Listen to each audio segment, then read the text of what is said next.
And the Spurs go marching in. Glory, glory, Tottenham Hotspur. Glory, Glory, hallelujah. Glory, glory, Tottenham Hotspur. And the Spurs go marching in. Hey, that was fun. Big up, guys. Good evening. I was enjoying that and it suddenly cut off. I was like, I know, mate. I only could do it for a minute. Then can you? It's a bit funny, yeah. Copyright. Guys, evening to everybody. Welcome to the celebration stream. Big up to everybody watching. Big up to everybody in the chat. Hope you're all doing well tonight. Thank you for joining us. The link is in the chat. Jump on, get involved throughout the night. Come on and tell us how you're feeling about the last few days. On my days, we finally won a trophy. 17 years, guys. 17 years. I cannot believe it. I cannot believe it, guys. It's crazy. Crazy. But we're here to talk about it, celebrate it, have some fun tonight. I want to hear from everybody. How have you found the last few days? How have you celebrated the win? We've got a lot to get into. It's going to be fun. A very kind of positive stream tonight. We've got to celebrate, man. 17 years, guys. So let's introduce Nige and Mark. How are you guys doing? All is great. Yeah, all is great. I still can't speak. My voice is shot to pieces. I've still got a headache, but, you know, we soon get rid of that. Yeah, hair with a dog and all. Yeah. No, it's unbelievable. Unbelievable. It really is. You didn't think you would see it, did you, Mark? Well, I thought I'd better go to the parade because no one else, the next time I win a trophy, I'll be bloody dead. You know what I mean? I'll have to go there in spirit or spirits. Pretty much same as usual then, mate. Well, normal day. How are you doing, Nige? You all good? I'm good, yeah. I'm still buzzing. Still absolutely buzzing. Still literally all I'm doing most of the time I'm home is watching reruns, clips, the trophy being lifted. I'm sure we'll get into it in a bit, but the parade yesterday absolutely took my breath away. I watched it from start to finish, and I got to admit, I was shocked. You see all these parades by like Liverpool and all these teams and all these people. I think Spurs absolutely outdone all of them. I've never seen so many people. It was rammed. Amazing. Honestly, to get anywhere, you couldn't get anywhere. Literally, I was trying to get up the high road to go in the Coach and Horses. This is £4 for Amstel in there. Nice. And I couldn't get there. I had to sneak round the back of them flats, sort of behind Chick King, come out on White Hart Lane by the station, and then come back down there. Outside the sort of the West Stand entrance was rammed. You couldn't move. You couldn't move. The police had blocked the road every 100 yards, every 200 yards, and they weren't letting anyone through because they didn't want them like crushing them that was there already. Yeah. It was. I've never seen. Well, it's the first parade I've ever been to, but like, it was just nice to be there. And everyone was happy. There was no talk about Ange, no talk about Levy. We've all got our feelings about those people, but I didn't mention Daniel Levy. Well, I might have done when I was drunk, but hardly at all. I didn't mention Daniel Levy. No Levy out, no Ange out. It was just nice to go there.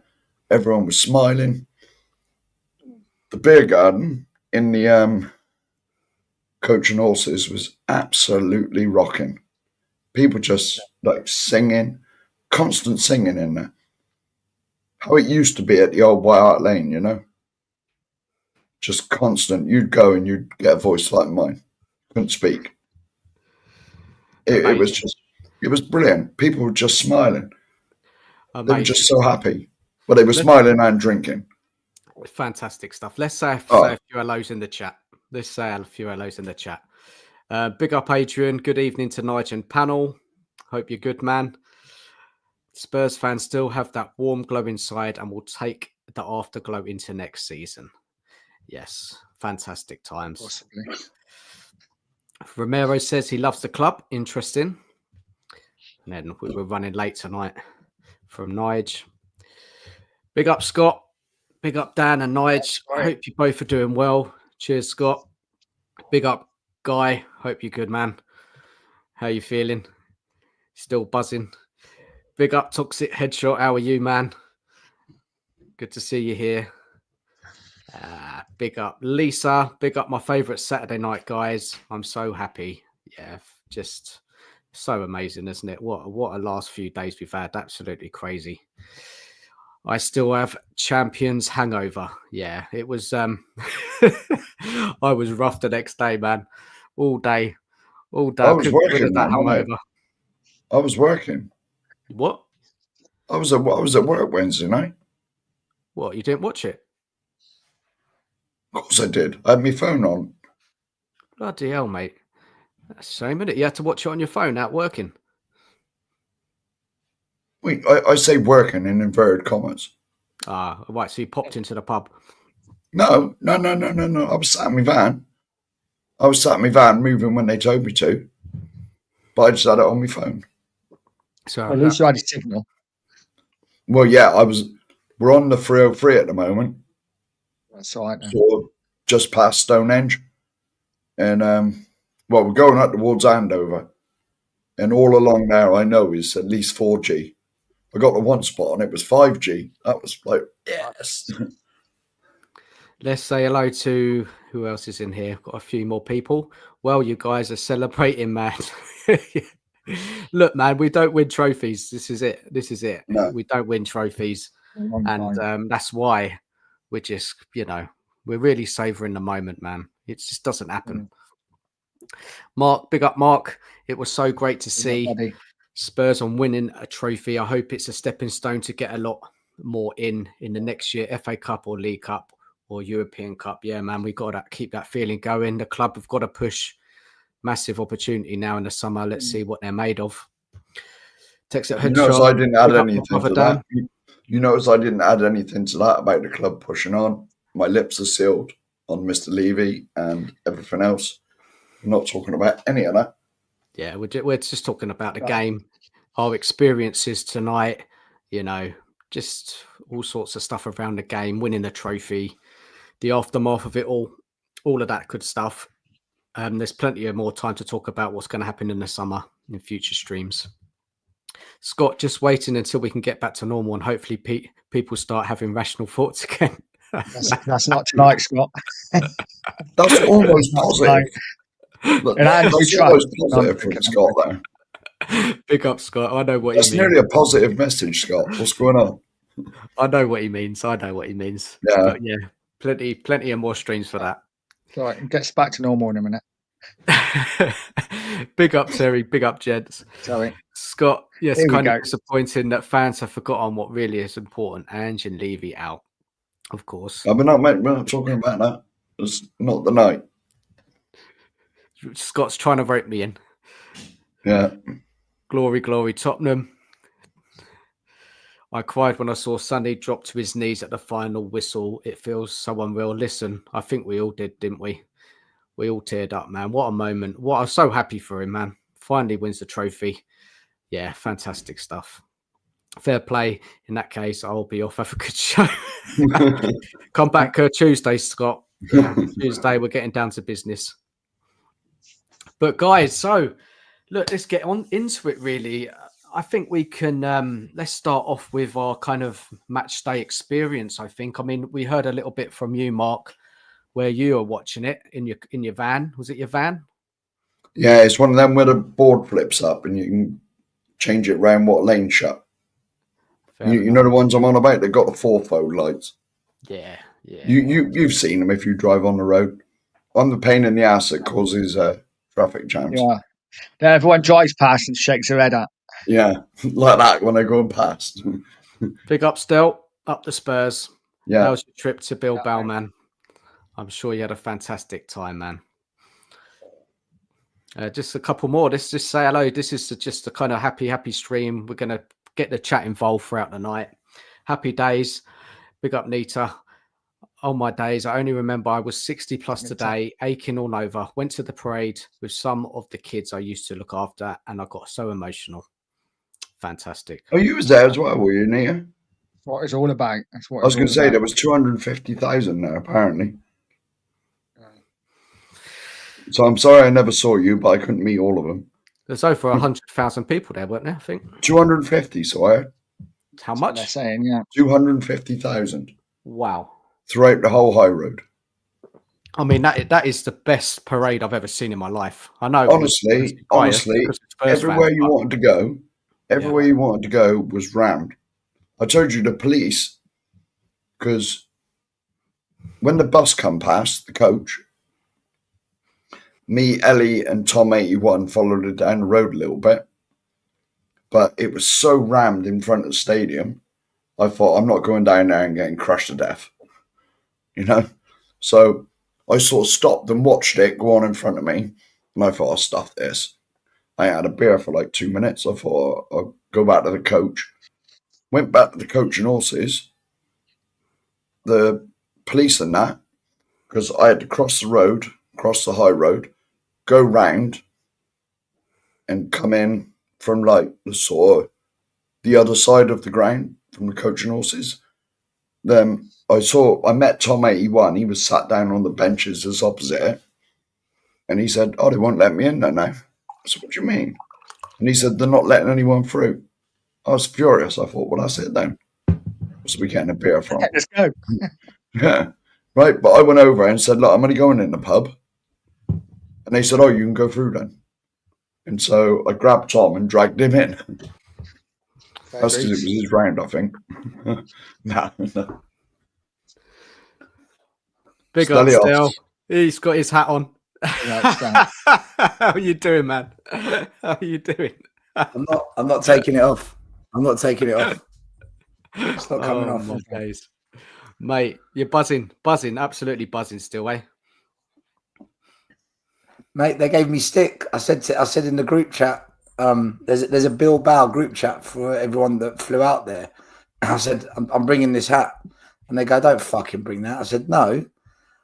I wore this in 2004 when Greece won the Euros. I wore it in 2008 when Spurs beat Chelsea in the cup final. It's coming to Bilbao. It's the lucky hat. Oh, no, don't do it. Don't do it. They're not saying it now. All right, this is the hat, guys. This is the one. This is the magician's hat. Oh, yeah, Bilbao was something else. Something. Do you know what? It's one of those things you can't describe it unless you're there. Same as the parade. You can't describe the parade unless you're there, man. It was. That's why we support Tottenham. That's why we support the club. In my opinion, that's why we support it. But others will disagree now. I'm public enemy number one. I'm a flip-flopping, fair weather, public enemy number one fraudster, according to my mates. Yeah, but you don't give a shit, man. We just won the trophy, innit? Do you know what I mean? We can worry about all that stuff later. Exactly. I don't give a shit. Who else have we got joining? We've got any more? Oh, Adrian's joined. Here we are. Let's bring him in. Evening, Adrian. How are you? I'm fine. I'm so pleased for all the younger generation of fans because, like, I've seen a lot of success. So, my experience, you just hit on it before I logged on. I come out in the house at Edmonton, went to Edmonton Green, and just in front of the green, when you walk down, before you even get to Little's, just past Little's actually, you walk down, that's where the two open buses were. You had the one with the Spurs team on at the front, and the one behind had all the staff on it.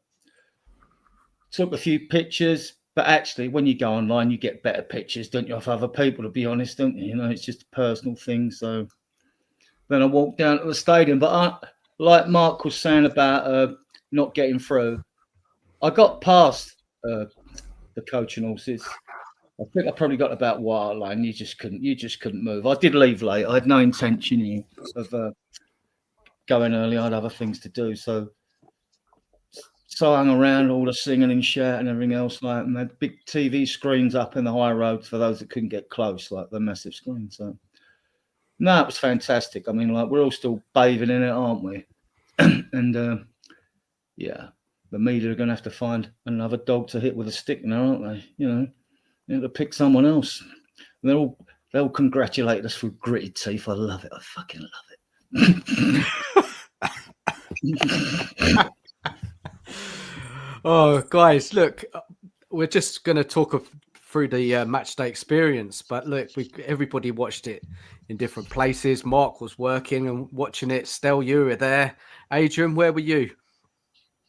What, watching the game? I was at the Yeah. stadium, mate. I've never seen so many at the tears of stadium. joy in my life. Right there, it was fantastic.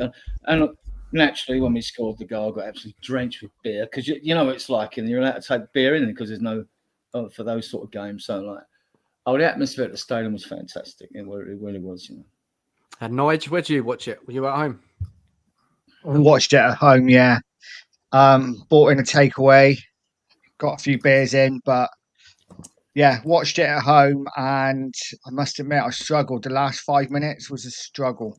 I kept flicking the channels because I was just like, they're going to score in a minute. They're going to score in a minute. But yeah, what an amazing night! And the highlight of it for me, highlight of the whole night, was literally a minute after the final whistle when my son calls me from uni in floods of tears, just like literally bawling his eyes out, like, Dad, I can't believe it. We've won it. I've never seen us win anything. And for me, that was what it was all about. I've seen us win things. It was brilliant to see us win things again. But for my son to see us win his first trophy was brilliant. Yeah. I was, Fantastic. when Johnson scored right at the end of the first half, I was in my van parked on a verge. As soon as he scored, I was like, beep, beep, beep, beep, beep, beep, beep, beep, on the light horn. Message comes on the radio, Mark, you all right? I said, yeah, fucking Johnson scored, we're 1-0 up. And they said, oh, we thought you broke down. So, Stel, I think you're probably the first one to start off with because you went there, man. You saw it all. I mean, look, tell us some stories, eh? We're all interested to find out. Well, Bring Eugene in. like many other fans, we didn't fly to Bilbao. We had to fly to all parts of Spain or France, hire cars and drive for the best part of 5, 6, 7 hours to get to Bilbao. Most of us stayed outside Bilbao, and then on the day we just made our way into Bilbao. So we got to Bilbao, and there was a lot of Man United fans out there, and they were very arrogant. You know, you pop in to get a sandwich, grab a beer, grab a coffee on the way to the fan park, and every Man United fan, yeah, we'll beat you. You're beating us 3 times, but you're not beating us 4. And we turn up for big games. You know, it's what we do. Well, we ain't gonna not show up today. You know, yeah. So it's only Tottenham. It's only Tottenham lads.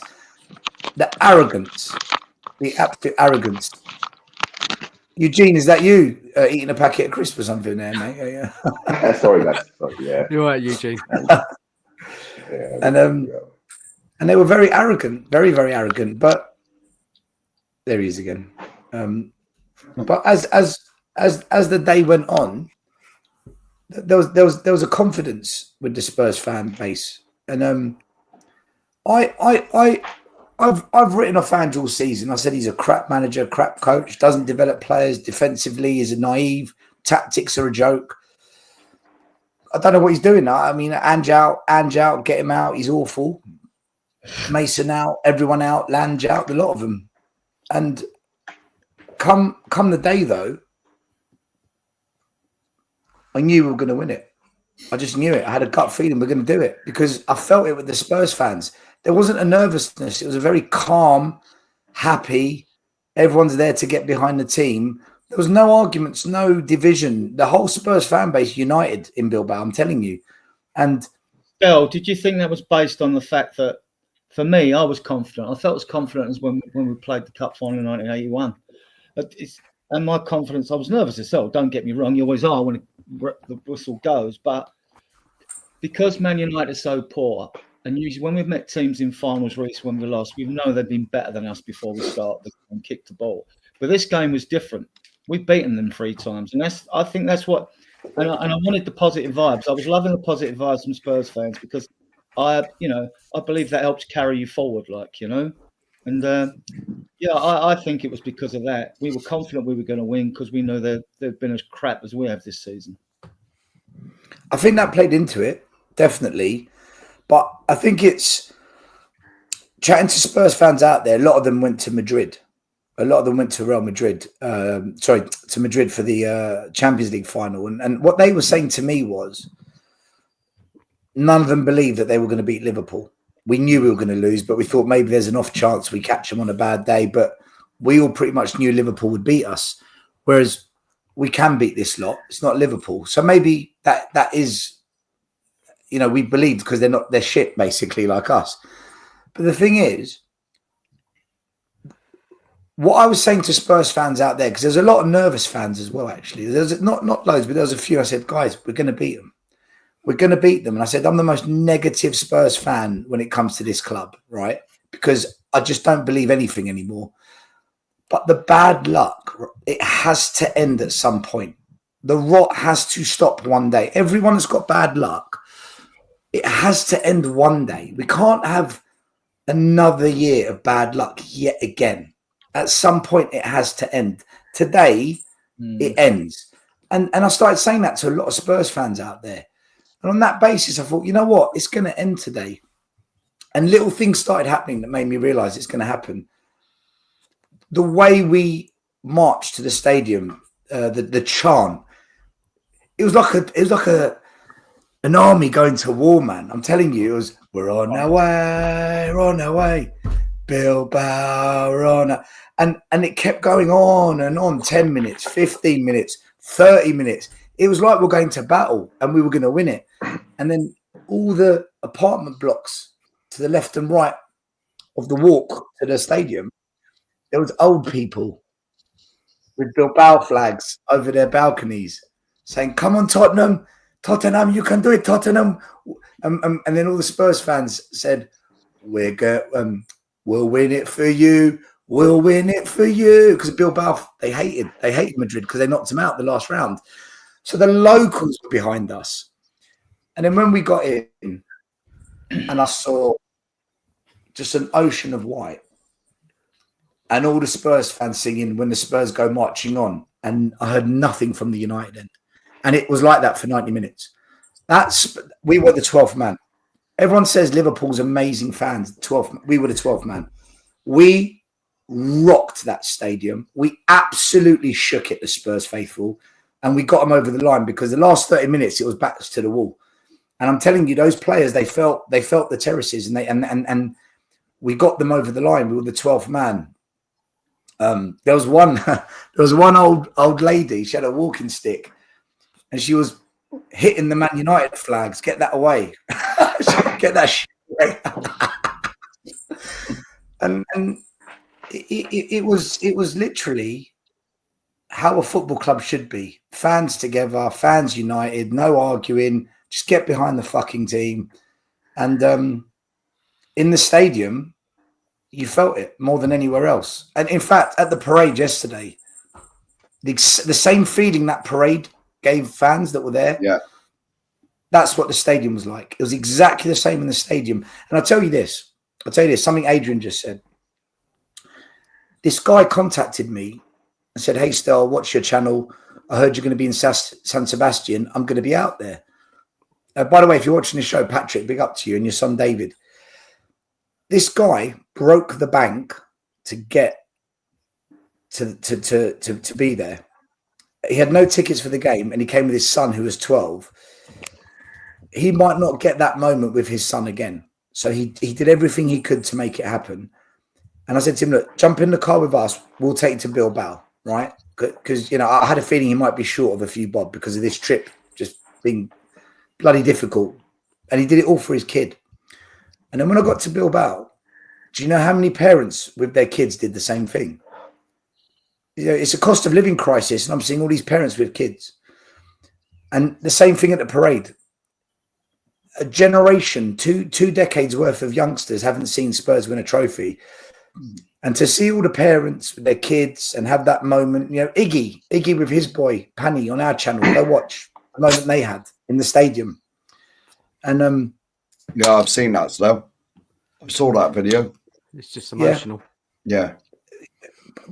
Guys, there was many scenes like that in the stadium. There was many scenes like that before the game. There was many scenes, thousands of scenes like that at the parade. At the parade, I saw parents holding 2-year-old kids walking through the crowds, and I'm thinking, are you crazy? What are you doing? I'm seeing families trying to hold their hands with their kids as it's getting a bit of a crush. Fans are getting crushed behind the barriers at one point, but parents didn't give a damn. It was. We've got to experience this. We've got to experience this with our family. That's why we do it. It's why we're Spurs fans. And that was the best thing I took away from Bilbao, was seeing so many people make an effort. Charlie, No Filter FC. Okay. Everyone knows Charlie, No Filter FC, the YouTube channel. After the game, he comes running down the terraces and he jumps on me. He hangs on me. I'm literally dragging him like, Charlie, you're right. Charlie, get off me. He's like hanging on to me for dear life. Like, what's wrong with you, mate? And you know what? At first, I thought he'd had too many beers. Then I realised he's never experienced it. He's never seen Tottenham win a trophy, and he lost it. Emotionally, he was gone. He was broken. I thought, do you know what? Fuck it. I gave him a massive hug, and I think we hugged for about a minute, and he wouldn't let go. But guys, it was a massive unite, wasn't it? Sorry, Eugene, but it was a massive unite. I mean, there was a feeling, wasn't there? I mean, I've never seen anything like it. Was it because we haven't won anything for so long?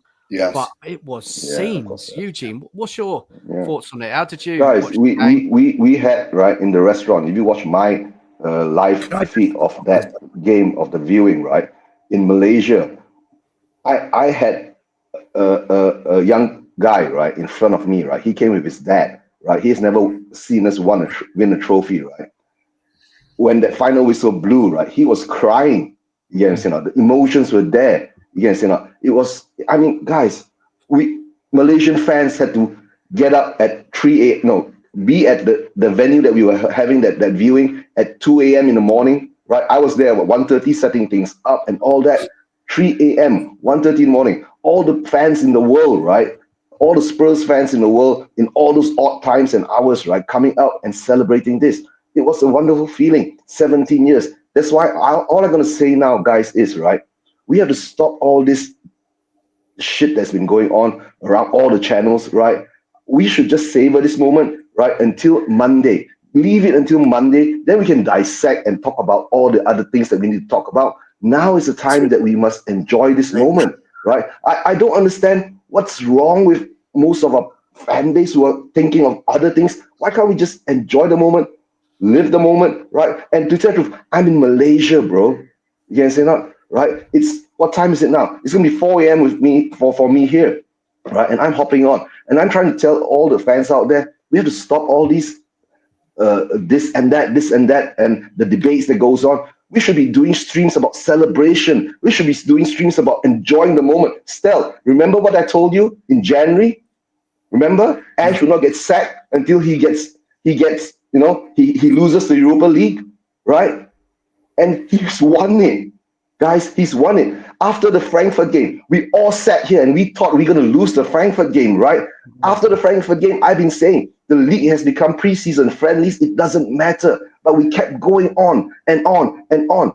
But now we've won it and we're still going on in that way. We have to tell the fans, right? Enjoy this moment. Like what Stels is saying. Yesterday, I did a live streaming of the parade. I didn't expect it to be 4 hours long, guys, right?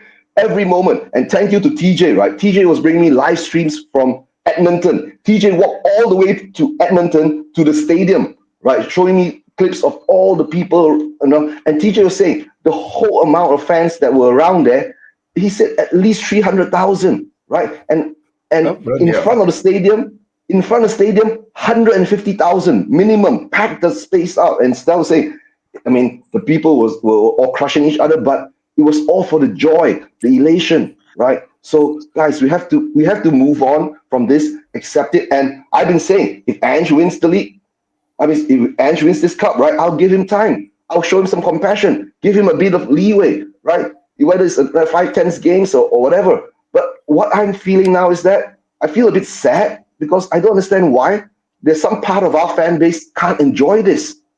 You get what I'm saying? I'm feeling sad for them. You get what I'm saying? But everyone's got their opinion. Everyone's got their own feelings. But I understand. But at this moment in time, at least savor it until Sunday. You get what I'm saying? When Monday comes, we can go back to our old shit again, right? And I've not, and to tell the truth, right, Dan, you should notice all the chats that I've been putting in, right? I've never put one time Levy out. Every time I say, hi everyone, big up, we are champions, right? We are champions. We should enjoy the moment, savor it, right? And Stel has been getting pelters because of his opinions now, right? He's been called flip-flop and everything under the sun. But guys, I've taken this stance. You know me, right? I've been Ange don't care, right? I've been Ange don't care. But now he's brought us to this, right? Kudos to him. Big up to him, right? And remember what he said, right? The second season, the third season is always the better one than the second season, right? And my biggest fear now, you know what's my biggest fear? With all the drama we've been through this season, right? Being 17 and winning the Europa League. Imagine we get relegated and win the Champions League. That will be the biggest drama. Oh dear. I just want to bring in Nigel. This winning this trophy, man. I mean, what did it mean to you, man? It's been so long, hasn't it? 17 years since a trophy. And it wasn't even, 17 years ago we won the League Cup. For me, the UEFA Cup, apart from the League and the FA Cup, is the trophy to win. Because the last time we won the UEFA Cup, I can remember being 10 years old at home with my dad. Like I've said before, and obviously my dad was quite a hard man. He was quite a firm father. But seeing the joy in his face, seeing how much I know, seeing how happy he was, and that night I never forget that UEFA Cup 1984. So for me, winning this cup was almost like a little bit of a there you go, Dad, we won that. And I'm sure he was looking down and he was incredibly proud because so we got to make the most of it. It does my head in when fans constantly, and it's the trouble with YouTube, that you can't say anything on YouTube without being called out on it later on down the line. It's like, we are all Spurs fans. We all want the best for our club. We all just feel slightly different about how we get the best, and that's fine. But we've just won the Europa League. We are champions of Europe. I put on my TikTok page earlier that I put on a thing and said we're champions of Europe. And I got called out by 2 or 3 people. Oh, you're not champions of Europe. You can't say that. You haven't won the Champions League. No, we're champions of Europe, mate. We won the Europa, whatever. We've won a European Cup. We are the champions of Europe. But just enjoy it for a couple of days. Listen, tomorrow afternoon, 6 o'clock. If we lose to Brighton, we can all get back on that horse. But for now, I'm just going to enjoy the moment and savor every minute of it. Stel, just wants to think here, guys. Sorry, Eugene. Right. Yeah, look. Stel, if people want to call me a flip flop because I'm now saying Ange deserves to start the next season, I'm not saying Ange in. I've got big concerns about him developing individual players. I've got big concerns about him not being flexible with our tactics, especially in the Premier League. And I've got big concerns of him accepting mediocre players, of which none of the recent signings started in that Europa Cup final. So other than Johnson, none of them started. Not a single one. But still, just a pointer. One pointer. Sorry to interrupt. Yeah. 9 of Paratici's signings started that final. 9 of them. I know exactly. None of Ange's signings. That confirms my point. So I've got concerns about the transfers under Ange. I've got concerns about him developing individual players, and I've got concerns about the tactics. But at the end of the day, all I care about is Spurs winning trophies, and he did it. Yep. Conte didn't. That's true. Nuno didn't. AVB didn't. Redknapp, Poch, Mourinho, none of them did it. Not a single one. He did. So for me, I couldn't give a shit where we finished in the league. And I was having these arguments earlier. So for people that want to call me a flip-flop, call me what you want. I'm happy. I'm going to stay happy. I've had an amazing week. And where, what's his name? It's Me in the chat wants to point out that I said fans are the problem. That's not what I said. Don't take what I said out of context. I said fans who don't protest, but all they do is moan about Levy, moan about the direction of the club, moan about not winning trophies, moan about ticket prices, then yes, you are the problem because you are facilitating it. Either fight against it for change, hence change for Tottenham, or you are the problem. That's what I said. And the last bit where it's me, I want to quote what he said exactly. Where he said, "What time was it?" I'm just looking back now.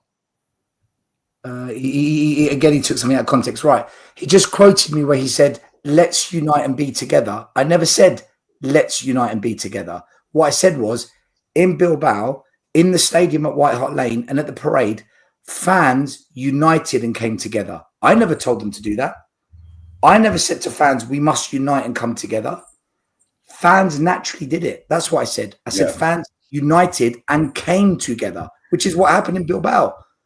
People that disliked me came up to me in Bilbao and said, "Mate, it's fucking great you're out here." I said, "You too, bro." And we had a beer. So that's what I said. So please don't take what I say out of context.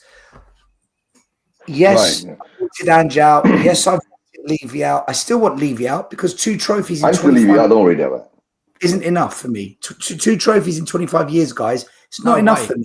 No way. But if we go and win 2, 3, 4 trophies over the next 4, 5, 6 years, I can say, do you know what? Levy's actually done better than what the last 25 years of ownership did. So I'll back off of it completely. But he's got to do it now.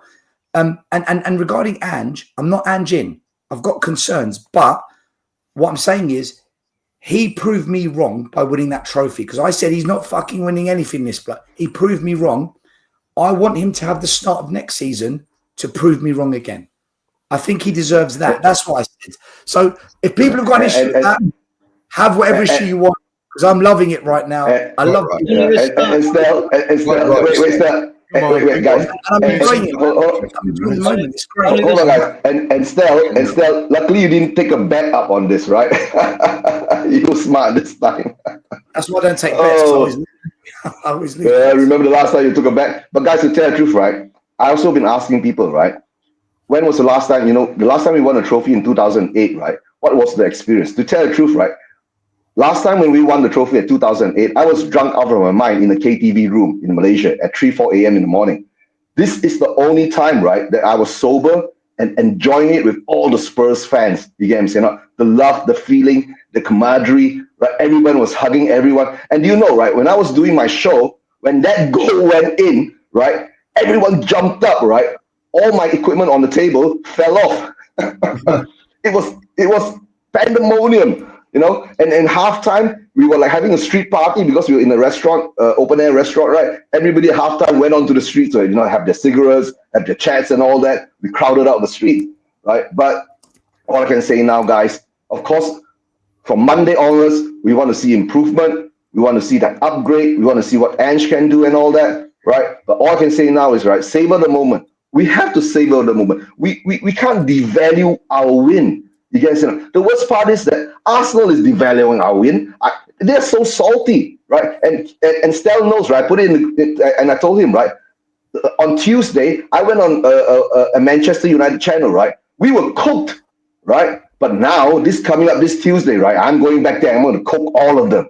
You get what I'm saying, right? But savor the moment, enjoy it, right? Because after 17 years, we should all, right, be able to enjoy this, right? Instead of 2-3 days after, we start dissecting everything again, all over again. Oh dear, that's so heart-wrecking. Right now, I went yesterday, so I thought I'd better go because the next time we win a trophy, I may be dead. You know what I mean? No, don't say that. You know what I mean? I ain't won one for so. We ain't won one for so long, so I went. The the least of my thoughts was leave you out, and out, none of that. Yeah. Right. None of that. I got off at Northumberland Park, and Ellie was on, and I phoned Ellie because I was meeting Ellie, and she said, "Oh, I'm in the number 8 bar." I was like, "Oh, all right." I said, "I ain't having a drink in there though, because Levy owns it." I said, "I refused." All right. I said, "I refuse to buy a beer in there. For a start, it's like £9 a pint." And I said, "Secondly, Levy owns it, and I'm not buying one.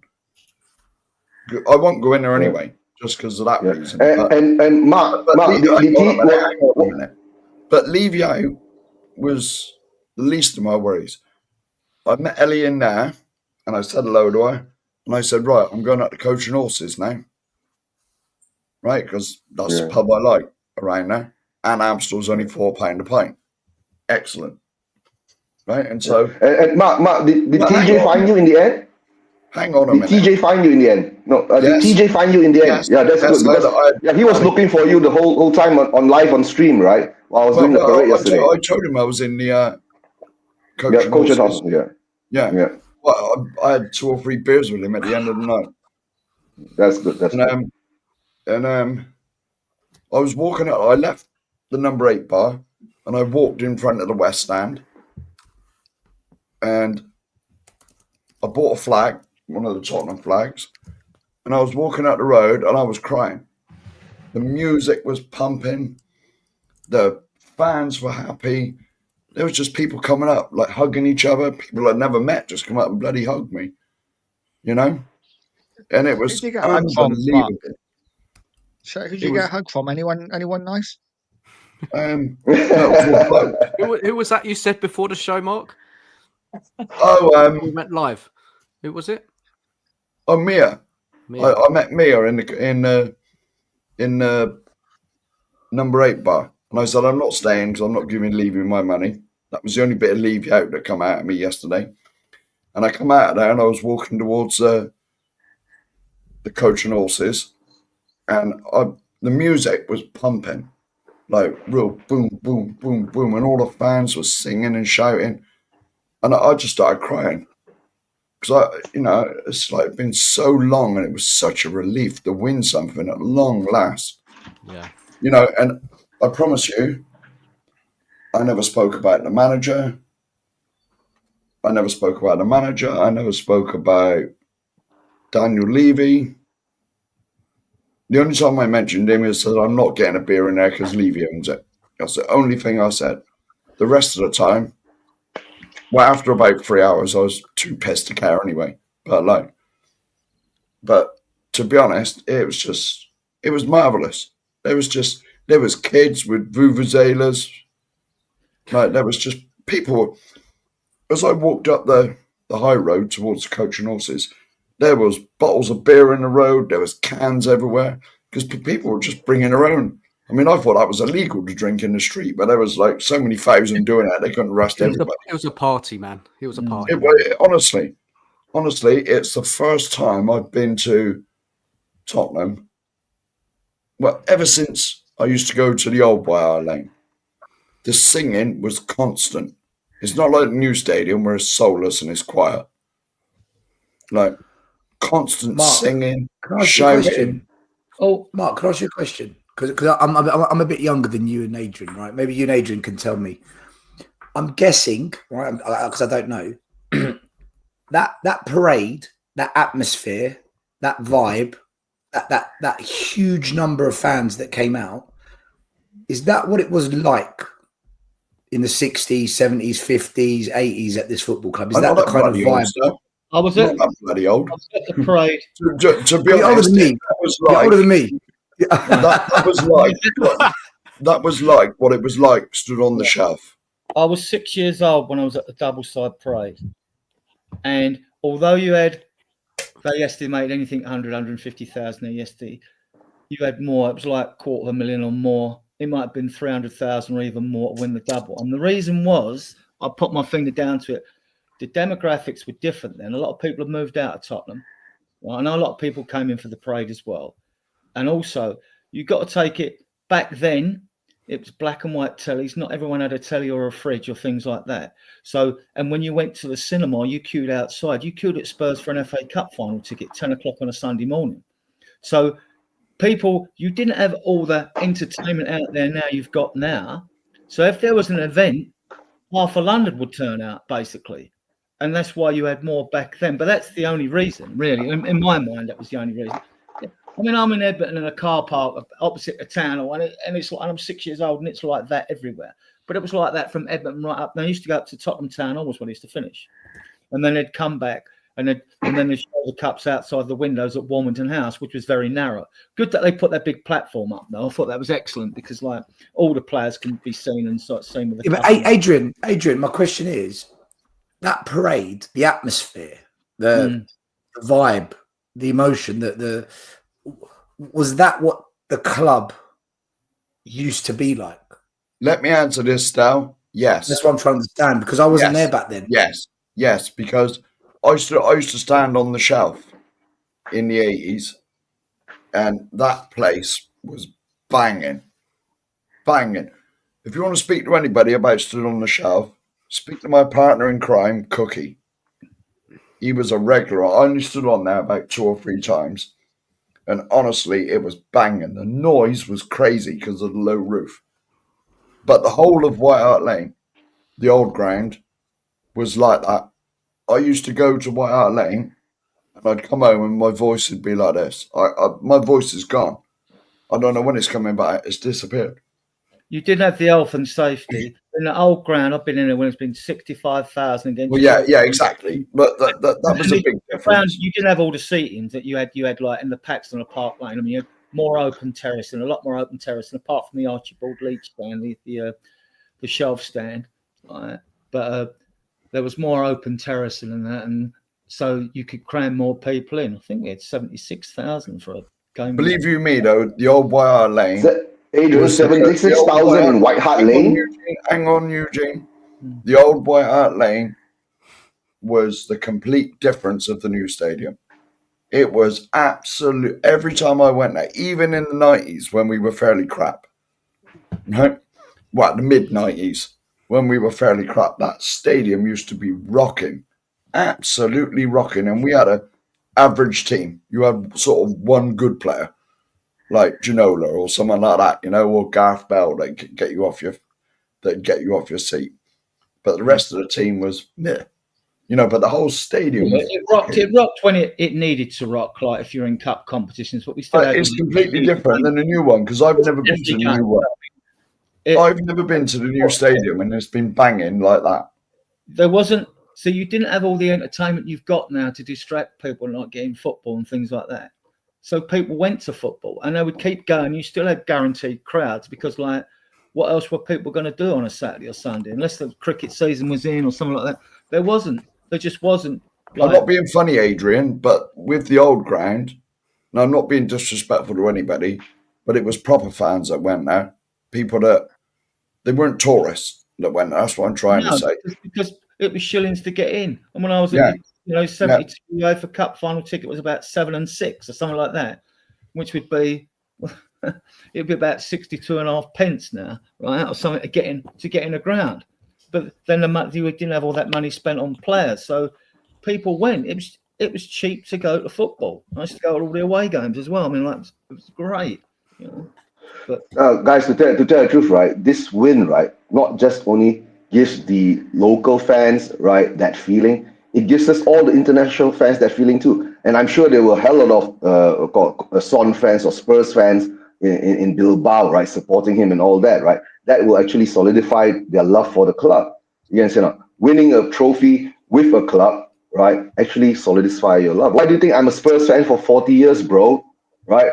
I'm Malaysian. I had a choice. That's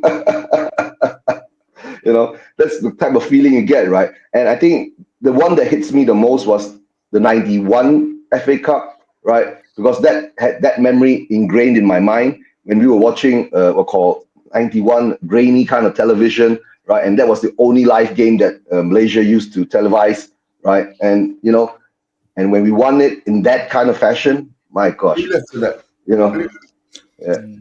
Who lifted It brings that tingles cup, back to me again. Yeah. asking for a friend. Sorry? I said, who lifted the cup in 91? I was asking for a friend. Who lifted the cup in 91? My gosh, I can't No, remember. come on, Eugene. You should know this. I had his shirt on yesterday. Who was captain? 91? Venables. Premier Talking League. about star. Mabbott. So, Mabbott lifting. the cup. Mabbott. yeah. I'm surprised we even had to think about it, Adrian. When I said who lifted it, that was your cue to like. I don't think he understood the question, if I'm honest with you. I don't think he Oh, understood all the right. question. It's probably because I got no voice left. Well, we've got some big bucks Yeah. coming this month now. We're guaranteed 19 million from the Champions League if we go out of the 8 games. Let's face it, we all know the squad ain't good enough to win it, but you don't know what sort of win. And we've got about 40 million coming for this when we play the Super Cup, which is on the Wednesday, 13th of August at 8 o'clock, right, at Udinese. But the stadium only holds about 26,000. It's their equivalent of the European Charity Shield, wasn't it? When the winners of the Europa League play either PSG or Inter Milan. I hope it's Milan because I think PSG would tear us to pieces. But so that's 130 million without sales. And today you got Romero coming out, or I went and sourced it. I really love this football club. I can do nothing about the speculation around me and all this. And I know, like with all players, the fan base will be 50-50. I think he's our best defender by a light year. And I mean a light year because the others are still developing. And I like them all. But we should have this excuse for not having a good window. Adrian, I get absolutely bantered every time I post on my channel. Romero is greater than Saliba. I get torn to pieces by Spurs fans and Arsenal fans. And I'm sorry. Tell me if I'm wrong, people. He's won Copa America twice. He's won Copa Libertadores. He's won the World Cup. He's won Defender of the Year in Italy. He's won the Europa Cup with Spurs, and he won Man of the Match in the Cup final. What the fuck has Saliba done? That was a world-class performance. But mind you, what's Saliba done other than play really good football when the pressure's not on? I mean, I think so many Spurs fans just feel that like Romero kicks us in the teeth now and again by going to Argentina when he's probably not fit for Spurs. I think they just jump on the bandwagon. I'll tell you what gets me. He's a big game player. He's a big game player. What gets me, when people go on availability is better than ability, well, it don't work with Werner when he's available. But also, if you're injury prone, right, and I get the fact, he's never available and sneer.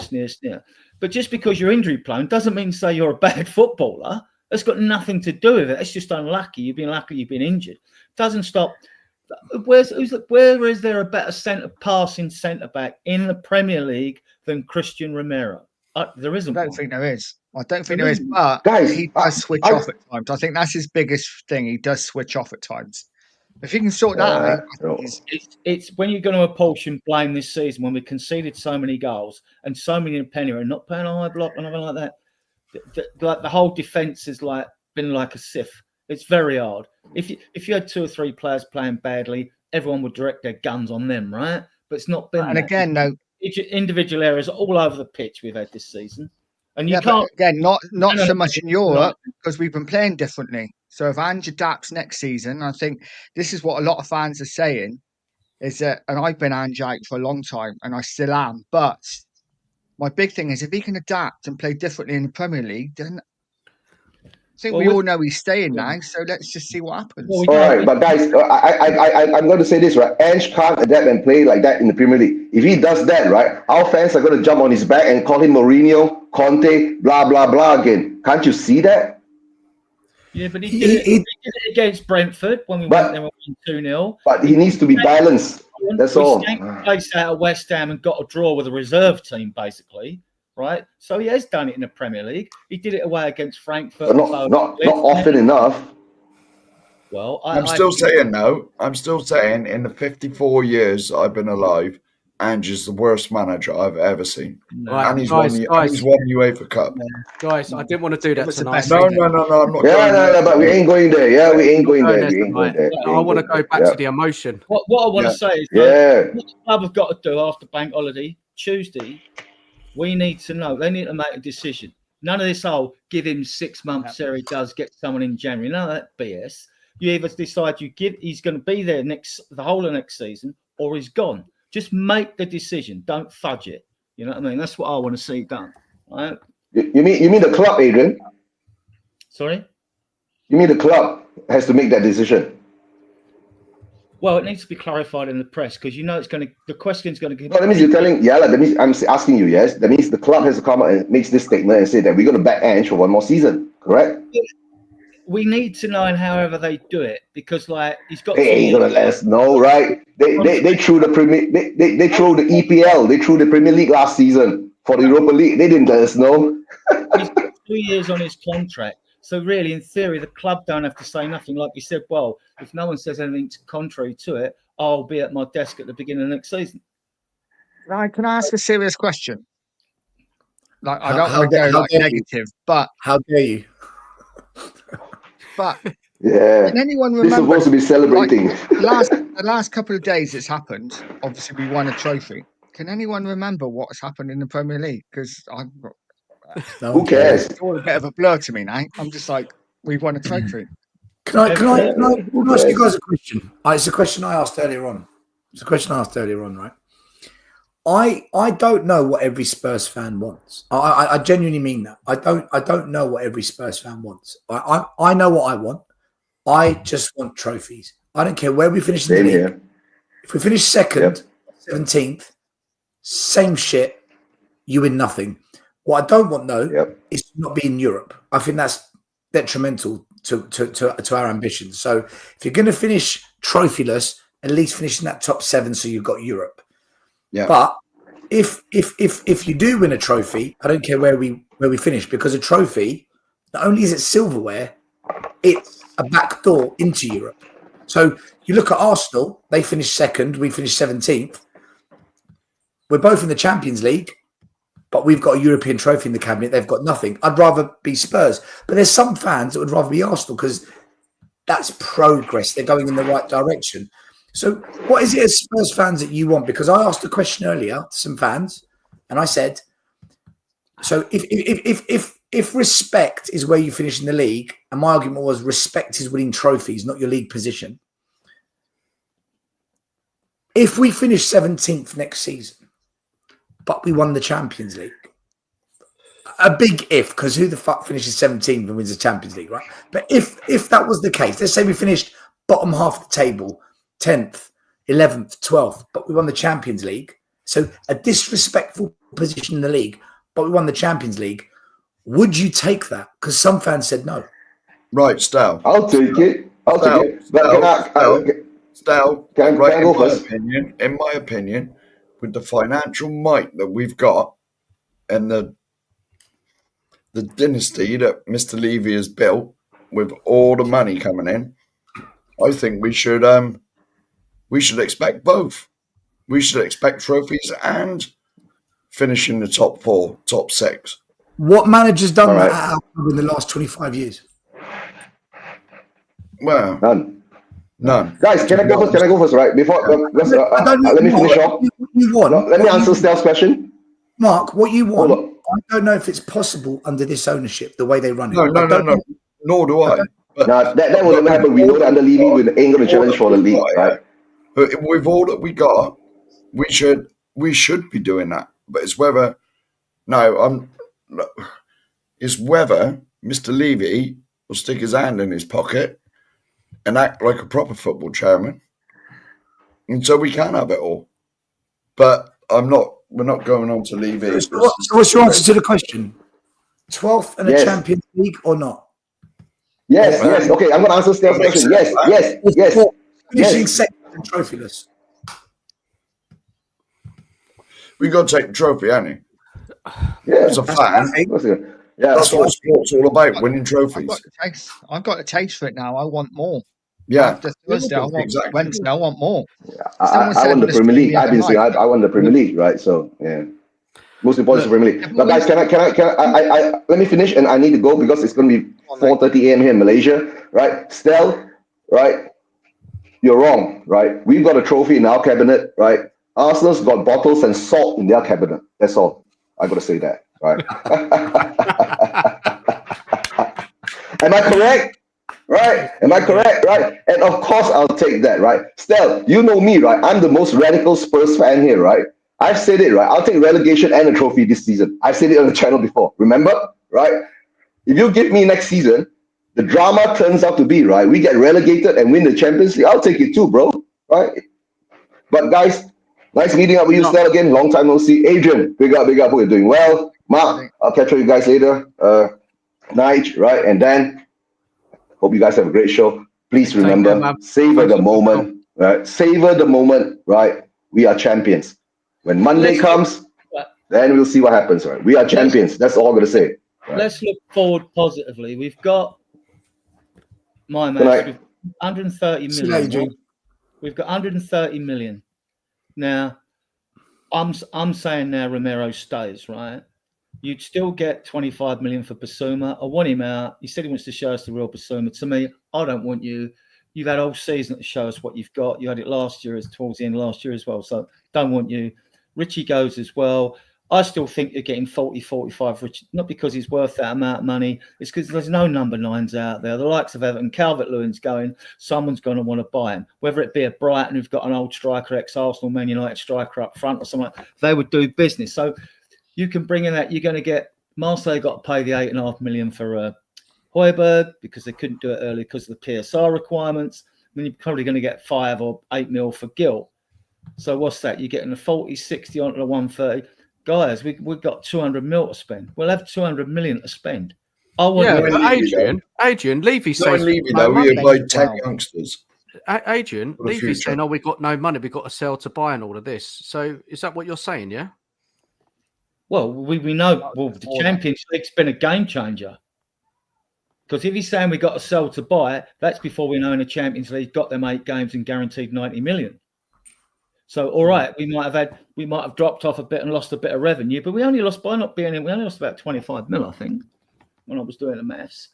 So, if there's 200 mil there, and bear in mind when people say like 360 mil, well, you don't pay. I mean, Palace are going to dig their heels in for Eze. They'll probably want all the money up. I know there's a 68 mil release clause there, but I don't want him.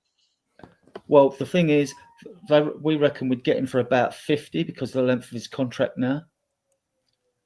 And I think he'll come because he's with the same agency, same with the base agency as a lot of our players and managers with as well.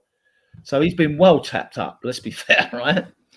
Paratici can't come until the end of June. That's if he's coming. Nothing's been confirmed on that. So his band's up the end of June, so he might come in. The rumours I heard was that Langer was going to deal with bringing in young players. And if Paratici comes in, he'll be bringing in the oven-ready players, I call them, something like the 24, 25-year-olds upwards, that you can give a five-year contract with a year's extension on top. So, yeah.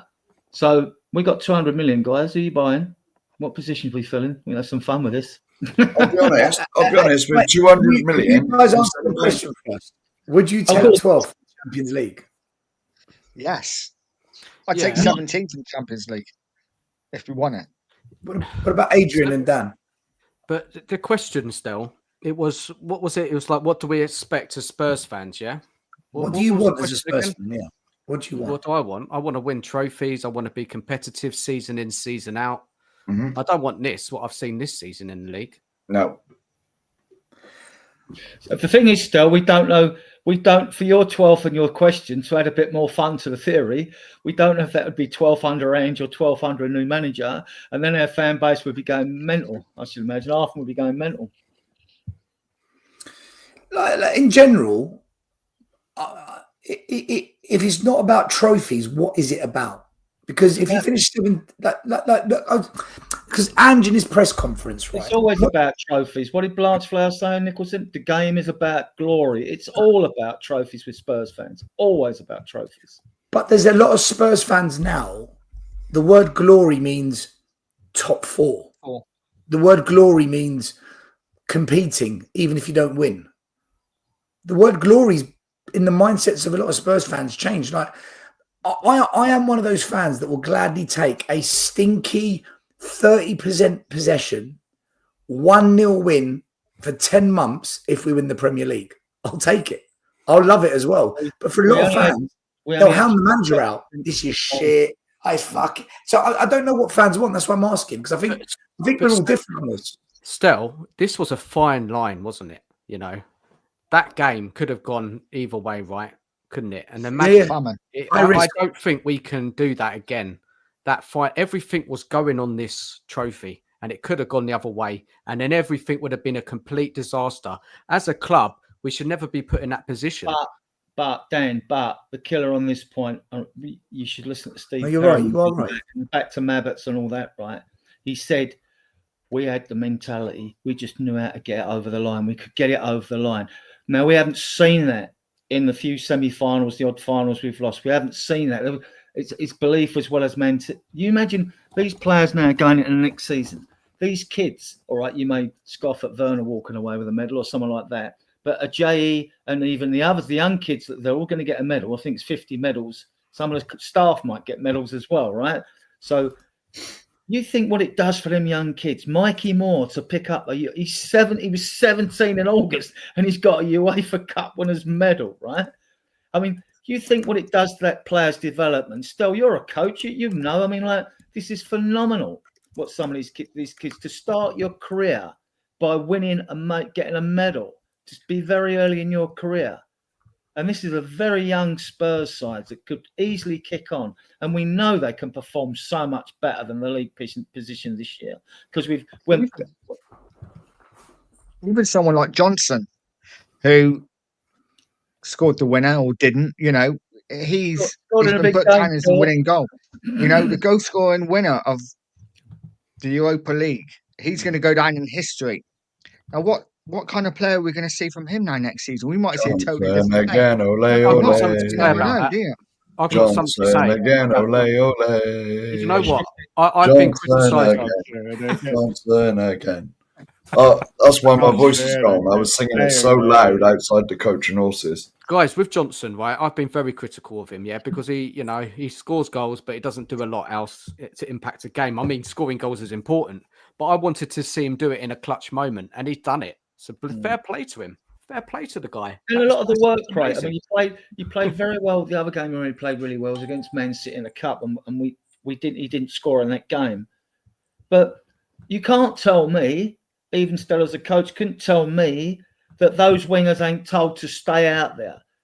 Because you didn't have to tell Harry Kane to drop back and help out. You didn't have to tell Solanke to drop back and help out. So they've got to be told to stay out there. I mean, he's got 18 goals now, isn't he? Right? This season, all comps, and about 6 assists, something like that. Solanke's finished with he finished with 15 goals and 8 assists in all comps. So it's not bad for a first season. But obviously, through my years of watching Spurs, I've seen so many strikers better than Solanke. Game-changing strikers, by that I mean. I wouldn't say they're all work as hard as him, but game-changing strikers that can turn a game on a flash, Listen, I don't know what Ange is doing. I don't understand us defensively at times. And then I watch a performance like Frankfurt away and the cup final, where suddenly we're defensive. It's a defensive masterclass with one or two little scary moments. Van der Ven clearing the ball off the line and Vicario flapping around. But you know what? PSG take Donnarumma and the wonder saves he made, maybe Arsenal in the cup final. So you need those players to step up and do that kind of stuff. I don't get Ange. I don't understand his tactics. I don't know what he's doing with some of the players. And this is why I'm not Ange in. But he fucking got into their heads to win a trophy. And do you know what? And I think a lot of us forget what we said, especially me. I'll talk about me. I don't want to dig you lot out. When we played Frankfurt and Frankfurt got a 1-1 draw at White Hart Lane, we said, they played for that. That's what they wanted. Now they're going to take us back to their gaff. Hostile atmosphere, 55,000 fans. Did you see what their away fans were like at White Hart Lane? We're walking into the Cauldron's Den, and God help us there. What happened over there? Then we said, shit, Bodo Glimt. They scored at White Hart Lane. We've left the door open for them. That 4G pitch in the cold weather. They beat Lazio. They beat Porto. They beat Roma. This team, they're going to have all their best players back. We went there. What happened? And then we played Man United. And what did a lot of us say? they've got the DNA, they've got the heritage. They turned up against Arsenal in the FA Cup this year with 10 men and beat them. They turned up in the Carabao Cup and beat Newcastle a couple of years ago. They turned up in the FA Cup final last year and beat Man City. It's the DNA. We've already beaten them 3 times. Sod's law, the 4th time we're gonna fucking lose it. The one that matters. What happened there? Yeah. That's mentality, guys. That's mentality. And whether I like it or not, it goes against everything that I've been saying about Ange. He got into them, or maybe the elite players in the team, elite is in the more experienced, they got into the other players, and they got it over the line. Do you know what Ange did to the players before the game? Yeah, I know. About the video footage he showed them. With the family members and all that. He got all their family members to send him videos, right? He got all the family members of the players to send videos to him, and then he played it to the players before kickoff. Listen, Really? he got into them and he got it over the line. So, and we didn't see Vicario faffing about with the ball. He kicked it long every time that last half, the second half, and all. Yeah. And we weren't faffing about the back. We looked for long balls. I thought, well, Richarlison, although I want him out of the club, I thought he worked his socks off. And well, they all did, right? You can pick out so many heroes like VDV with the clearance, and even Vicario threw faffed that ball. He made a couple of vital saves as well. He made guys, big up Eugene. Did Pochettino manage to get that number out of them in the Champions League final? No, he was shit in the Champions League final. Did Mourinho get a tune out of the players when we were 2-0 up and we went to Dinamo Zagreb and their fucking managers doing FaceTime from prison and knocking us out? No. Did Conte get a tune out of them when we went away to Sheffield United in the FA Cup and we played these average teams in Europe?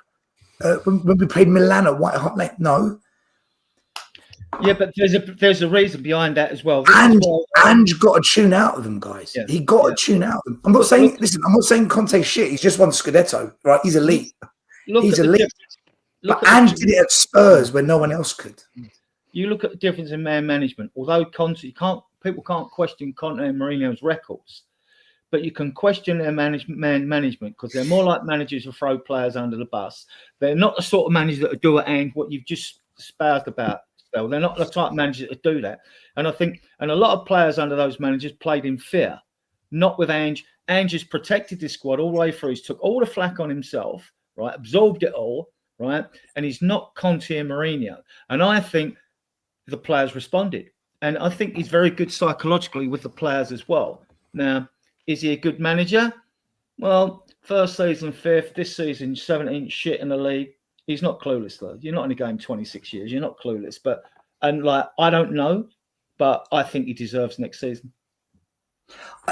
Adrian, would you give him all of next season, or would you give him the first 3 months to show us that he's changed a bit and that we can actually?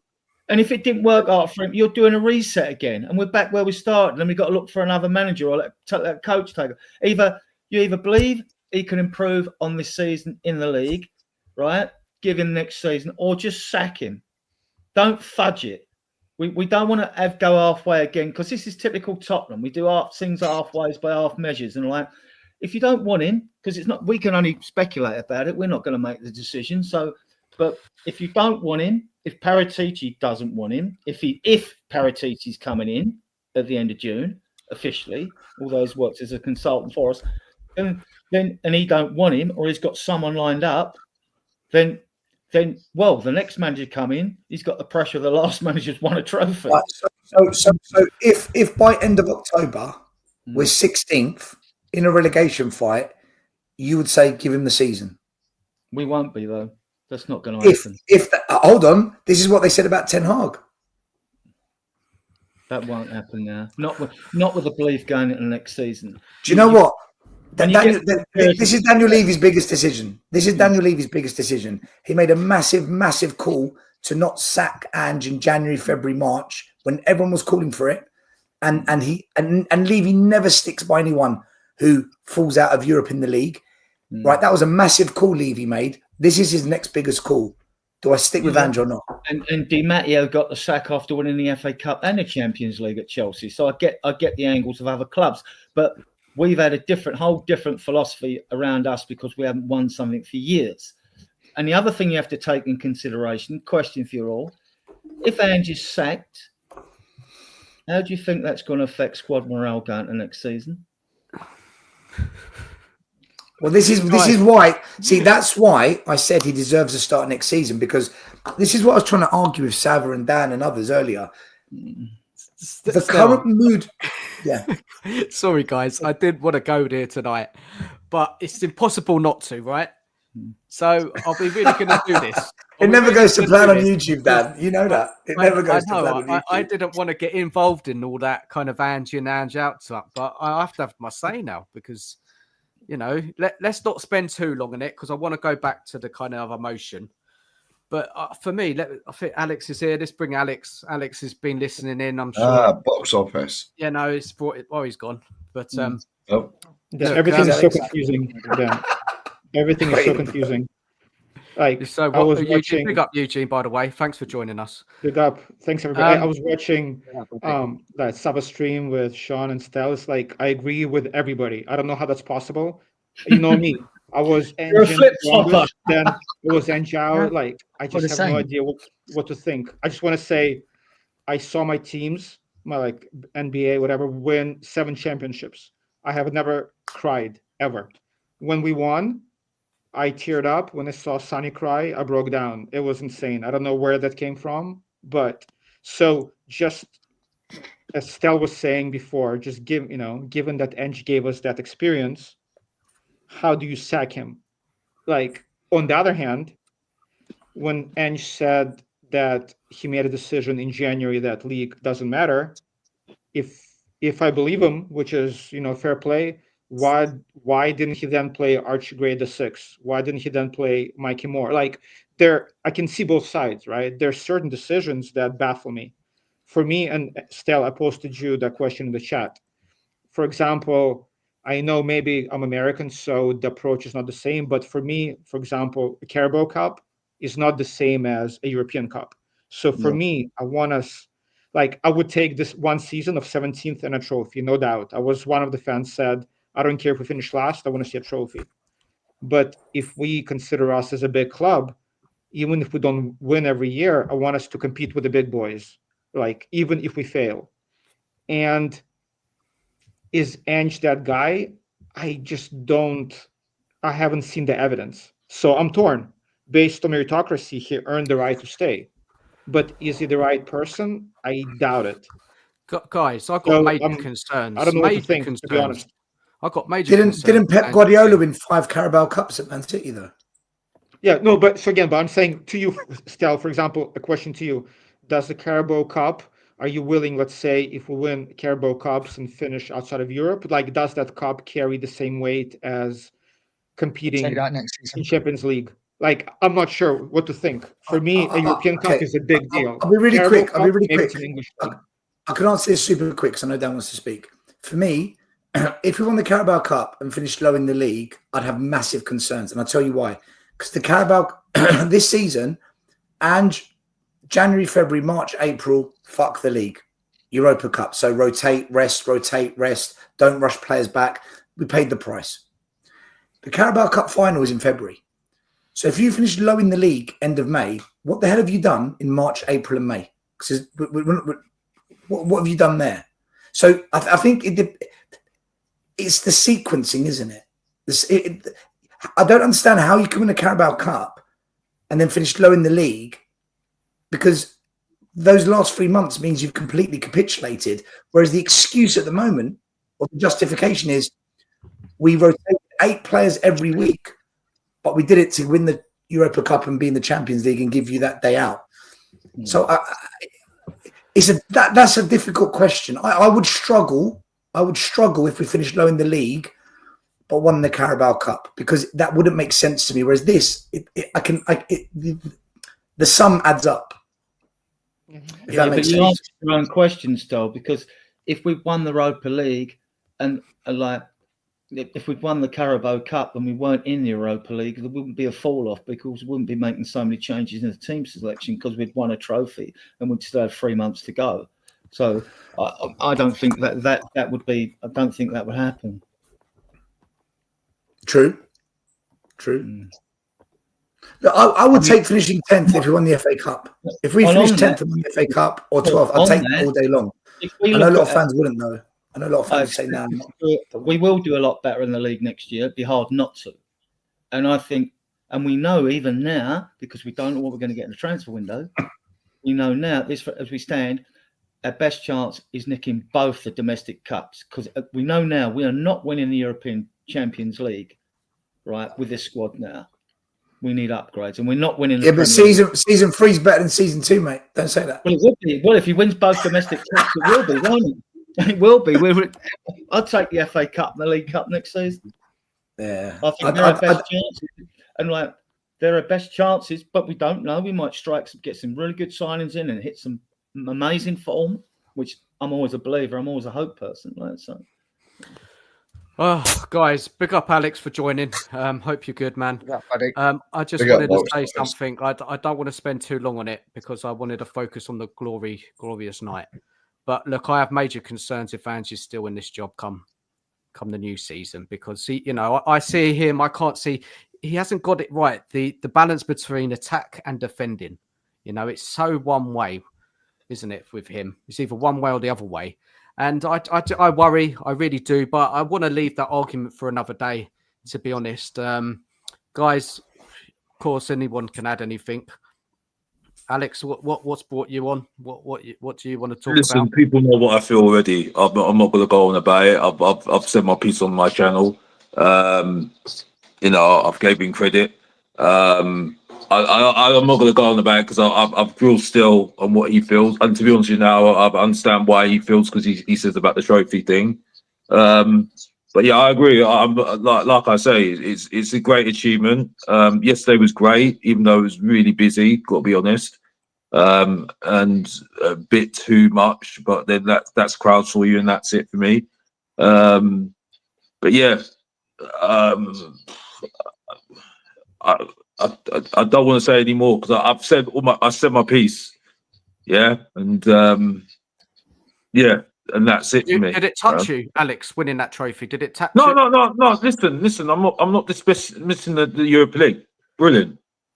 But everyone knows that I had after Frankfurt, I said we're beating Bodo Glimt, which I said on the channel. I said on Irish Hotspur channel. Right, I said it on everyone's. Everyone was saying, "Oh no, we're not going to beat." But I said, "We're beating Bodo Glimt, and if we get Man United, it'll be 50-50. We'll still beat Man United." So I said we'll win the Europa League after Frankfurt. That was the game. That when I said he knows what time it is, and because that was not him. That was not him.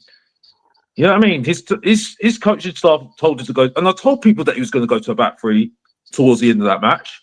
I told you it was going to be a shit match at Man United. I told you. So everything I said, yeah, cool. Alex, can I ask you something? What you just said?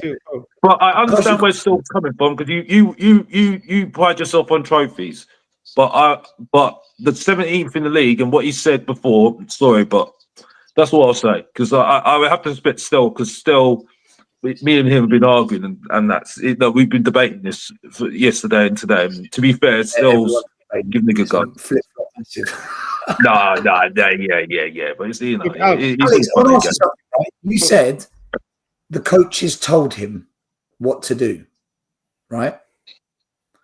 Why didn't they tell him what to do in the Premier League then? If it's the coaches that told him, I don't know. This is what I'm saying because the thing is though, if he adapted to what he was doing before, it done what he was doing before. He would have. We would have not lost by one goal. So I don't know. I really don't know. But I don't want to. I just don't want to say what I said before. I don't want him here. But everyone knows my feelings. You know what I mean? Because I don't think it will improve next season. We're gonna get. We're not gonna cope with Champions League next season. Sorry, I'm not hearing that. Sorry. You think he can cope with Champions League next season when he said what he said in January? With all due respect, Alex, look, I can understand feelings about Ange. Again, I'm not the biggest fan, but there is no way you can say that players switch from an attacking system to a completely like Jose defensive system by themselves, knowing exactly what to do, knowing how to play. Like, it's not possible. Like they can switch. Like there's no way that Romero would be organizing the defensive line by himself. There's no way that players would completely go 180 and play a defensive style after 45 minutes if it didn't come from Ange. Can I dispute that? When you watch Basuma and Bentancur, Basuma was doing exactly what he was doing at Brighton. He was doing exactly what he was doing at Brighton. Everyone was praising him to the hilt, which he deserved it. But that's exactly his game. Bentancur was doing what he was doing at Juventus. That's why he was very good, the double pivot. Adoji and Poro were doing exactly what they do normally. Proper wing backs. No, they weren't. Well, they were. No, they weren't. Poro put in an excellent defensive performance and normally bombs on and inverts. How much did you see of that? Well, no, but he wasn't inverted that game, wasn't he? He wasn't inverted. No. Was he inverted? That's the point I'm making. He was putting he did the crossing because he was actually being a fullback. That's the point. It's not up to him to make that decision, right? Like the manager puts players in position. So why did he not do that in the league then, Eugene? That's what I'm saying. So I mean, that's the question, right? The question is why does Ange play one way in the league? So this is the point I'm making. So if he's not doing it in the league, right, which is by the way, 38 points will get you relegated in any in certain seasons, by the way, right? So when he's saying this, he's all right to say that when you won the cup, but then you're saying, oh, so you're okay to be, worrying about relegation then? You get what I'm saying? I'm just saying if we're consistent, we slag off Ange for his tactics in the league, which is fair. At the same time, we need to give him his flowers for the tactics. But I did say, but I didn't say that. I gave him credit for winning the. I've said it on my channel already. I've gave him. He's proved me wrong, right? Eugene, if you watch my channel, I said on the video, I've already done that. So I don't need to say any more on that. But, however, I'm sorry, I still don't believe this is him, because if it was him, he would incorporate it in the league. Exactly. Right? And we will not have lost by one goal every single time. That's the point. But I don't want to go into too much because I've got to respect Dan. You know what I mean? We're going to have to do this another time. That's what I think. You know what I mean? Like Dan, Eugene, I love you, mate. You know what I mean? I love the fact you disagree with me. Absolutely love you. Determined by the injuries to our three creative midfielders. Who would have played? Kula would have played. Madison would have played. Kula might have even played on the right wing because of the graft he can put in. And he would have played, Madison would have played, and so would Bergvall if they'd been fit. So some of them players have been extremely lucky to play in a cup final. I don't think he had no choice, because when we see the lineup, everyone, like when I'm talking to people at the ground, everyone's saying, this is defensive and all that. But fair play to him with Sarr, because Sarr broke from that midfield and he had two chunks in the hand in that goal with Johnson. Fair play to Sarr, who's took a fair bit of stick. Yeah. And I thought, again, he's run his legs off. He ran his legs off, Sarr, during that game. People think he's just a runner. He's not. He's not. He's picking out passes, and he's going to get better. He will get better, right? Based on what? Alex, the trouble is with Ange, it's either fully defensive or suicidal full out. That's the point I'm making. Yeah, that's I know. The point I'm making. That's the trouble. What I'm saying. That's why I can't. What is our identity? What's our identity, everybody? No, what is our identity? There's no happy medium. If he could get a happy medium where we're solid at the back and we look like scoring every time we go forward, that's perfect. Yeah. But look, listen, listen, to respect what Dan says, listen, it's a brilliant thing, right? We won, right? Like, forget what Ange, because I don't want him here. But for me, it was brilliant to see what happened in the parade. That's deserved. You know what I mean? Young people seeing that and everything else. That's great. Was you there, Alex? Yeah, I was there. Did that make you proud? But did it make you proud to be a Spurs fan? No, I'm proud to be a Spurs fan because what we've done, and we can banter Arsenal fans. I don't want to hear no Sol Campbell songs now because, like, he didn't win Europa League or any European Cup, so we shouldn't be talking about him anymore because we've done better. So we can forget him now. You know what I mean? Yeah. So, we need to be better than that now. Move on. But, like, for me, yeah, brilliant. Gave him credit. I've given Ange credit, right? But I'm going to have to see a lot more. Players improving, right? Yeah. He's going to have to sort out his coaching staff. He's going to have to change a lot of things. And I'm not hearing the excuses about 2 games a week. I'm not hearing anything like that, right? And the fact is now we're European champions now, right? So now teams look at us like a scout now. Yeah, we're a scout now for them, yeah? So we're going to have to come in and say, sorry, we're going to show you what we're all about, yeah? I don't think Levy's changing. I think people need to respect now Daniel Levy. Daniel Levy's giving us what we want. So I don't want to hear no moaning when we're doing badly in the league and Daniel Levy's not doing this. Daniel Levy's giving us what we want. So I don't want to hear it. But I don't want to say too much on that. Sorry, Nigel. Last thing on Ange. Yeah, this isn't the time to go into it. Forget the tactics. The biggest thing that I give him credit for is he did something that Poch could not do.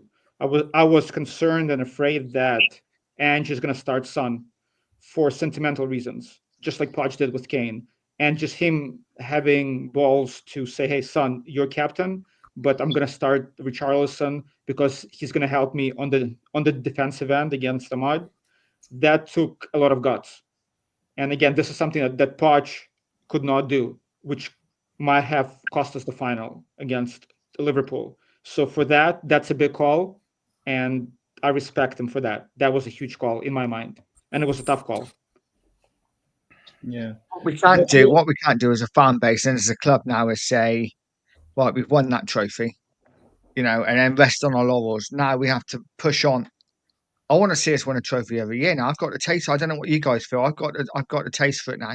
Whether it's a League Cup, an FA Cup, I don't care. I want to see another trophy next season. I want to see growth and progress and trophies, obviously, because I'll start to see a hint of it with the 4 midfielders. You start to see a bit of cohesion, whether it was like Decky with Maddison, with Bergvall and Bentancur. Bentancur started to come and show what he could do last season before the ACL. Although I like him going more forward when he drives us up the pitch, to be honest. But he's quite versatile, Bentancur. So those 3 out of the 4. Front 3 for me, no cohesion, no fluidity, no nothing up there. Although we scored a lot of goals, but it happened. You can't really say it's all luck or whatever, but it just seems to happen. We sort of play away. It can be a bit shambolic, but somehow we score goals, at times. But there's no. Back in the day, you used to have a telepathic understanding between strikers that played together. Crooks, Archibald, Chivers, Gilzine, and all that.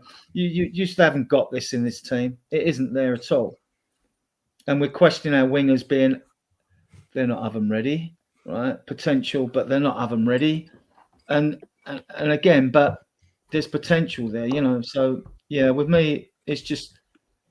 This is why I think we've struggled a lot. I mean, you don't need the injuries. And if you're going to bring a kid into a team, when you did it back in the day, you had 10 settled players on 9. You might bring 1 or 2 in. But it's a lot. It's a lot to ask. I mean, young Moore, believe it or not, he might have had and I love the player, but he might have had a lot of minutes in total, but he's actually made 19 appearances. For a 17-year-old in the Premier League, that's phenomenal. So we've got some fantastic talent, Donnelly, others, Lancashire, Vuskovic, hopefully. And I want to see these players go out I want to see them on pre-season tour. I want to see them on the pre-season. Oh, Adrian, you're so close to getting involved with this Ange talk, man. But I want to passion coming out, you see. Yeah, look, guys, I don't know. Let's go back. Anybody else want to add anything to the Ange talk before we move back to the? He's still the worst manager in my 54 years of existence, even though he won a cup. He's still the worst. But we have to be thankful to him. We have to be thankful to him for winning that trophy. Yes, that is amazing. Yes, I will say he adapted to get us a Europa League. Where was the adaptation in the league? But ultimately, look, even though, my opinion, Ange, he was the manager who delivered us and all the people and the 300,000 people who were at the parade, like these moments of happiness. So regardless of your opinions, him and Son, again, we can talk about Son that, he's washed, he's this, he's that. Regardless, he was the captain of the trophy winning side. So just looking at that fact, forget everything else, right? Ange was the manager who gave us and these moments of happiness. And ultimately, at the end, that's all that matters right now for this season. Next season, we can talk about pros and cons and everything else. For right now, you cannot take that away. Back to the party, and then back to the party. Let's lift the mood. Fantastic, and I've thought this for a few seasons now, to see so many women at football, and yes, to see families, young girls. I mean, we're talking 5 and 6 year olds in Spurs kits and things like that, girls and boys. And I just think it's absolutely brilliant, because they're the next generation. You need to win trophies to build a generation on a foundation, if they ain't priced out by leaving, you know what I mean? But so let's get a question on the panel. Let's get a question for everyone. Where does this rank in your lifetime as a Spurs fan, this Europa League win? Let's go around the panel. Nige, ain't heard from you for a while, mate. Where's it for you? It's pretty high, but the league form does sour it a little bit. I would say the 82 Cup final for me would be the biggest one, just because that's when my dad sat me down in the 81 Cup final and said, "Who do you want to win?" I said, "The team in blue, Dad." He smacked me around the head and said, "No, you effing well don't."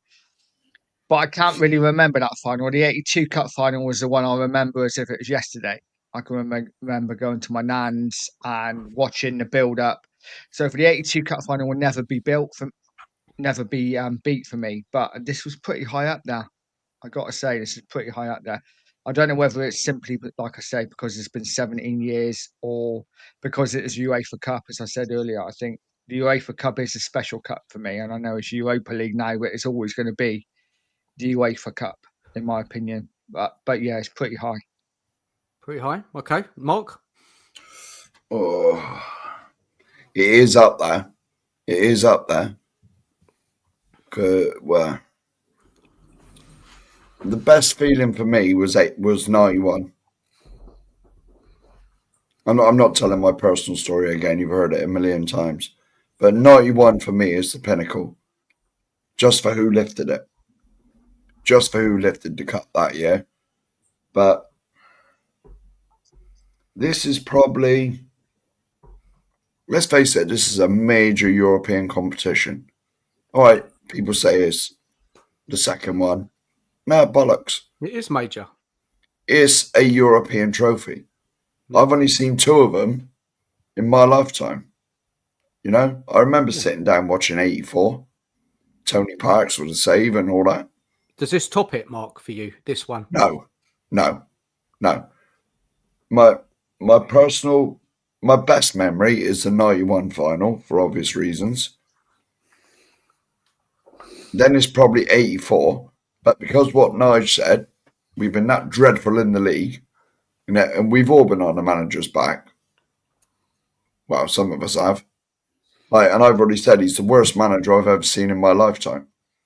But he brought us a cup. So it's probably behind 91, 84. It's probably third in my list. Fair enough. 81 and 82 is close as well. Ricky Villa in the final. 81. That's fantastic memories, eh? Yeah. Amazing. Stel, what about you, man? Where's it with you, this trophy? Joint number one. I can't separate the two because they're different. In 91, being at Wembley to beat Arsenal, who are champions of England, who are on the verge of doing a double, and we stopped them, and Gaza hitting that free kick, fuck my life. That was insane. That game was mental, man. Mental. So that will forever stay with me. But when you go to away games, especially abroad, it's my first away abroad game with Spurs. It's different. And I was lucky enough to be there, right? I count myself very lucky to be there. It was different, man. And I will never forget that stadium, what it was like being there, especially the final whistle. It was immense.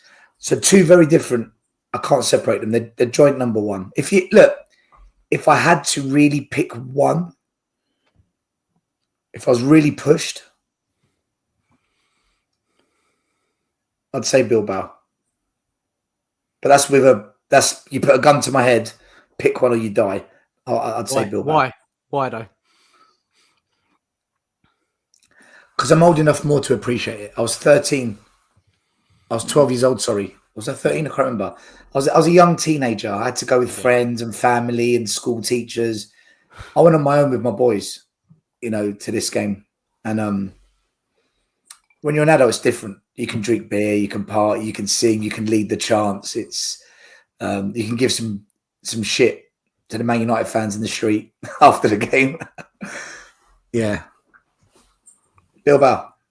Fair enough. Adrian, what about you, man? Where does this rank in your trophies you've seen? I mean, 1967 beating Chelsea 2-1 in the FA Cup final. Fucking hell, 1960s this one. That was good enough. That was good enough. No, then you would move up to, I mean, the 72 UEFA Cup final, the Chivers away goals, blast the header and the volley, and then getting the draw at home and lifting that. And then like there's so many, then you can't leave out the 81 Cup final, the 100th Cup final, and Ricky Vila's goal, and the replay. And then you got 84 when you're there, and they were singing one Danny Thomas when he misses the penalty. The difference between them and now, when you could put them in front, is that the FA Cup and the League Cup. The League Cup was only brought in 1970, and the difference is that even the FA Cup, we won at a good time last time when Mark was the 1991 with Mebs and that against Forest and that. But nowadays, the UEFA Cup, the Europa League, is a bigger competition than our two domestic cups because they've both lost their luster. They've both lost it. Even like when you get build-ups to FA Cups and all that, early rounds now, it just doesn't have the same romance wrapped around it as it used to. It's because all the money's come into the game. And I just think the Europa League is second to winning the Premier League, to me. Well, no, it's second to winning the Champions League because the Premier League's the hardest competition to win in the world. It's 38 games. And the Champions League's what, 13? 8, 4, 12, 13, is it? Might be more. Yeah. So where does it rank, Adrian, in your... Third in the list of trophies. Premier League, Champions League, Europa League. No, but in your lifetime. In my lifetime. Like the moment of winning this trophy, where'd you rank it? So we're excluding the First Division title then. So it's going to have to be... rank it. It's high because it means so much. And you see, a lot of these wins are great in their own way. I'll put a gun to his head like I put a gun to my head. Just put a gun to his. What you mean? Rank it out of all the trophies we've won? Yeah. Well, then I would. That you've seen, Adrian. I know you went to school with Moses and that. Yeah. Yeah. Well, like I've got to pick from 15 trophies that we won, excluding Charity Shields. You're asking me to pick from 15 that I've experienced. Well, maybe we'll come back to you then, Adrian. Yeah, have a little. I can't do it. It's just too many to pick from. Have a little. He's spoiled. It's pretty binary for you. Like binary. I can't answer this question. Really can't. We're not spoiled for choice. Okay, Eugene. What about you, man? 1967. That was a big one, but no, I mean, in your lifetime, mate. Yeah, I'm joking. Oh no, I mean, obviously, I'm a new fan. I've been supporting the team for 15 years. You're fucking great for your age, mate. Yeah. No, 15 years. Yeah. I'm old. In 15 years, obviously, we won fuck all. So, I mean, this is the first trophy. So, easy for you then, Eugene, is this one. Yeah, exactly. So it's just that. But again, I've seen other teams that just as big of a fan of win 7 trophy, like championships, and I've never cried. And it's so just the emotion, like the 15 years of all that crap football and like disappointments. So yeah, this is the only time, but I got to spend it with my son, who was crying as well. And no more questions from him about why I chose Tottenham and why we lose every single time. He used to ask me every single time we lose, he was crying like, why did you pick this team? So me and him got to share the moment. His number 17 as well. His football number for the team that he plays that I coach is 17, which is crazy. Everything is like 17. So just that moment, him being old enough to understand and to actually follow the club, it was amazing. So one of the biggest differences I've noticed that everyone I've seen on podcasts, right, looks 10 years younger. I'm All old. the stress has gone out of the system. old. The darkness has lifted from around the stadium, and everyone's looking like totally refreshed. Normally we get to this stage and everyone's like, knackered, can't wait for the season to end. Now I'm so looking forward to going to Brighton tomorrow at home, like, because I want to see that game and parade the cup and all that. And that's why I don't think sacking Ange is the right move. It's not really. I don't think it's the right move. Eugene said and others have said about winning the first trophy, and Poch did well for us. He gave us. By the way, top class. a question: the Super Cup, does that count against this season or next season? Next. Okay, so we're not winning a double this year. Okay, so it's next season. Okay, guys, do you know things like Super Cups and Charity Shields and that? Yeah. That for me, the Super Cup is the European Charity Shield. It is. Does that get us to the Club World Cup? Take it, Stel, you take it, man. Yeah, of course. I'd like. Yeah, I'd take it. Yeah, that's it. It's great for banter. It'd be great for banter, wouldn't it? That's the reason you want it. You want it for the banter, right? So, does the winner get into the Club World Cup or no? No, that's what I. No, Champions League. No. Oh, just Champions League. It doesn't do anything for me, man. Like, I'm not bothered by it. I mean, if we win it, great. If not, just banter. Champions with different continents, and it's not necessarily. What, another parade for that? Just banter Arsenal. Why not, guys? Well, for me, I mean, I go back 91. I was 11 years old. I probably wasn't into football as much as I am now. I'm obsessed with Spurs now. The older I get, the more obsessed I get. Now, 2008, that win against Chelsea was unexpected, right? We're playing against a top team. Yes, I know they didn't have Mourinho there. They had another manager. But to win that game in the circumstances in the extra time was mental. Absolutely mental. Nobody gave us a chance in that final. And, we had Ramos as manager. We had some good players. That was big, yeah. But this one on Wednesday night, I mean, it touched me. I got to be honest. I was a state. I was emotional. I don't know if it's to do with the 17 years we've had to wait. It's probably a bit of that. It's probably a bit about the season that we've had. It's been so rubbish. It was just emotions. I mean, it's so hard. I mean, I'll probably have to go for, if you have to put a gun to my head, I'd have to probably go for Wednesday, because I can't say how happy I was, man. I was just a mess, absolute mess. And I was emotional. I was, just brilliant stuff, man. I'm so happy. It was more the relief, wasn't it, Dan? It was just so. Yeah. It's like a cloud had been lifted. Where we ain't won nothing for so goddamn long, it was like a cloud. The fog had cleared. You know, and the sunshine was shining through. Oh, look, I thought we could win it. I did, because Man United are not great. I thought we had a good chance. There was a feeling in the air for me that we were going to win it, especially because I doubted us against Frankfurt. I doubted us against Bodo Glimt. And then we're there in the final, and I'm thinking, look, this could be our time. There was a feeling in the air. I mean, guys on the panel tonight, I think Stel said it, I think a couple of others as well, that we were going to win whatever happened. The players looked motivated. They looked together. We haven't seen it enough this season. And it was fantastic to see. And it was a non-Spurs performance, wasn't it? Yeah? I've never seen Spurs play like that in a final. Yeah, we haven't seen it. Yeah, okay, we had attacking players out. Maybe Ange had to play that way. He did have some other options on the bench, but he decided that he wanted to kind of outstrength Man United and sit in there. So, look, it was an amazing night, a fantastic one. I'll never, ever forget. So I'm going for that one just because of the emotion I felt after. Put it this way, Dan, right? I was on Saviour, and I said, I don't care if this game is the stinkiest game ever, as long as we bloody win. Yeah, of course. Right? I said, as long as we bloody win. And that's what it was. Because let's face it, the actual game was probably the crappiest final I've ever seen in my life.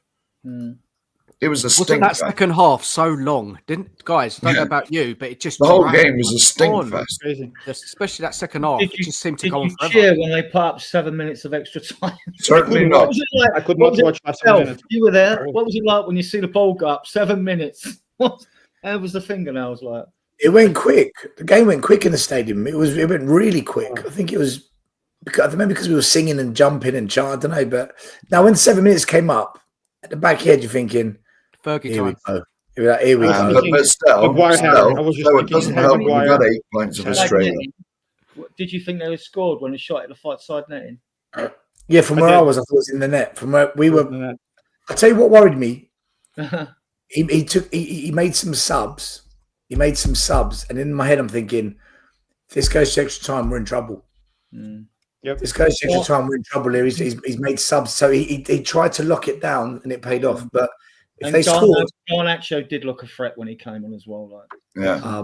what was Amrin thinking, not playing him? I don't know. That was a It mistake. went quick for you, Stel, because you've been in the bar drinking Australia all bloody afternoon. Yeah, basically. Sure, I was in the pub That's what with it is. others. Nobody could watch. Like They in the didn't pub. sell alcohol in the stadium. It's how not was allowed. No, How they was- didn't. Alcohol allowed in the stadium, no. How was the fans' reaction? Because I loved it with the Romero Maguire clashes. I loved it, like, you know what I mean. So like, how When did he the crowd- leaned in and screamed the word slabhead to him in Spanish. El Slabio. That was great. Romero was great, weren't he? That night, he wanted it, man. The whole team, really, to be honest, they were all together, man. Fantastic. Other than the goal we scored and the final whistle, the biggest roar, boys, watching it in real life at full speed. That Van de Ven clearance was insane. Wow. Yeah. Wow. It was fucking insane, man. Was I don't know legendary. how he got there. I don't know how the weight of body he had to get up in the air that high and to connect with it. And it could have easily hit the crossbar and gone in, you know. It just went past the crossbar. So I mean, the only Mickey's thing is right shin. Vicario looked nervous Vicario to me save in the all game. 96th minute. Vicario save from Luke Shaw's header. Yeah. Top. But before that, Vicario was nervous the whole game, which made me nervous. He just Not wasn't. Nige. Sorry, It's were you just going to like say something, long, mate? Eugene. Nige? That's why I reckon he kept kicking it long. You're right. Oh, I was going to say, even Mickey Van de Ven's clearance off the line, it was brilliant, but it wasn't perfect, was it? It's like I said, I've just done a little logo of it, like Mickey's right shin, because it didn't come off his boot, it come off his shin. It's like, It did. okay, what it comes off, he cleared it. Definitely saved Vicario for flapping at that one. Right. Are we not happy with the quality of that clearance? Or is that what are we doing?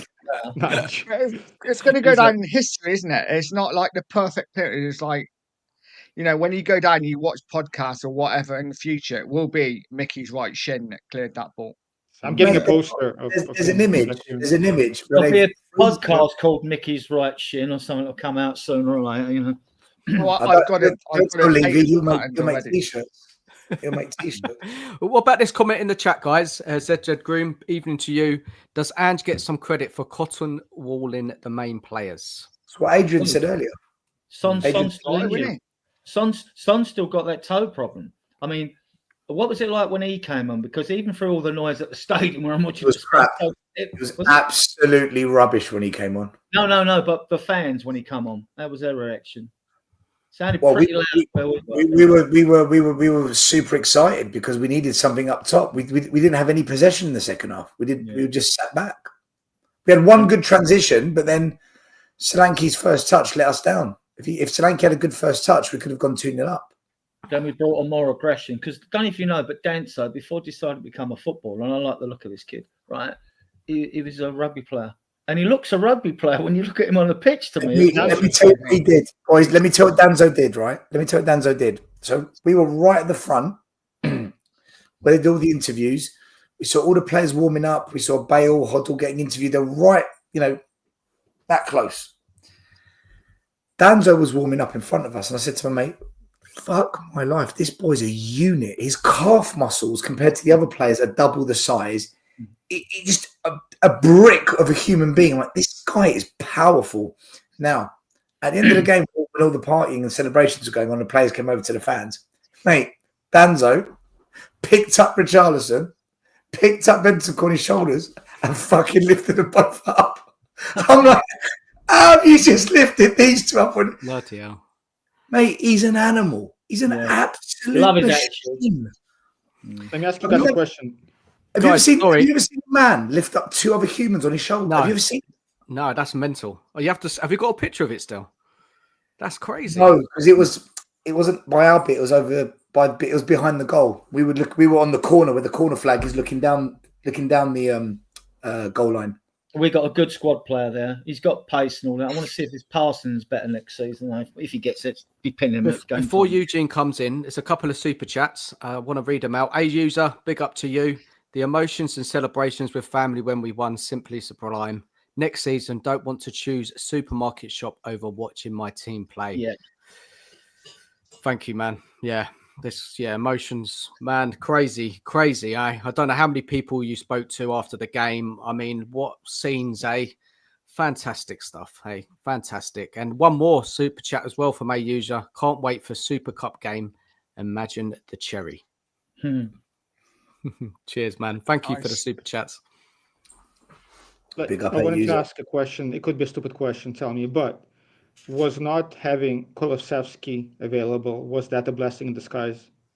Again, good player, but the way he's been playing, if he was on the right, he does not make the same run as Johnson. And at the 10, he doesn't do what Sarr is doing. So if he was healthy, I'm sure he would have started somewhere.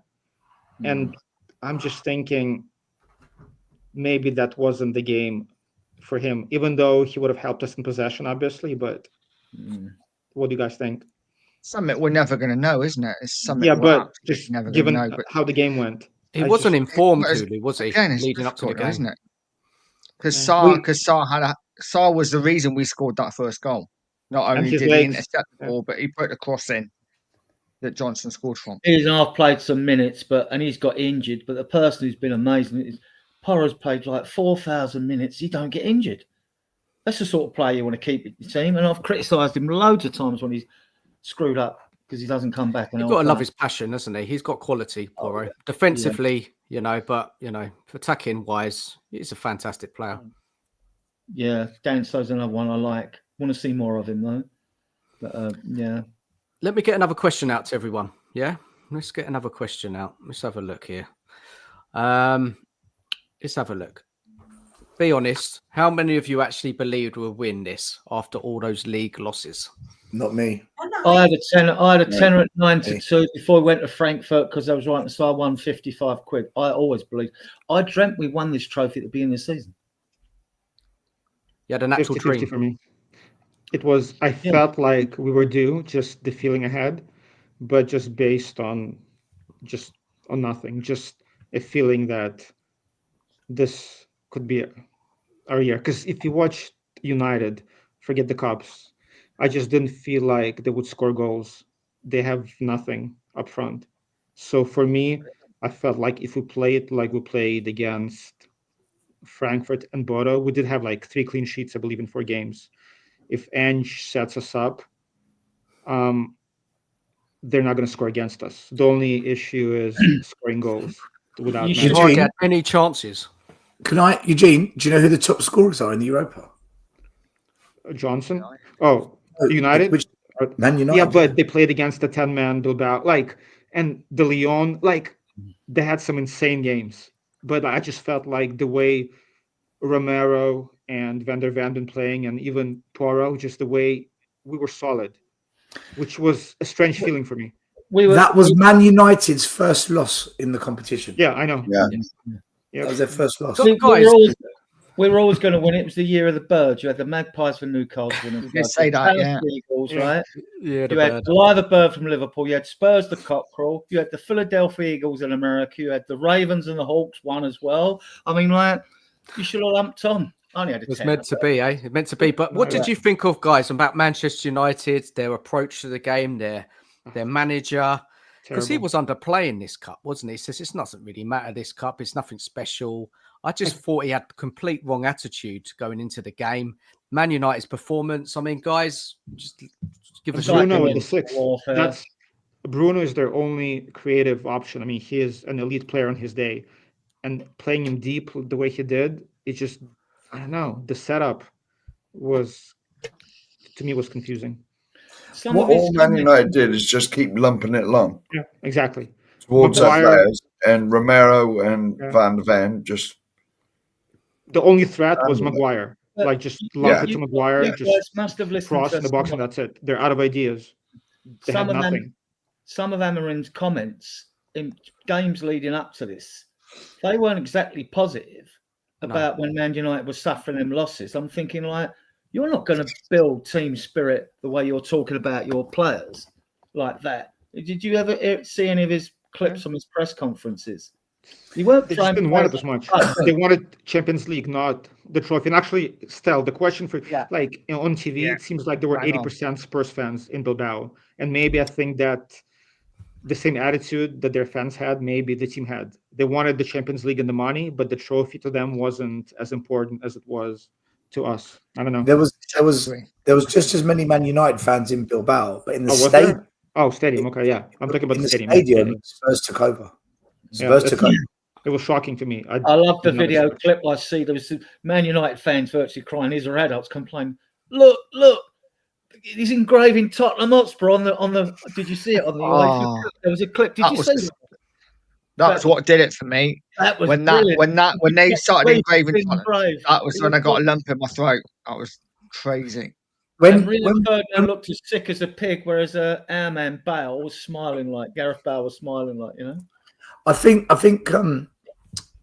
there was a bit of organisation amongst the fans, because what they did was this leaflet went out to all the Spurs fans in Bilbao. You know the guy on the guitar, Song Sheets, I think he's called. Spurs Song Sheets. And then THFC Flags, the people that hand out the flags in the stadium at White Hart Lane, they teamed up and they were doing a lot of the entertainment in the fan park.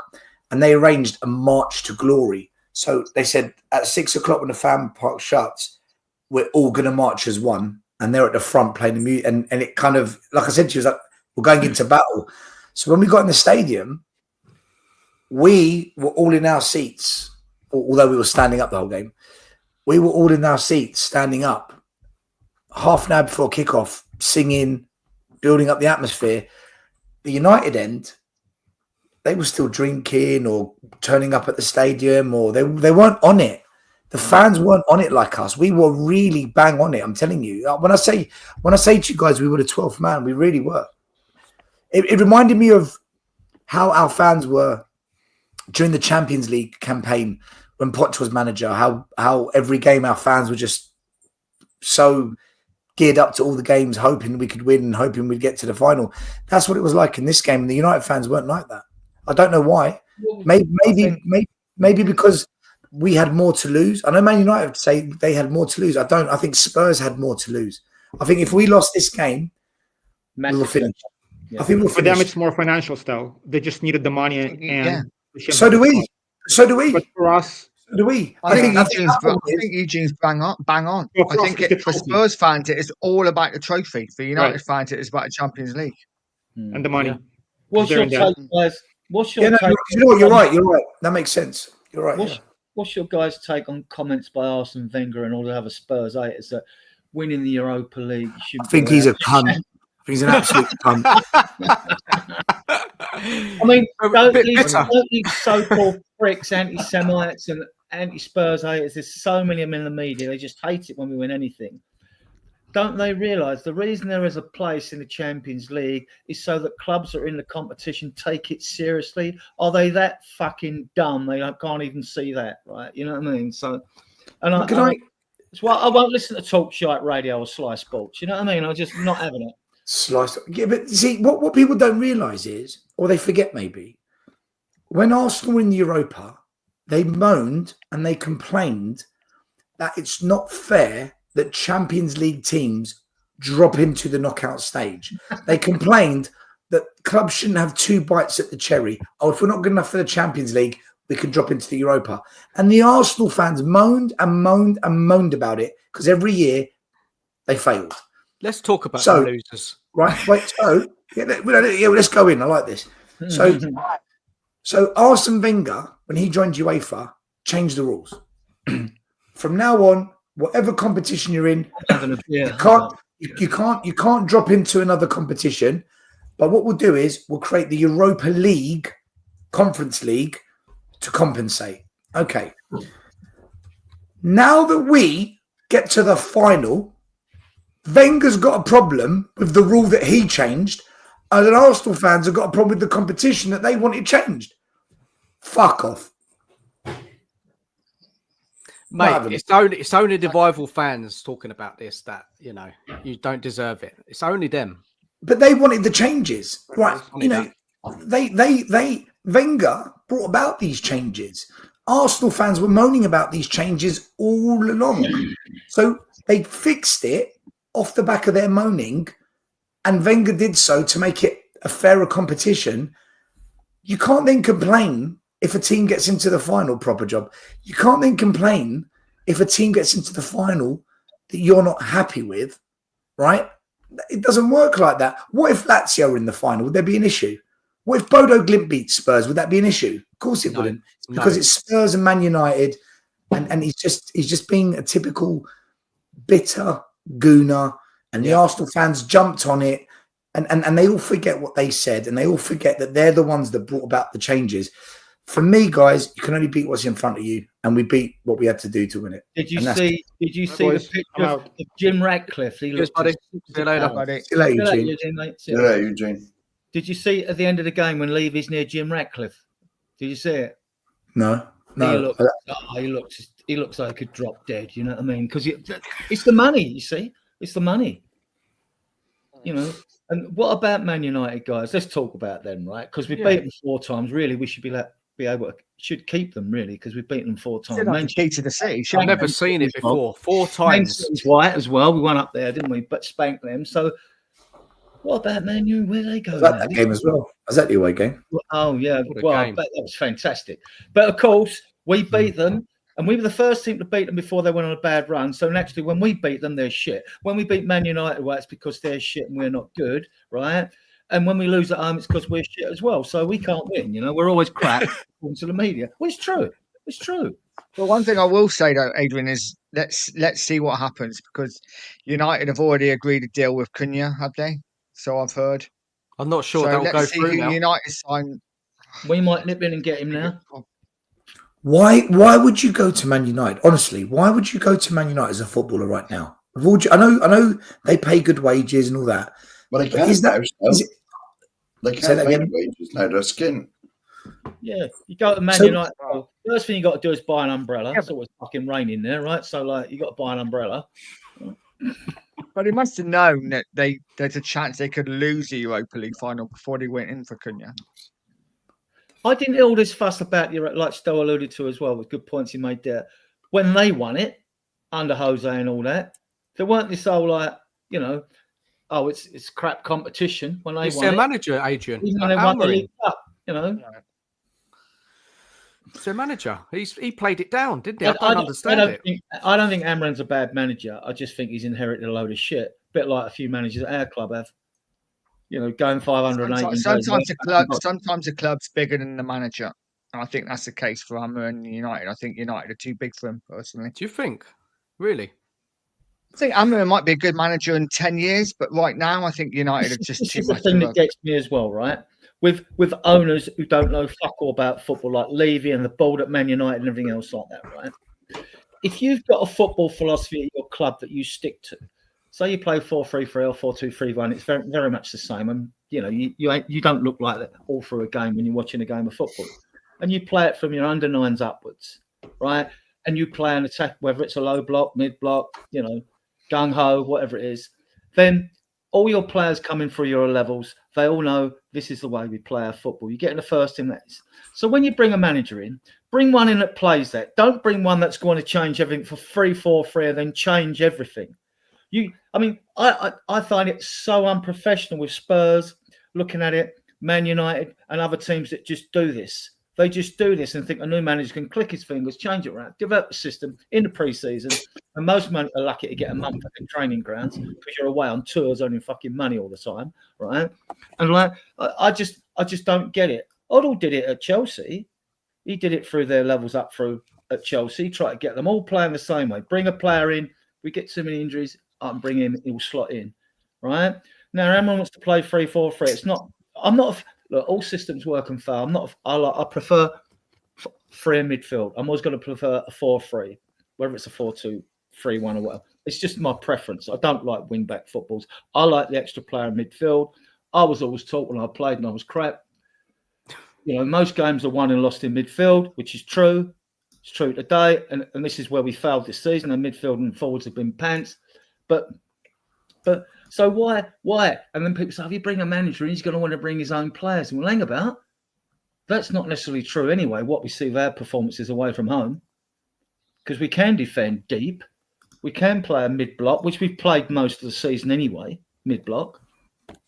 So why have we lost so many games then, Adrian? Is that you're going to put it down to injuries, are you? A lot of individual errors. And it's funny, isn't it? We win a cup. We say we've got this excellent back five, which when it turns up on his day is excellent, right? Or it could be an excellent back seven, actually, if you're giving Spence in and whatever. Don't sign that. But if they're really that good, why come we letting so many goals? And well, actually, fine margins in games as well. There's only a few games where we were lost by more than one goal. All right, Liverpool spanked us at home 6-3.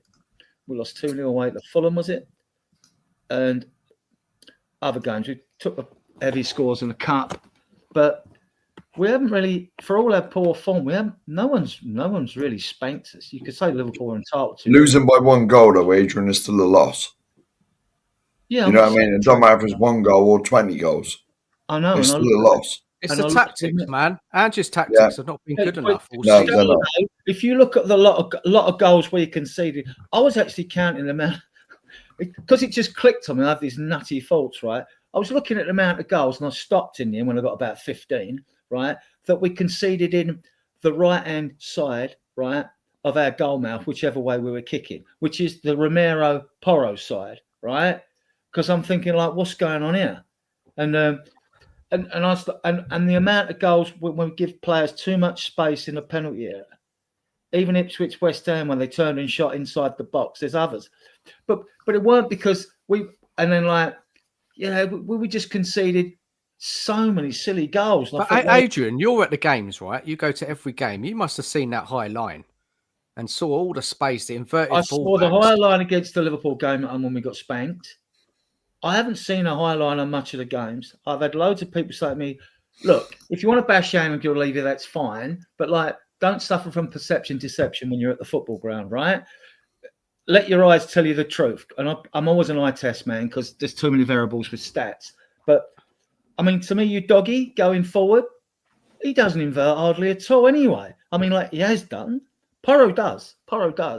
So, Adrian, what is it then? When have we been parked on the halfway line, even under Poch? Other teams have played a higher line this system, and their fans don't complain about it. Liverpool, Arsenal, Man City, they push you back and squeeze you, right? Force you, hoof it long, and then they recycle and go again, don't they? I'm not a coach. Adrian, just tell us, what is it then? Errors, mate. Errors.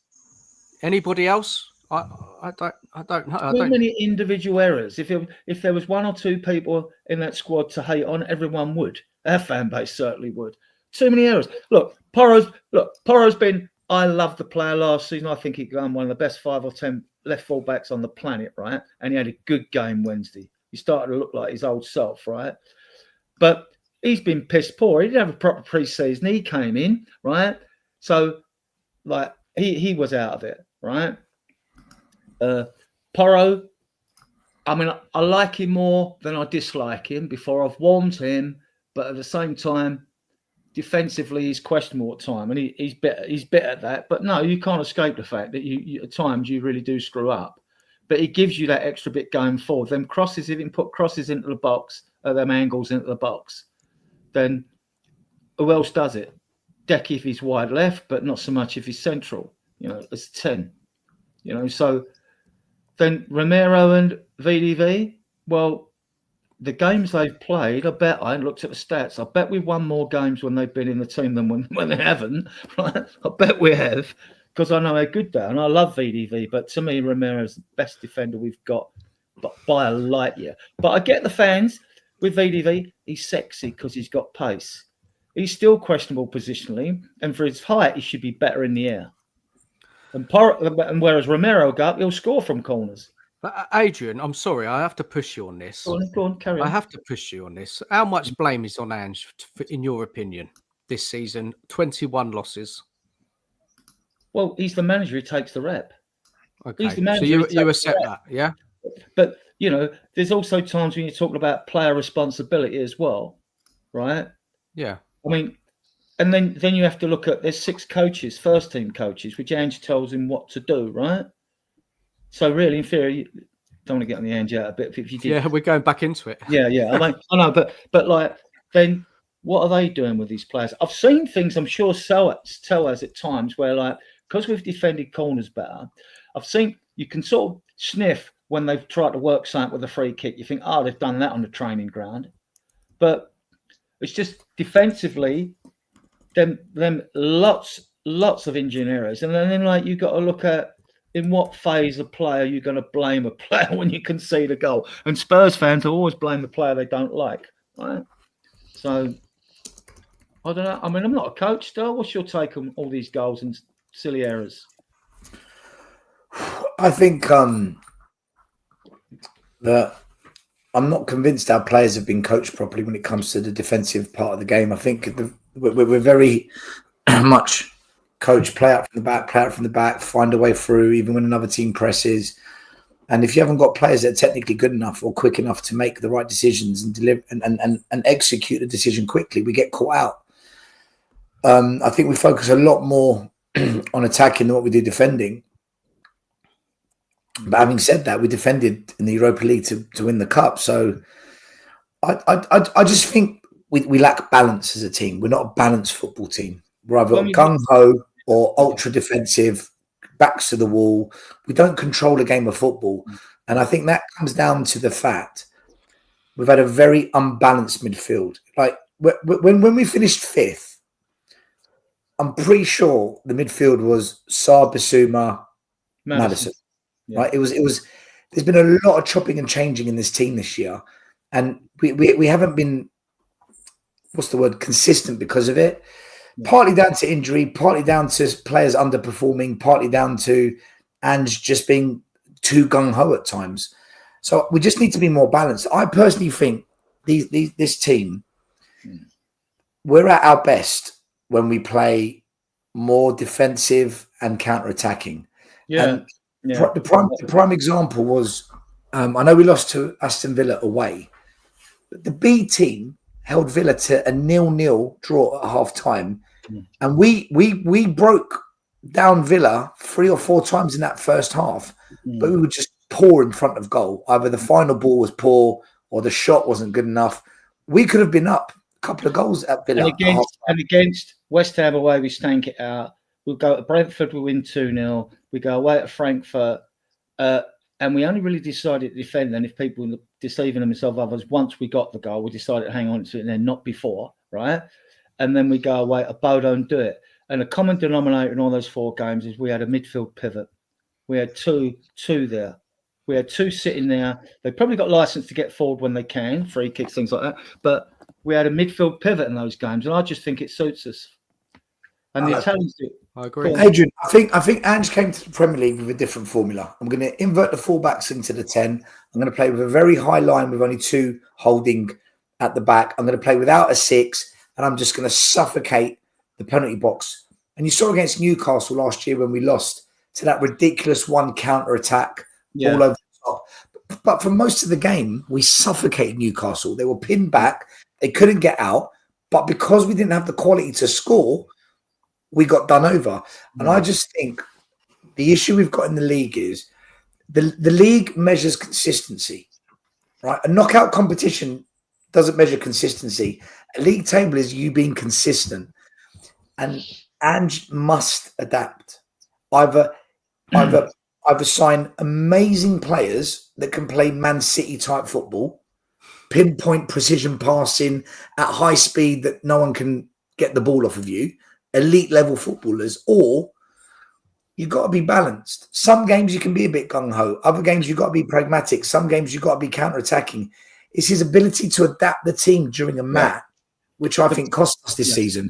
I think That's my concern with Ange staying. Yeah.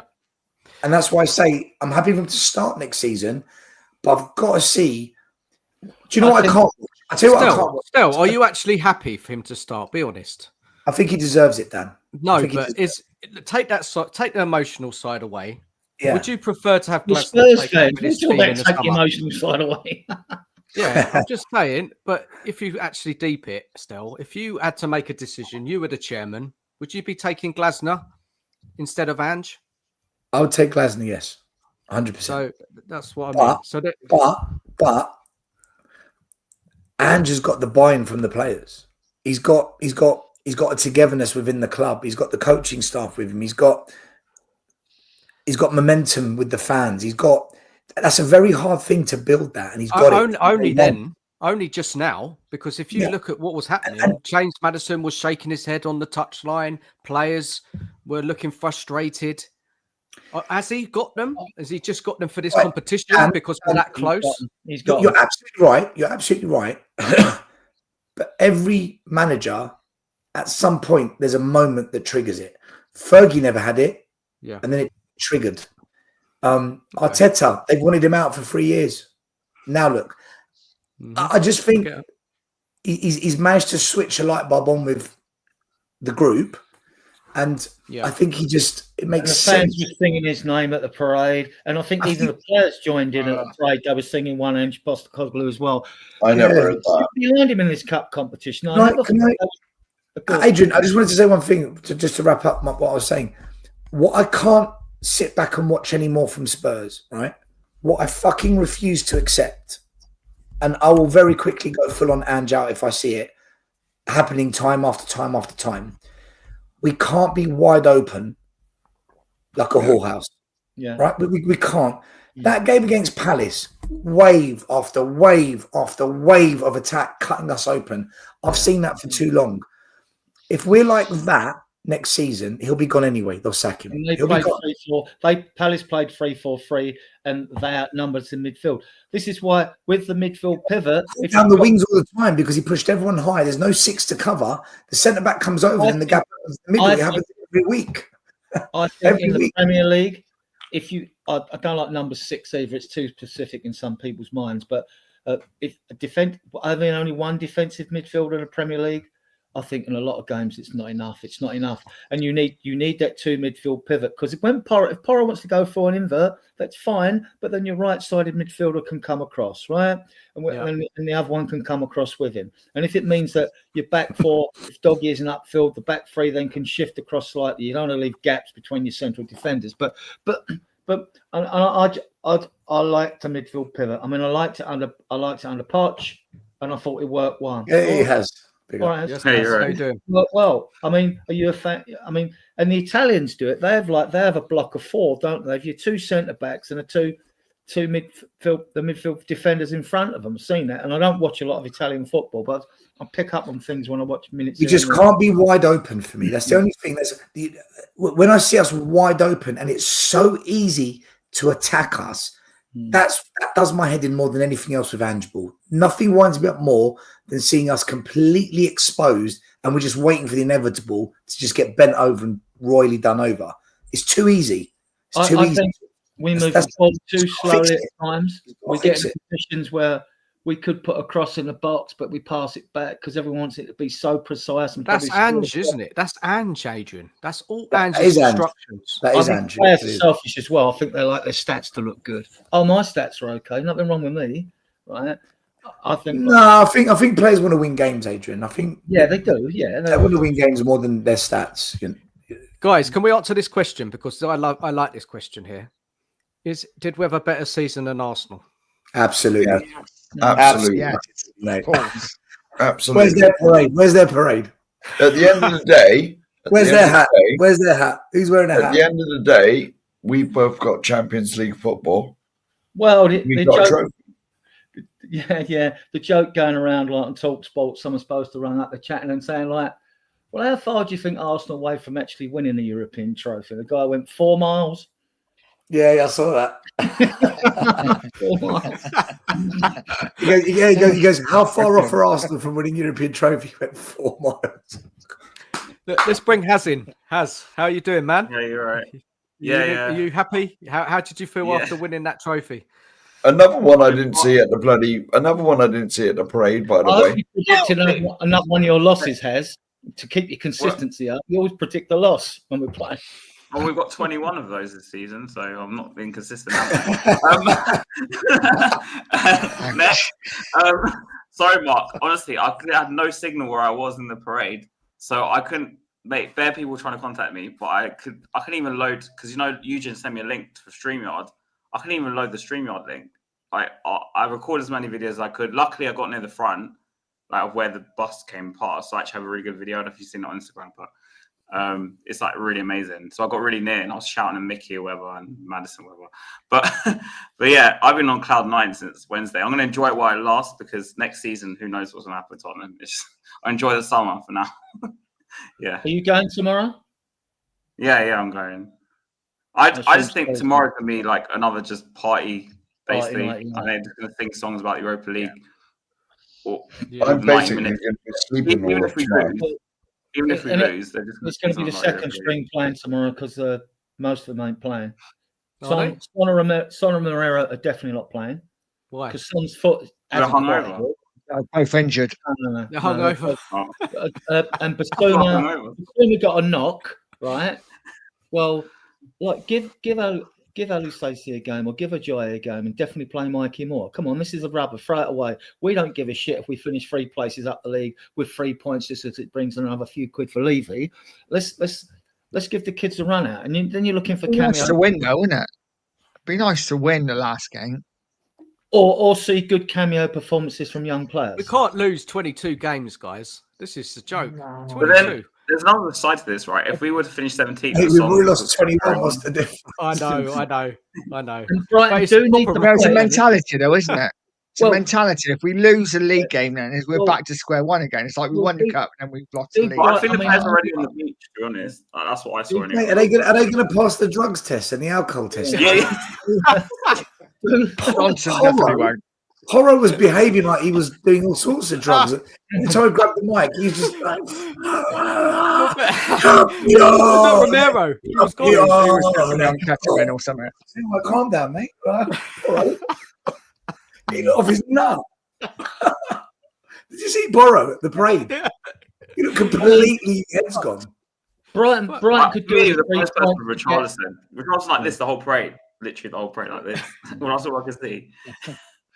Yeah. Brighton Basuma was stoned at the back, just relaxed with his ski goggles. Like stoned off his face. He had his shirt off, didn't he? Was always got a shot.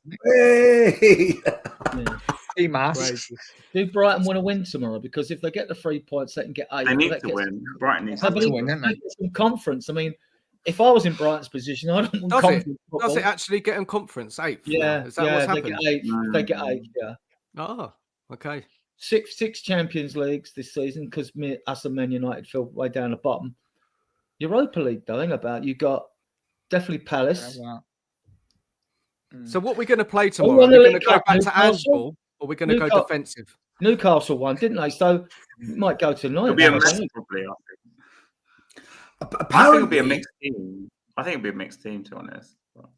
Yeah, he's going to play kids in. He's going to have to. Tell will start. Odebert will start. I'm sure if Werner's fit, he'll get a run out. There's no doubt. Oh, God. Yeah. Look, we've got to say goodbye to Mark. Mark's off. Adrian, sorry, mate. Mark's off. Mark. Big up, Sheriff. I can't speak it. My voice is ruined, man. It might come back by next weekend. Get some rest, man. I'm tired. I only had about 3 hours sleep last night. And I went straight out there from doing nights as well. So I've had about 3 hours sleep in about 3 days. I'm ruined. This is what Tottenham do to you. Take care, buddy. They absolutely ruined. Just dream of Mia. Yeah. Mia. Is she in the chat? Mate. But boys, I'm going to wish you good night as well. I'm done. I'm ruined. on Dan's early, and I've done a couple of hours here, so I'm going to go and I need to chill before I sleep as well. Yeah, Cheers, honestly, Del. Thanks for I coming should on, mate. be. I Cheers, reckon Mark. if I get up before midday, Don't mate, take I'll it be American. Much love to both of you. Take care, guys. See you later, boys. See you Up later. the on, you Spurs, Spurs. man. Come Up on, you the Spurs. Come on. Come on, you Come fucking on. Spurs. Come on, the fucking Spurs. Come on. Oh, another thing of interest to us is while we're playing tomorrow, our kids are in the playoffs, aren't they? Orient, Donny and Keeley will be playing tomorrow. Yes. So you're more the interested League in One. It's League One, isn't it? Yeah. I'm going to the game at the stadium, so I mean, like, that. Guys, I Scott, renewed my season ticket. I said if we win the Europa League, get Champions League, I renewed it, so I renewed it. fair play, man. Fair play. Fair Look, dues, there's fair a dues. chat. There's a comment in the chat. Scott M. When we saw the draw, it was always possible. A League One could have won this cup with our path. Love you, Scott. Scott, man, you're a killer. Love you, Scott. You are a killer. League One. I mean, do you guys think like I do? This new Europa League format with no Champions Leagues dropping down means that I think English clubs like Palace and that got a good chance of winning it. I mean, Yeah. I wouldn't It's quality never is been gone watered down. The quality's gone down so much because the Champions League teams don't drop in. The thing Yeah, is, though, that when helped- we were that in the helped knockout us. stages, Yeah. people were saying, "Oh, we won't get past Frankfurt. Oh, we won't get past Ajax, or we won't get past Lazio." It was like, well, hang on, we can only beat what's in front of us. If Bodo Glimt have knocked Lazio out, that's not our problem. And everyone was We'll saying just we're take going to Bodo meet Lazio, and Lazio would knock us out. Yeah, we won't It- beat Bilbao in the final. We got no chance because we're playing Yeah, on their ground. Well, but we can guys, only it play was a what we got. straightforward run. Come on, let's be real here. It wasn't the hardest run, was it ever? And we all doubted our team because we've been so shit in the league. So we're gonna think we can't get there and we can't win it because we've been so bad. Ange decides to change up tactics in Europa and we get it over the line. It's funny that, isn't it? What I don't like though is I know he heard his interview. He said something like, "I can't play this way in the Premier League" or something. Didn't he? Or something like that? Someone told me. Yeah, it's nuts. It don't make But sense. I don't. This is why I don't want Ange to be here. I don't care that we won. I do care obviously we won it right in the Champions League, but for me, it doesn't change my opinion on Ange one bit. Do you think that's go on? Do you think that's something to do differently when you're in the early rounds of the Europa League? We've also got the early round of the League Cup, and we've got league games, which are important. And if you had the squad that you could think, okay, right, I can change 5 players for these first couple of European games. There's 8. We're going to get through the 8 anyway. So or you're confident you get through the 8. So, I mean, you've got to juggle it, haven't you? You've got to juggle the squad with the Premier League, the Europa League, the League Cup early on, until you get around beginning of January when you're in the FA Cup. And we didn't have the squad to do that anyway. But the thing is, though, you say that Ange repeatedly said that he wanted these players. So, you can't say we didn't have the squad because he said it himself that he endorsed these players. So, when the early stage of these none of cups, those players that started were Paratici signings. 9 of them that started. Yeah, but we're talking about Ange. We're not talking about Paratici. Paratici's coming back. I don't know what's going to happen with that. But for me, this is what I don't like. So, for example, I'd happily take us away to Arsenal next season. We play like we did in Bilbao and shithouse a 1-0. We play these big teams away from home. Play this defensive football. I don't care. As long as we win the games. But you can play your Ange ball when you play at home to, I don't know, the bottom 7 teams in the league, for example, right? Because you will dominate the ball. You do have better quality than those teams. So you can get the results. This is why Ange, I just don't understand him because he did it in Europe, but then he said he can't do it. He said himself, he can't do it in the league. Yes, you can. This is nonsense. And I think what worries me again about Ange, that he endorsed all the signings this season.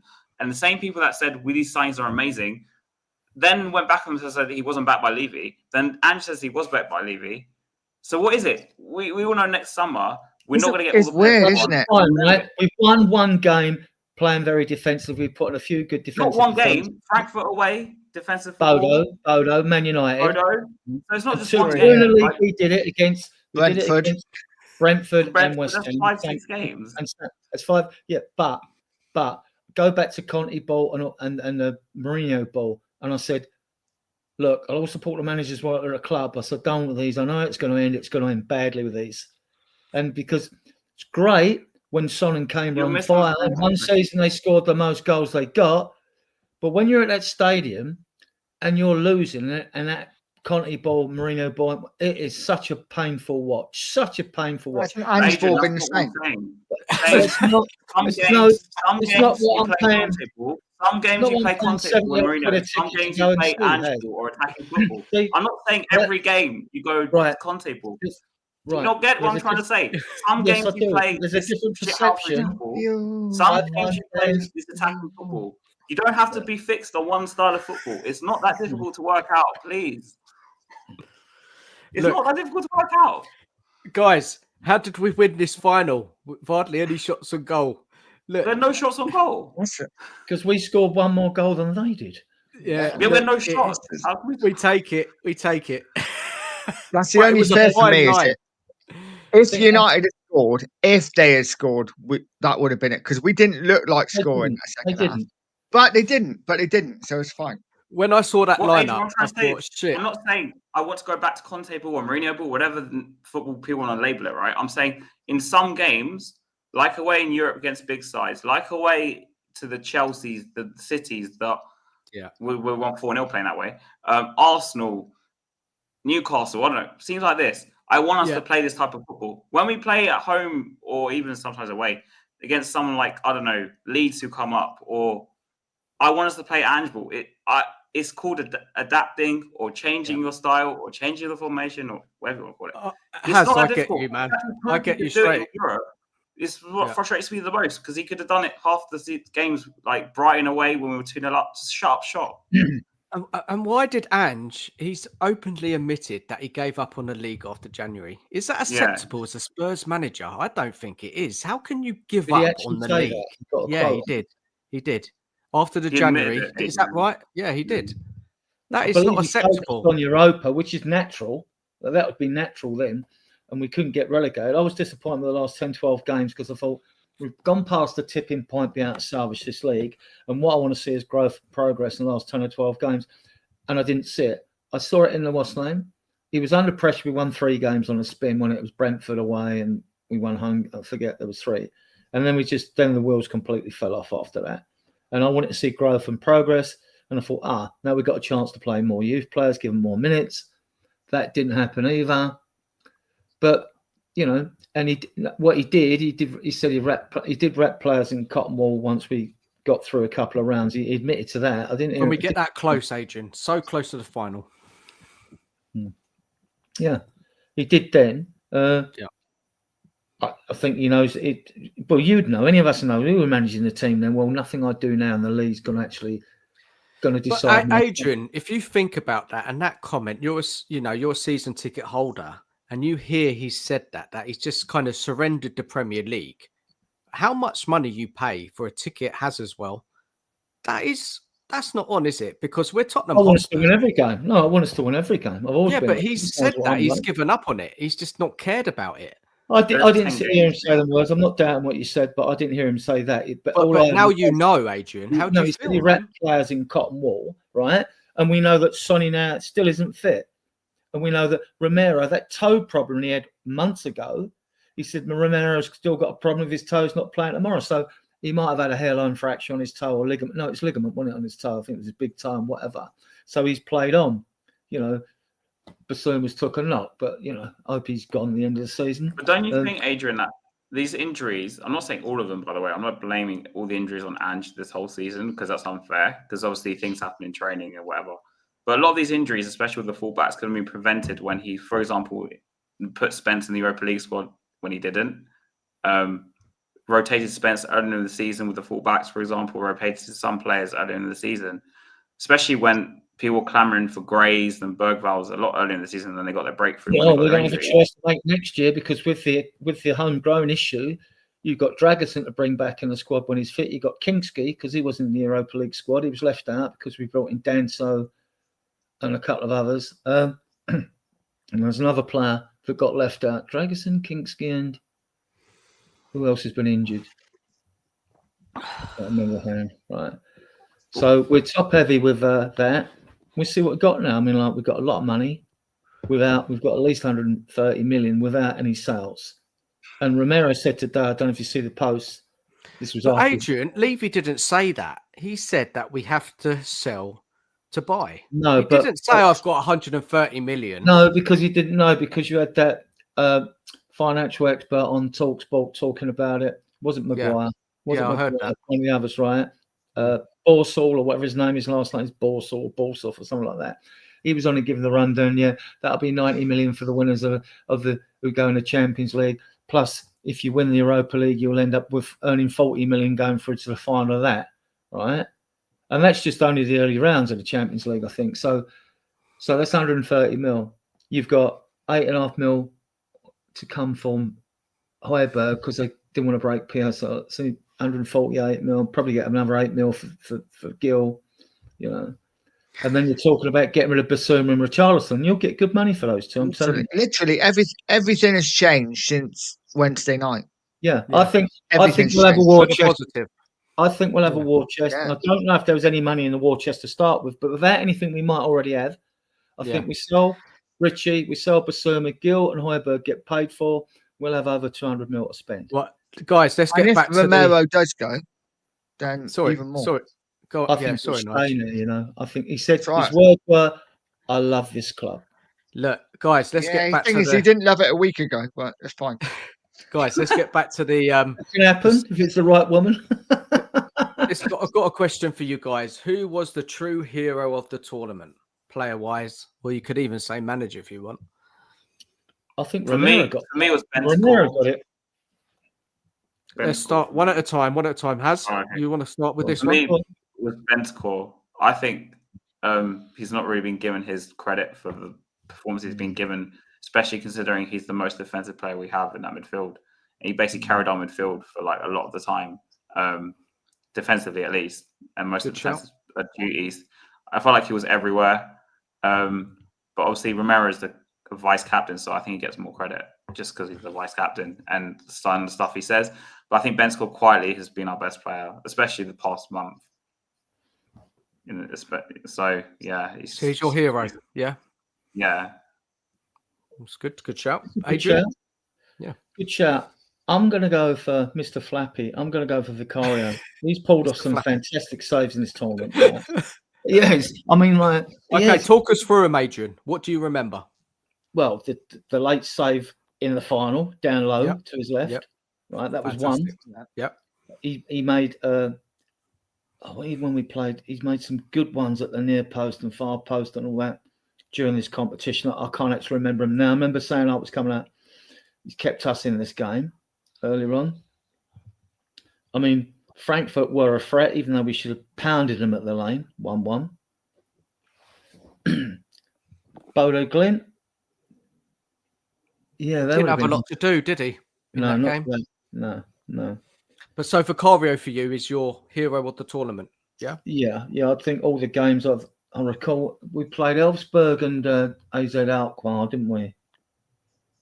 And yeah, we were dominant most of those games when we were at home, but I still see him pulling off a couple of good saves. But other than that, Bentancur's a good shout because the other players, again, it's a mixture of injured and fit players. And I think Bentancur's really come back to his best, although especially Brentford away, West Ham away, them European games. And after a couple of good games, he then dropped off a little bit, but then he's come back again. I think you're going to see an even better Bentancur next season. Good stuff. Just before I go to Nigel in the chat, I would say VDV, it's me. Fair enough. That goal saving, that's off the shin. Nigel, what are you doing? I'm pointing to the Mickey's right shin. What you do? When's that podcast going live, mate? Is that a YouTube podcast? I got no idea. It's just something I just thought of, and I'm patenting it straight away, so no one else can take it. And Mickey shins it. I don't know. Yeah, maybe sometime during the summer it might go. Fair enough, go live. Sounds good. This sounds good. What do you think morale's like in Manchester at the moment, guys? Pretty low, I'd say. But for me, player of the tournament for Spurs, I think Porro. I think in the important moments, in the big moments, he stepped up. his ball to Maddison against Bodo in the semi-final in the first leg to put us a couple of goals up. Yeah. And then his goal in the second leg to wrap That it was a up. shot. Not even any other way. That wasn't a cross. That was a shot, right? Do you reckon? No. The great cross. It went in. That's all that matters. Yeah. For me, Porrick, he gets so much stick, and his defensively he's awful at times, but again, a lot of that is down to the tactics. But actually, for what he's done in this tournament, for me, Porro is player of the tournament for Spurs. So I think Swanky got 5 goals in this competition as well. He did. Okay. Yeah, and his goal against Frankfurt as well in the first leg. Yeah. Look, I mean, if you look at this competition, we haven't played great really until the latter rounds, and then when we played in the latter rounds, it was all defensive performance, wasn't it? Really. So, standout players, I guess I'd have to look near the final, and it would have to go to a defender, wouldn't it? It'd have to, because we haven't looked great, have we, in an attacking sense? So we kind of just ground the results out. I don't know. I can't remember there and all the haze and the excitement of us winning something. But I think they gave the player of the tournament to Romero. I think he got it. But they gave it to him. Yeah, they did. Yeah. Man of the match or player of the tournament? Player of the tournament. Player of the tournament. Yeah. I mean, Romero was good in those defensive performances. Any of the back line, I would say. VDV, Romero. Yeah, I could. Maybe Romero for me. He turned up, didn't he? So fair enough. I think Romero. No, I'm thinking about league games now because he won in the squad, first squad anyway. Let's see if there's any more in the chat. Any names? Anyone who said who their favourite player was? I can't see any. Spence came into the squad in January. He didn't play in the first part, and he had some decent performances, I thought, which was good grounding for him if the opposition's not as good as what you expect in the Premier League. But yeah, that's part of our problem, isn't it? Though. Yeah. For next season. Right, let's get another question. Let's keep them going. Yeah, let's keep these questions coming. Right. Let's have a look and see which one I got next. We'll like this one. Well, their women will be feeling fine because they just beat Barcelona in the European Cup final, didn't they? 1-0, I think. I think they won tonight. So that makes it even better, though, doesn't it? That the women have won, but the men can't. Oh, there'll be some banter on that now. There'll definitely be some banter on that. Yeah. The women. But apart from that, all week I've just been telling them, going to win a European Cup. That's all I've been saying. So every single Arsenal fan. That's literally what I've been saying every week. They've been doing the streams, haven't they? They said they weren't fussed about the Europa League, but they're doing streams about Spurs now and saying, I saw a stream today where they said, has it put pressure on Arteta because Spurs have won this Europa League? I think it has. Yeah. I think it has because for me, I think if Arteta doesn't win anything next season, he's gone. Well, it's like us as well. I mean, if they'd have had a first-class number 9, they might have got that league this year. Yeah. Gyökeres is going Arsenal. That's what I heard. So if they go for Gyökeres or Kuna, if Man United don't get him now, I said at the beginning of the season for Arsenal, Arsenal had to sign a striker.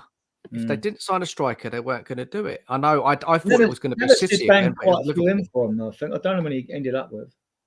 Isn't that what makes the banter even better, though? It's the fact that we all know as Spurs fans that Arsenal are so close to being a great side. But the fact that they're a striker short and they keep failing, and we are, let's be honest, pretty crap, and we've won a trophy. Doesn't that make it even better?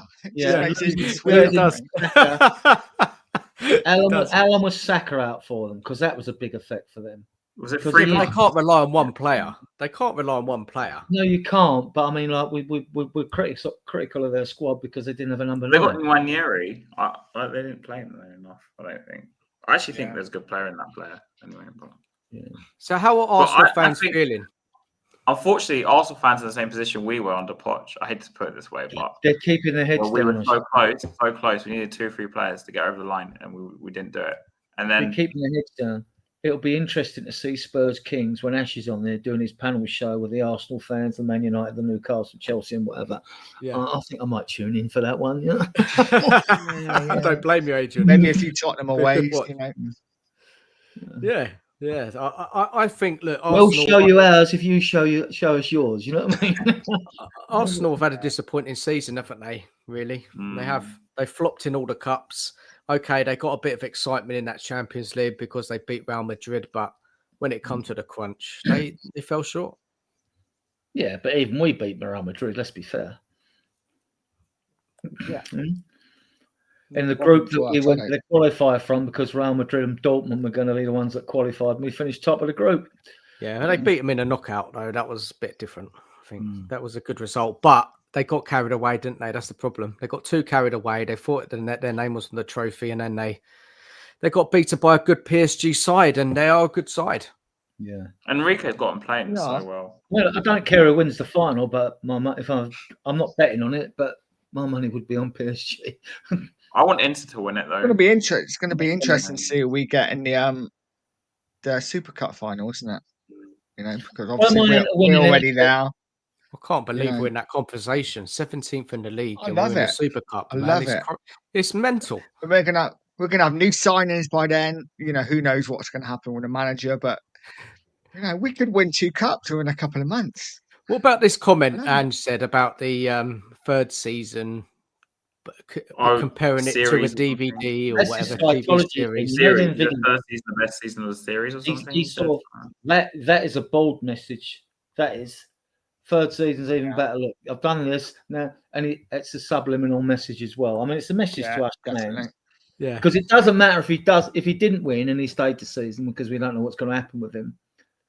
And he still walks away as a Europa League Cup winner. So come wrong, but I've won your first European trophy in 40 odd years. So he can't. I think he's in a no lose situation. But the bold need to make sure. I don't know how you do this, because he's got to. I mean, if you go to work and you got a job, you don't go and ask your governor if your job's safe. You just go to work on Monday morning and carry on. If you find you've been he has admitted that, isn't it? He's admitted that he's not been told anything until he knows different. He's just going to come into work. But I think the club, this is where we get this lack of transparency. This needs to be done now, like say after the bank holiday, after Brighton going back, say Tuesday. But he's going on holiday. You're either sacking him, or you're letting him have next season. I don't. What's your hunch, Adrian? What's your hunch? Or anybody on the panel? I think he's staying. I hate to say it. I think he's staying another year. No. Shall I tell you why? This is my theory. Because he has 2 years left? Is it 2 years left in his contract? Yeah. And or 3 with an extension. So what Levy could do for 1 year, have him for another year, because our fan base is completely split. I'd say, and then get popped after the World Cup if it doesn't work out. My other theory is a bit deeper than yours. You've got to look at it from Levy's point of view, who can never do anything right by this club and a great businessman, right? If you bring a new manager in and the manager just has a poor average season, whatever, then it'll be, why didn't you fucking let Ange carry on? If he lets Ange carry on, he's got nothing to lose. Then people will see why. Well, you won a trophy, we give him a season. I think Levy getting rid of him is worse way. Now, I have to caveat that with it. If at the end of June, when his band's up, Paratici comes in, Paratici might want to bring his own man in. He's going to come in as director of football. I mean, I think they get on well. So this is complex. Everything's complicated with Spurs. Let's be fair about it. So then it'd be a question of Levy talk and say, look, give it a year, mate. Tell your man, give it a year. But then in next year, if we win the 2 domestic cups, because we're not wearing the European Championship, we're not winning the league. We're too far away from it, right? So we have to go for the domestic cups next season and try to get top 5 for Champions League again, because I think we'll get the coefficient again with our teams in Europe. So that's what we need to go for. Go for both the domestic trophies and get the top 5, and then build on that the following season. It's unknowns at the moment, isn't it? But I mean, I will be going to this season with confidence, because I reckon we'll have a £200 million war chest, and I think. Are you confident about Ange, though, Adrian? Be nice. What's your confidence about Ange? Why is he suddenly going to change?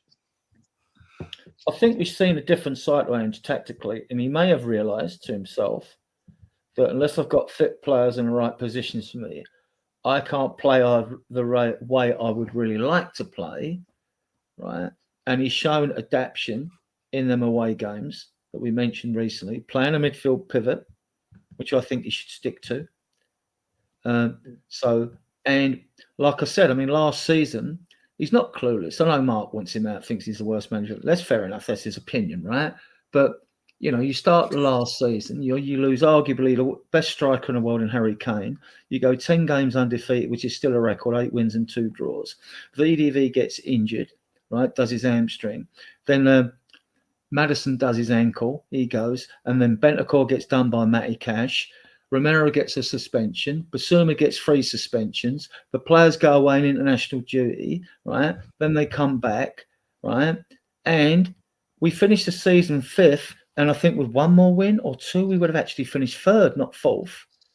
And he's been in the game 26 years. Let's give the man a bit of respect. You're not a mug. I mean, we've all watched football for years. We've all got valid opinions. You know, we know a bit about the game. We haven't got coaching badges, but we know a bit about the game. So if we know a bit and we're not directly involved at ground zero, where Ange has been for all them years and won trophies, albeit in different leagues, he's not clueless. Whether you think he's good enough for the Premier League is another thing, but he's not clueless. I think that's a bad slight, to be honest with you. And I would like to see him be given a season there. I would. I asked Del this question. Yeah, Adrian, I asked Del this question, and I'll ask you as well. If you could change and there was a better manager available, would you make that decision and take them? No, not after winning this trophy. No, really? No, I just don't think. I think Levy's hands are tied on this. Like as is alluded to, I don't think he can actually afford to, because if it goes wrong with the next manager, and Levy don't need no more bad press, right?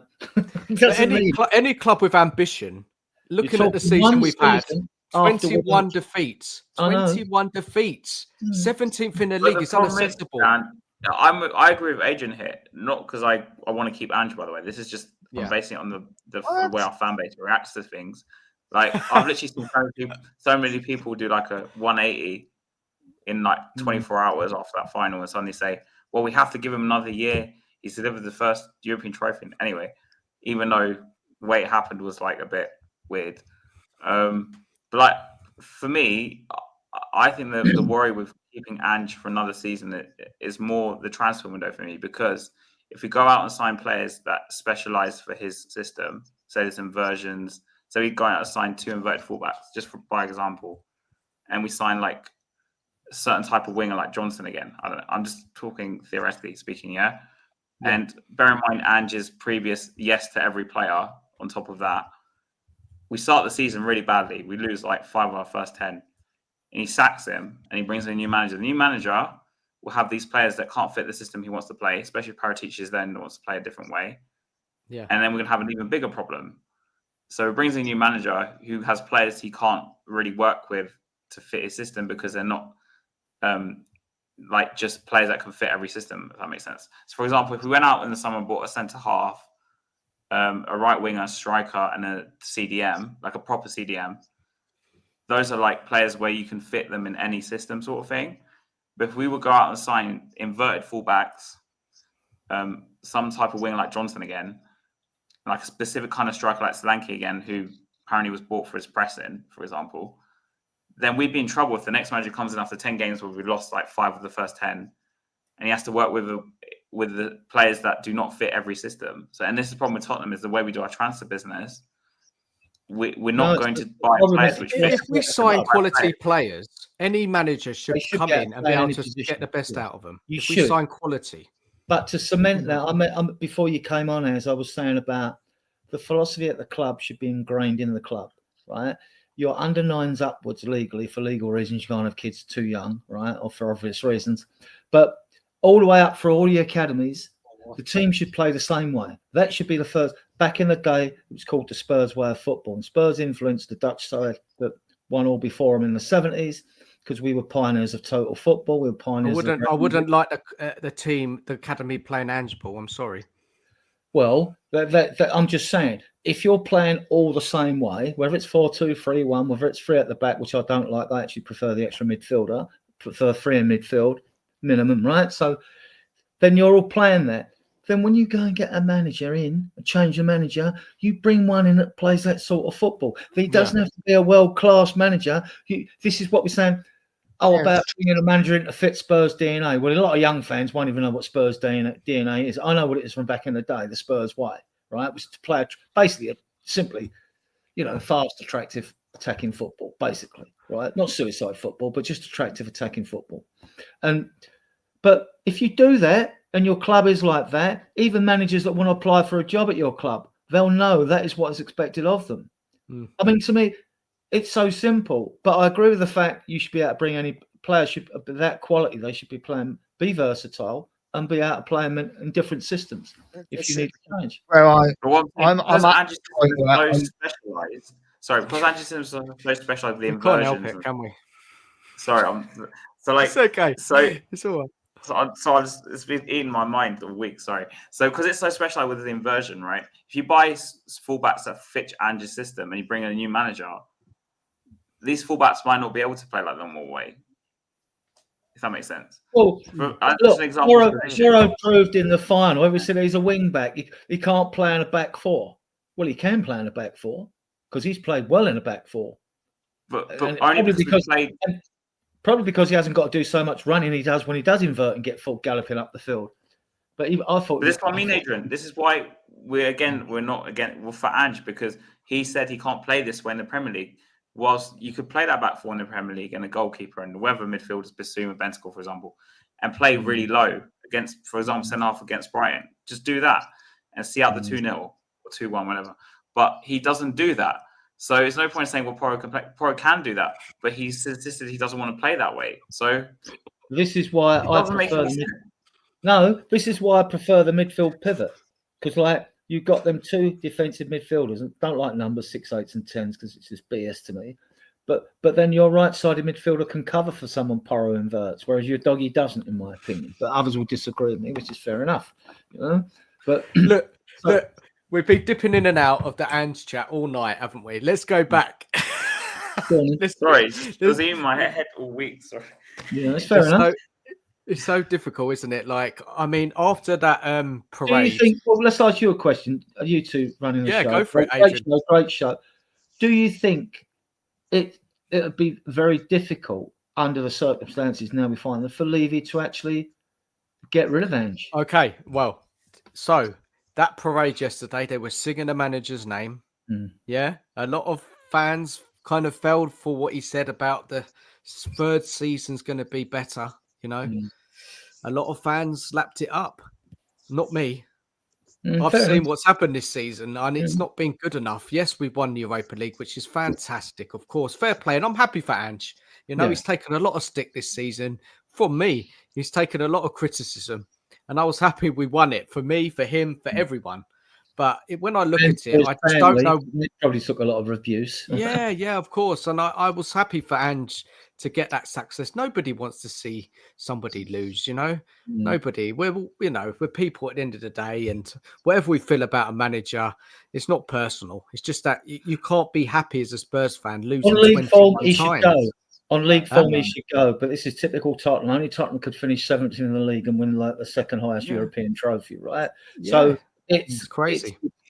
And you can. There's an equal argument for both, isn't there? Without him sitting on the bench. Even our decision, it's Levy's decision, the board's decision. They will do what they want. It's out of our hands, isn't it? This is how I see it. I have major concerns if Ange is still in charge, but again, it's out of our hands. This recruitment in the summer, this summer transfer window, I want to see what this club's made of, because they know we're in the Champions League, we're in all the competitions again. Looking at this season, Ange can't handle it. Yeah, now we're in even a tougher competition in the Champions League. What's he going to do? Because it's clear that he can't defend and attack. Yeah, he can't. He needs to find that balance. And another thing which would get the fans on board, if you went out straight away and go, right, you go and get Eze to start off with. Go and get him in. Make him your first signing. We need a striker as well. Go and get Eze. I agree, and I agree with Dan as well. It's going back to the question. It's so difficult because I've been calling for Ange for most of the season, and I've been quite firm on that. But Ange has given me feelings that I haven't had in a long time. He has helped to win a trophy that I didn't think I'd see Spurs win again. And regardless, yes, the trophy's been watered down because the teams from the Champions League haven't come into it. I totally agree with all of that. But the league form doesn't lie. 21 league defeats. We have been perjured in the Premier League. And yes, Ange's helped us win a Europa League, and that's amazing. But I'd still like to see someone fresh come in the summer, someone to take us forward, someone to help this young push team push us on. grow. Yeah, push us make on. progression, because we haven't made any progression in the if side. they do that, we've got to do this quickly. I mean, the transfer window opens on June the 1st, goes to September the 1st, right? We're only a few days away from it. I mean, was it the 25th? Soon it'll be the 25th. So about in a week's time, the window opens. Now, I'm not one of those that believe when Ange may sign off on the signings and say yes or no to agree with them, but there is a recruitment team. No club leaves it to the manager to bring in players. It just doesn't happen. We've got a body of at least 6 or 7 that deal with that. You've got Rob McConzie's chief coach. You've got Max Leggett. We got him from Bayern Munich. He's a first team coach, first team scout. So McKinsey's the chief scout. You've got the guy we got him from Man United, and another guy who's like strategy. I forget their names now at the moment, but there's about 6 or 7. You see a player, we'll go to base our agency for players because our players and their manager are linked with them, right? And then you'll get all the data on players. If you say you want left backs, right backs, they'll have all the data, right? You'll look for them, and then you go and watch videos of them on YouTube, get as many of them. Brazil Scout, I go to that, but you'll get to lots of these other places where you can look at the player. Okay, he's looked good because it's a video. Now we send the scouts out to watch the player and then make a decision whether you think which of these 3 left backs, which one do we want in order. I mean, Paratici was rumored to have about a list of 5 players for each team. I mean, I don't know if that's true or that's just pure rhetoric or not, but he's very knowledgeable with European football, and that's why I'd like him back, because he knows the Italian and French and Spanish leagues really well. That's good. Whereas if Langer's going to stay as someone who's going to bring in young players in, he knows the Scandinavian league and things like that. Whereas, look how well Sweden have been doing recently with their players, and even Denmark, they brought through some good players. So, but yeah, the recruitment it's not down. It's not down to one person. That'd be suicide to let one person. What if you've got 5 people at the club then disagree with the player? I don't think he's that good, and you're the one who gets him in as manager. No, I mean, they discuss these things, have meetings, and then obviously Paratici will have a say with the 2 scouts and Ange. That's 4. That's 4 minimum involved in transfers, right? And then it's a question of finances. So you've got if Levy's given it down to Vinay, then Venkatesham, who we've got over Arsenal, he will be involved as well. That's 5 people involved. Isn't that the frustrating thing, though, Adrian? There's 5 people involved in transfers. Shouldn't there only be 1 or 2? Right, this is what we want. Let's get them in. The more there are, the more disagreement there's going to be. Well, Vinny Venkatesham, he'll be the one who said, "Look, this is the money we've got unless we're selling." So then, if Paratici is there as director of football, technical advisor, what are they going to give him a new title or whatever? If he comes in, because it's still a rumor and conjecture. If he comes in, then he's the one director of football who should know a lot about the players, right? And if other players have been suggested to me don't know about, then you go to your agency and you send your chief scout and your first team scout out to look at these players and scout them. Or there'll be bodies out there that'll go and scout for you and bring back the data on it as well. So, and then video information and stuff like that. So, the financial side's a bit different, but Paratici, he knows players though, and so will our scouts. So, guys, let's get another question. Out there. Let me bring it up. Let's go. To be honest, guys, how many of you did you think would bottle this? In the final, 100%. In the final, yeah. Every minute.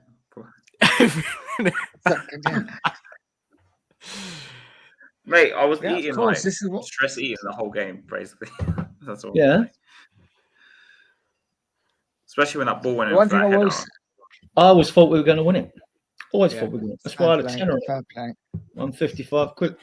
To, So I thought, to be fair, I stand by the fact that I literally won us the final because in 2008, when Woodgate scored, I They had couldn't it, yeah. watch the last 5 or 6 minutes. I had to go out for a walk. Neither could Robbie Keane. And I with went those for, fingernails. yeah, I went for a walk, come back, and my wife at the time said we won. I'm like, brilliant. The last couple of finals since I've watched and Nige, you we've didn't lost. see the goal from Woodgate. I saw the goal, but I couldn't watch afterwards. Watch the So I last didn't watch the last yeah. because we scored an extra time, didn't we? So I couldn't watch the last 5 or 6 minutes. Wow. In this final, I had to keep changing the channel because I was like, they're going to score in a minute. Every time they got a corner, I'd turn the channel over. I'd be like, no, I can't watch this. So I single-handedly think I won us the final because I wasn't watching. Because the last couple of finals I've watched and we've Cheers, lost. Nige. Cheers, mate. That's right. Really, No we problem. really Anytime, appreciate that, anytime. man. We've won it because of Nige. That's brilliant. I think so. It was You the got year one of the of bird. these. You probably won it. The fucking year of the bird. Oh Ange my was days. always destined to be manager of this football club. I mean, we had this might take 5 or 10 minutes, but let me pour a drink out first before I Yeah, start. go for it, Adrian. Right, Go and for I'll give you a bit of history. Right. Go on. It's Saturday History night. We're not going anywhere. Yeah, Exactly that. Right. we got Pour the drink out. Baileys. We've got the Baileys. Let's just I'm enjoy gonna, it. this story actually takes you back to when Spurs managers and coaches were pioneers of total football the Dutch played in the 70s. So we go back to 1900. And 1900. yeah, back to 1900. I'm not going to do the 1900 Cup thing. I'll do that another time, See right? you Sunday morning, guys. Yes, there'll be quantum leaps forward during this story, right? Oh god. Back to the 1900s. Peter McWilliam was a player who played for Inverness Thistle in Scotland. He was there for a couple of seasons. And the coaches there taught the players to keep the ball on the deck, right? Now, that was unheard of in those days because after 2 or 3 months in a season, right, pitches cut up like mad. There were muddy quagmires. You'll see how some of the pitches Oddle played on. You go and look at them, right? Yeah. And these were the days when no nets, there was no crossbars. So there was always an argument if a shot went a bit high and they weren't sure it's between the post or not. It was an argument whether a goal. No VAR. No VAR there. So anyway, McWilliam did that well. He got a transfer to Newcastle United. So he spent 9 seasons there. He won 3 First Division titles and an FA Cup, right? And he took his philosophy of football that got Inverness Thistle there. In 1913, he's manager of Spurs. Season doesn't start that well, right? But he doesn't have a good season. And the outbreak of the 14-18 Great War, football's suspended.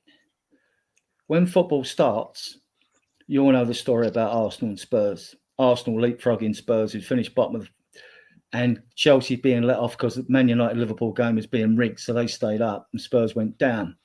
So Spurs find themselves in the second division, 1919-20 season, where they pissed the league, playing his brand of attacking style of football, which would become known as the Spurs way, keeping the ball on the deck. Then in 1920-21, Spurs get to the FA Cup final, and they beat Wolves with an early second goal by Jimmy Dimmick in the second half. The following season, they finished runners-up in the first division to Man United. Middlesbrough come calling. McWilliam leaves for the colossal sum of £1,500 a year. But in 1938, he's back at Spurs for his second stint. The team he picks Vic Buckingham, who's going to go and be an absolute legend, which no one's heard about, right? And Arthur Rowe in that side as well, who would go on and manage Spurs in the second division, win the 49-50 season second division title, and the following season win the first division title.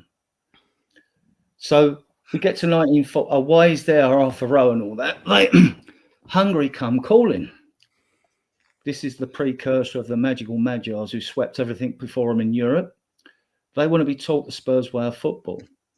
So Arthur Rowe goes out to Hungary. Spurs coaches go out there to teach them. And they come back and the Hungarians repaid a favour after the war by spanking England 6-3 at Wembley, and in the return match in Budapest, they beat us 7-1. Right, 7-1. A player who would get mentioned later played from a young player you might have heard of called Ferenc Puskas. You know, he scored. Yep. What was it? 618. Isn't it Ange, mate? Isn't it? Yeah, Puskas. Yeah, 618 goals in 619 games, 84 goals in 85 internationals, and this is why you've got the Puskas Award for the best goal scored in Europe. Like Lamela won it with the Rabona, remember? Yeah, yeah. So anyway, Anyone else? Vic Buckingham, who comes through, he finds himself manager of Pegasus in 1950, and Pegasus were the joint Oxford and Cambridge University teams. He takes them to the amateur FA Cup final, and they beat Bishop Auckland 2-1 in front of a crowd of 100,000. That success gets him a manager of Bradford Park Avenue. He's there a few seasons, does well. West Brom come calling. That's why we've got links with West Brom. He manages West Brom. In 1954, they win the FA Cup and narrowly miss out on the double. So then after that, while Arthur Rose had his success, in 1960, Vic Buckingham, with his brand of football, which he's learnt off of Peter McWilliam, the Spurs way of playing, where is he managing? You can make it up. He's manager of Ajax Amsterdam, right? He wins the Eredivisie with Ajax Amsterdam in 1960 when Bill Mickelsen's winning the double, right? He leaves for personal reasons, then goes back. And in 1964, he gives a debut to a player you may have heard of called Johan Cruyff. And the second stint doesn't go as well as the first. He doesn't win the title.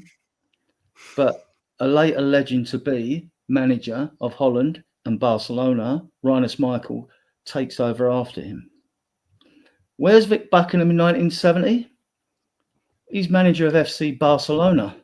Right? He wins the Copa del Joramislo with Barcelona. Then, like, things don't work out, and he leaves. And he has other jobs, but that's it. But who takes over from Barcelona? Rinus Michels, legendary Dutch manager of Barcelona. So, meanwhile, them Hungarians that have been sweeping all before him, you know, Puskas, he ends up playing for Real Madrid. Now, in 1955, that's when the European Cup started, and they won it for the first 5 seasons. And Puskas wins it, right, with Real Madrid. It was known as the Galloping Major in Hungary, right?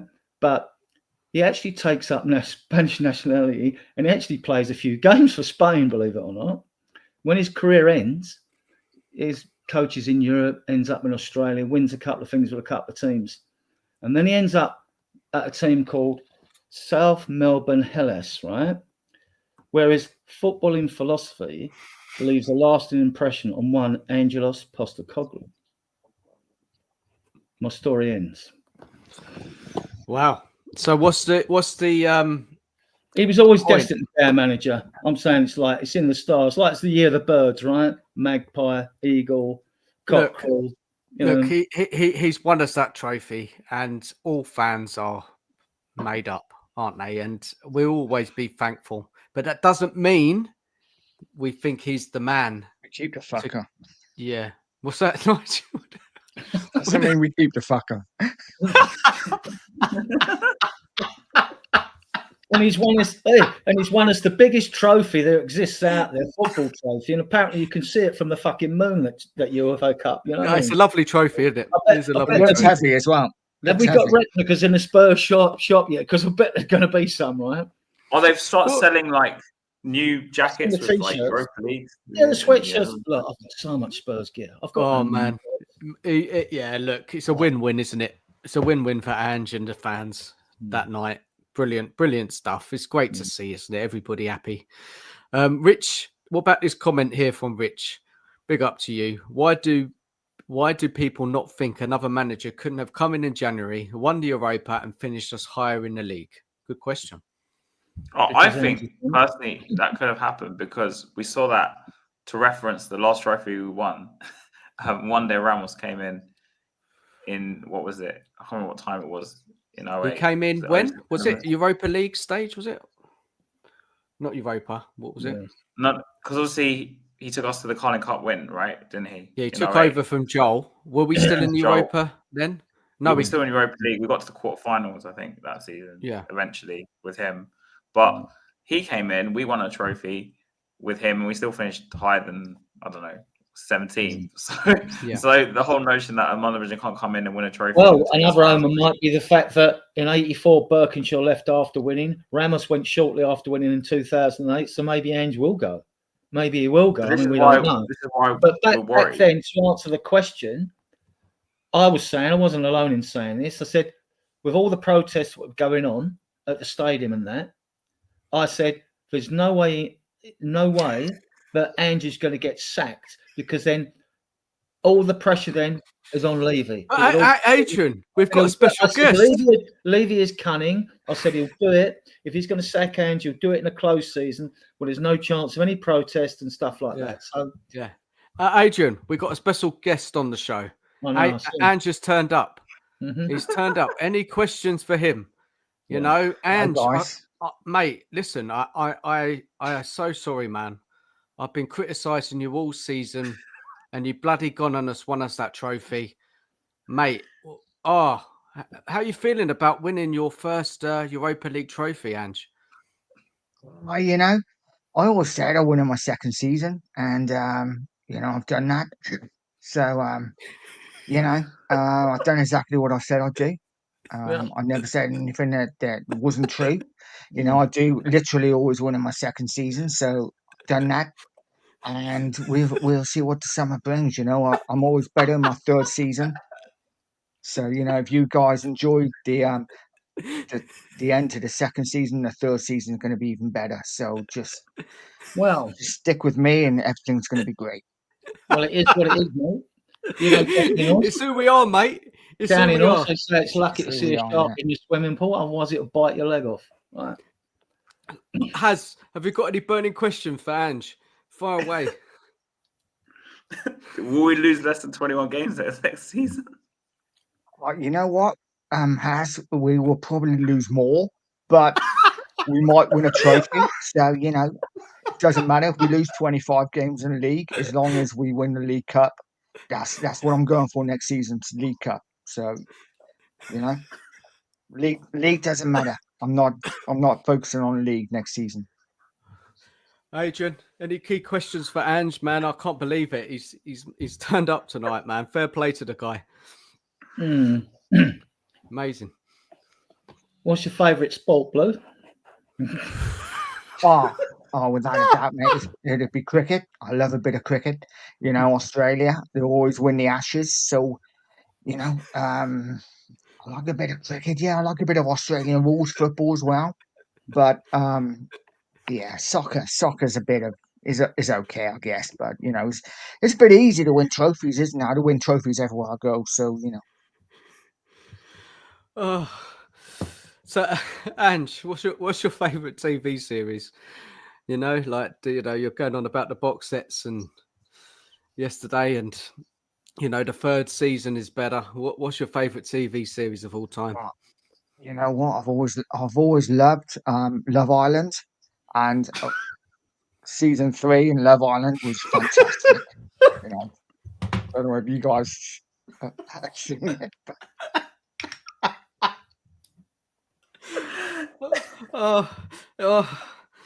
Stop it! I can't cope anymore. Any more questions for Ange? What trophies you going for next year, Ange? Well, I don't want Eze. Absolutely not. He doesn't track back enough for me. So I'm going to go for Conor Gallagher. That's going to be my main target. And if I can't get him, then I will probably just take whoever I can get. Probably maybe Archie Gray's brother. I think would be a good sign-in for the club. But it will be Conor Gallagher. He is the main man. Brother. And other than that, it will be Archie Gray's brother. Rich has got a question in the chat, Ange, man. Rich, big up to you, man.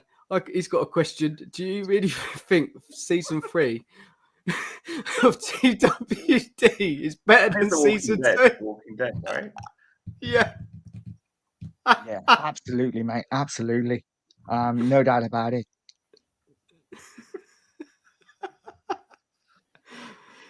Nudge, man, you smashed it. Oh my god. Oh, let's see if there's any more questions in there in the chat for you. Crazy, bro. Lord, what did you?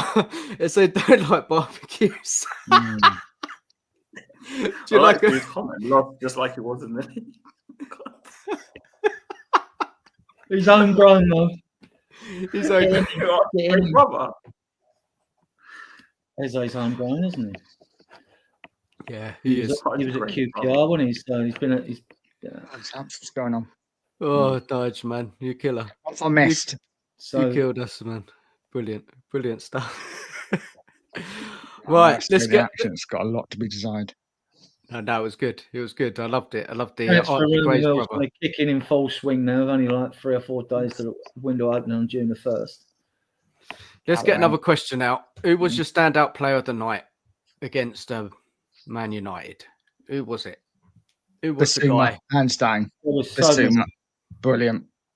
Well, Romero, I thought Richarlison had a good game. Want him gone, but he had a good game. But got to admit it, been a big critic of Basuma. Don't want him either, but he had a good game. You could say Vicario for the save. You could say VDV for the clearance. I thought Doggy was immense. Even Burrows sat back and that. I mean, even Johnson put a shift in. He worked hard as well.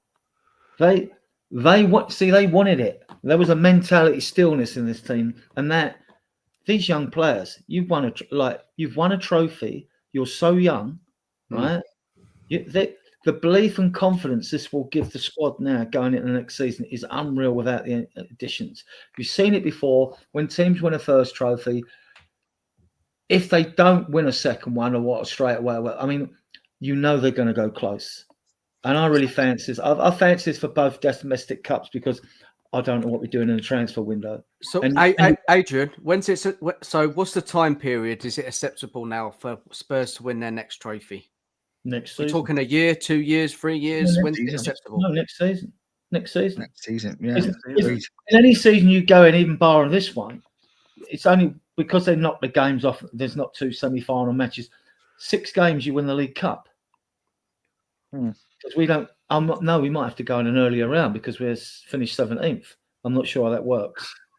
Anyone know this? We might. I think because we're in Champions League, I think that gives us an. Right. Okay. And then I think it's 7 games to win the FA Cup. I mean, look, Palace have won it, right? Man United beat Man City, teams that weren't fancy. You can win these cups. I mean, these cups are winnable. I mean, Palace won the FA Cup. Newcastle won the Carling Cup, Carabao Cup. Yeah. So it's been obviously teams outside of Man City or Liverpool, whatever, can win things. I hate this notion that only 2 or 3 teams can win everything, and we should just give up on everything else because the other 2 teams will probably win. But I think they're the easiest trophies for me to win because we're not. When you look at the Premier League and the Champions League, we're going to make money, but look, we aren't winning it. Right, we're a long way off. We're a long way off the Premier League, but it needs something pretty astonishing to happen. Everything would have to gel in the transfer window to add to what we've got. But let's face it. Domestic cup. Let's face it. We've always been well off it in the Premier League, apart from a couple of seasons under Poch.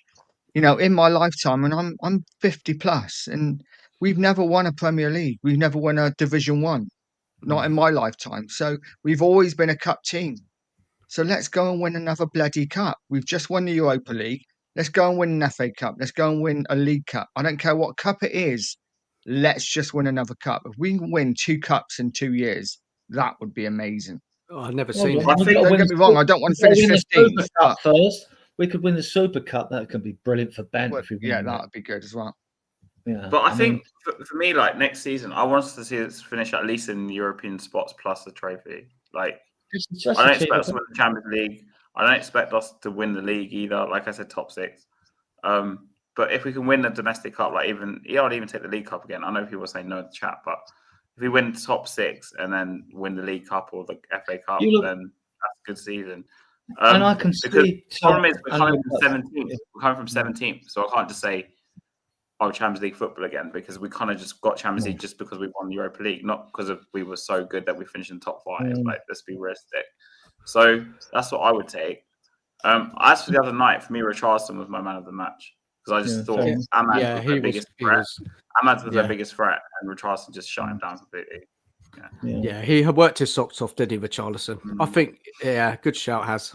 Good shout. And now we got a large chunk of money with a few sales on top, up to 200 mil, I reckon. It's even if we go and get 2 or 3 big signings, which I'd like us to do, Eze being one, you can still keep Toe on loan, get him on another loan. You don't have to buy him. Get him on a loan with obligation. You know, because then that's not such a bad signing. Yeah, but it will stop Mikey Moore's development, though, won't he? Adrian, do you think Mikey Moore should go on loan next season? No, Mikey Moore. No, he can't go on loan until he's 18 anyway. So he's not. How's he going to get minutes if Tell's there? Yeah, no. Where's he going to play if Tell's there? Well, you look at we got 4 home and 4 away games in a Champions League. We don't know we're drawn, right? They'll be drawn. So you'll have a mix of easier teams. He'll get minutes.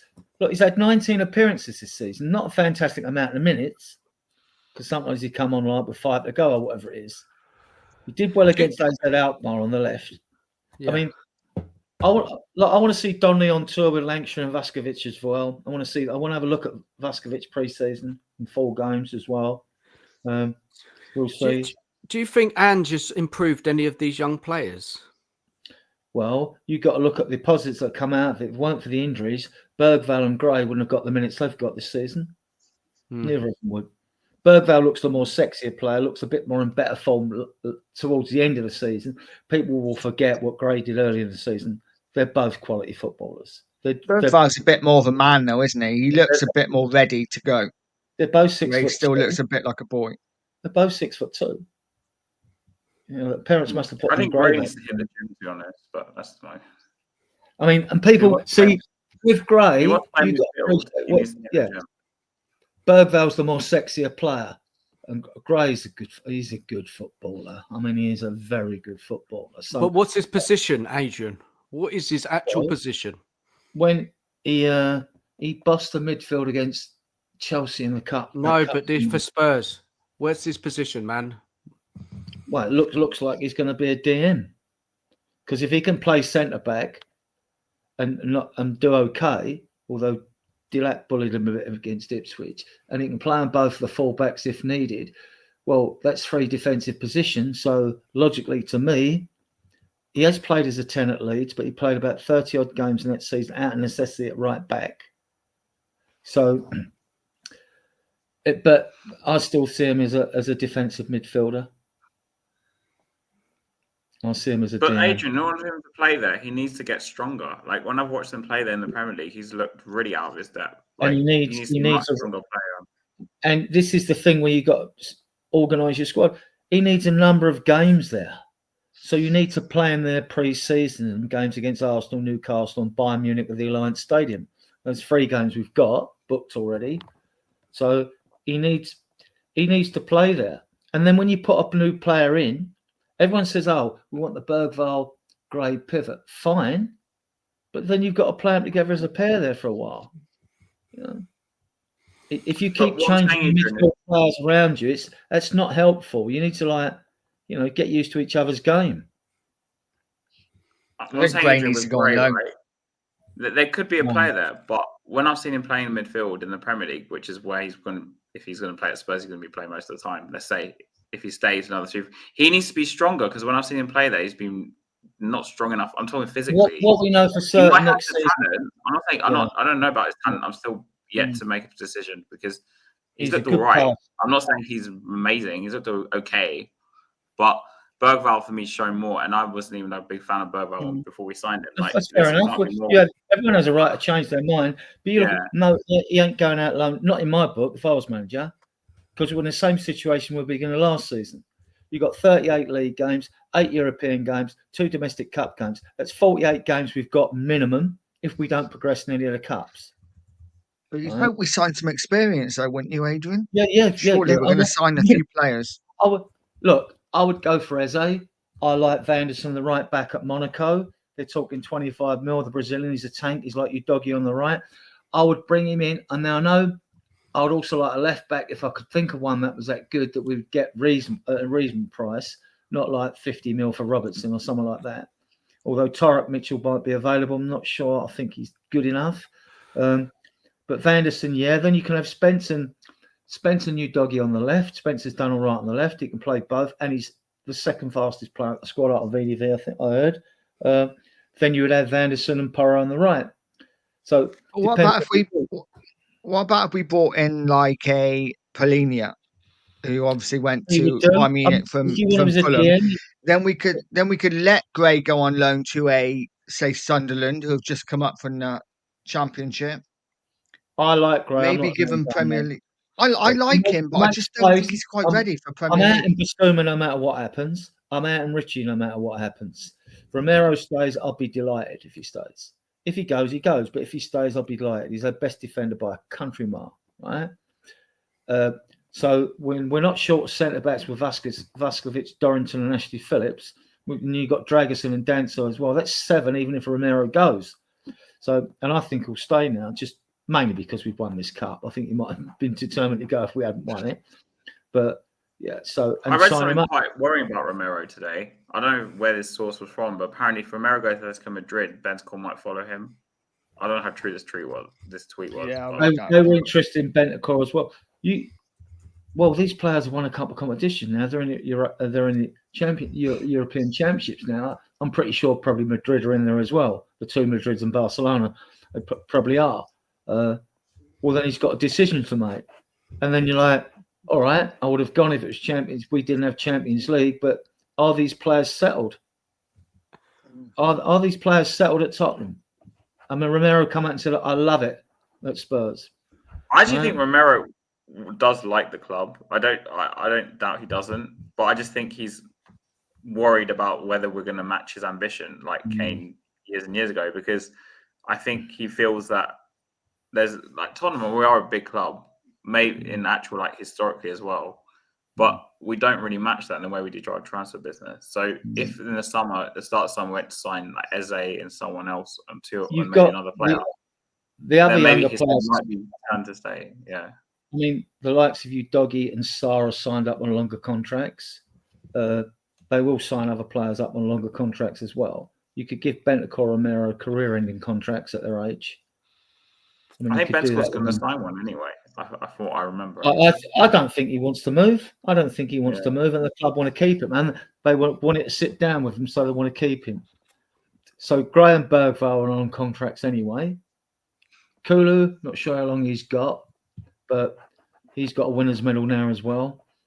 Big difference winning a competition does, though, doesn't it? You know, I mean, these players with medals. I mean, we sort of might begrudge Werner getting a medal, you know, but or others at times. But my players out: Richarlison, Basuma. Obviously, Højbjerg's got to be paid for. Gil, that's 4.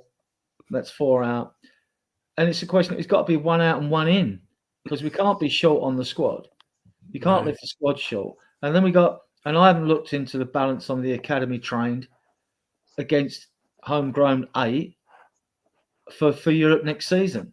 So if we get an Eze in or whatever to make up them numbers of homegrown for Europe, I think we have to see what the balance is. I'm sure Ali Gold will come out of all that and I'll go and nick it. Right. We've got Ange is back in the room. Cheers, Ange. Thanks for coming back. Nice. We've got another question for you from Jordan. I've got a question for Ange. Why do you contradict yourself so much? I don't think I do, mate. I don't think I do. I think I always speak from the heart, you know. So I don't think I do contradict myself at all. You know, what are you saying? What are you saying, mate? You know, Jordan, give it to me. Because I don't think I do.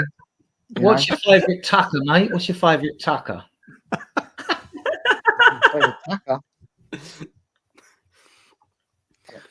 I don't know. We're talking like strip joint or Fuck it's formed in Australia. Well, you know, I don't really listen to a lot of Australian, like, because I live in Europe now most of the time. So, you know, as you know, I'm like half Greek, so I don't What's really. your favourite Greek food? Souvlaki? What is it?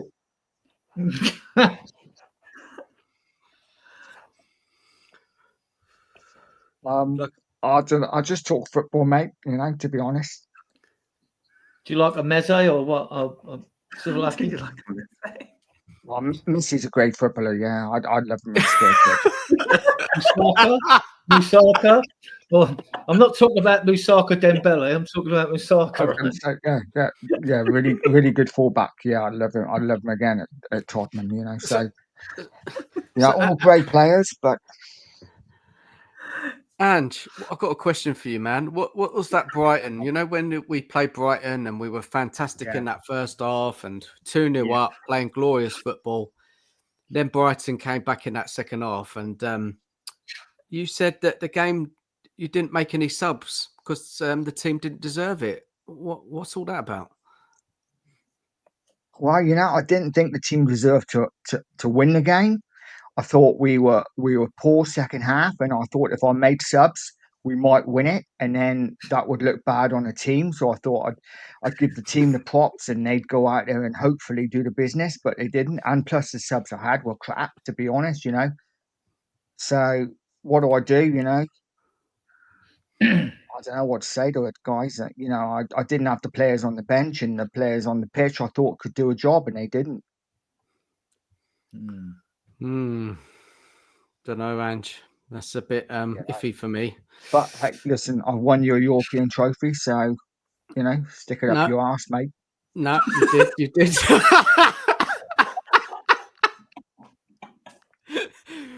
We've got a question here from Adam Phillip. Big up to you, man. Who's getting killed off in season 3? And look at the next comment. That's too much. This is a tough one. You know, I think it could be.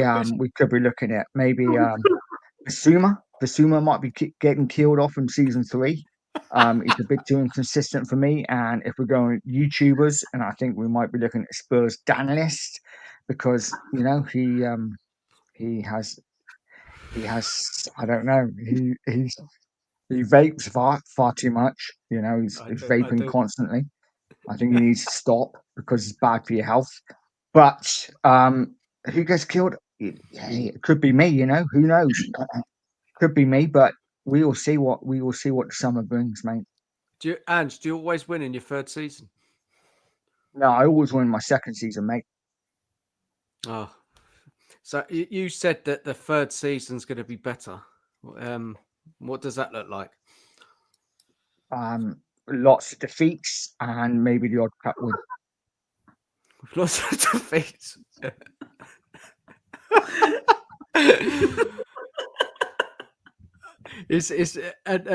Alexander's got a question. Is Ange, is Kuti staying?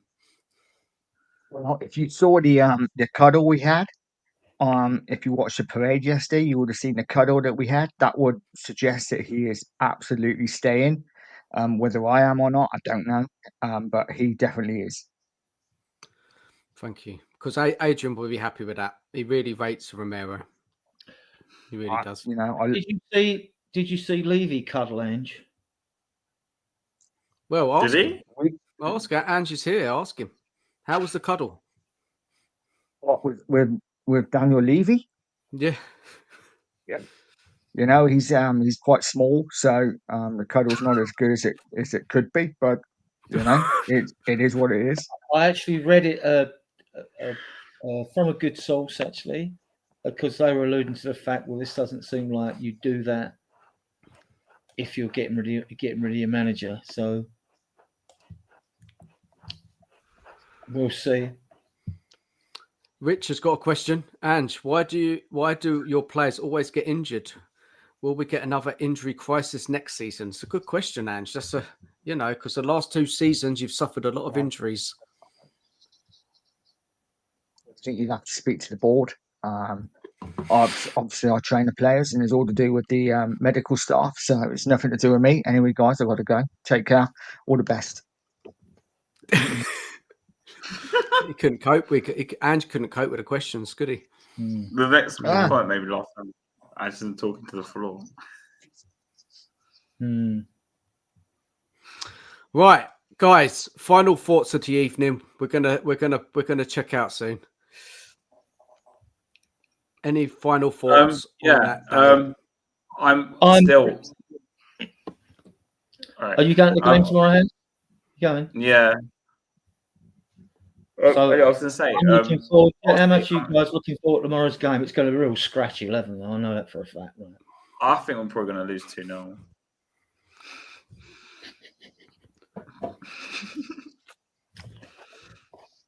But I'm saying about the Europa League, right? Yeah, like I'm excited we won the Europa League, but I just want the club to push on from here and like actually use your Champions League for once. It doesn't paper over the cracks. That win. It's great to have the win and the trophy. It doesn't paper over the cracks. We need oven-ready upgrades in this squad.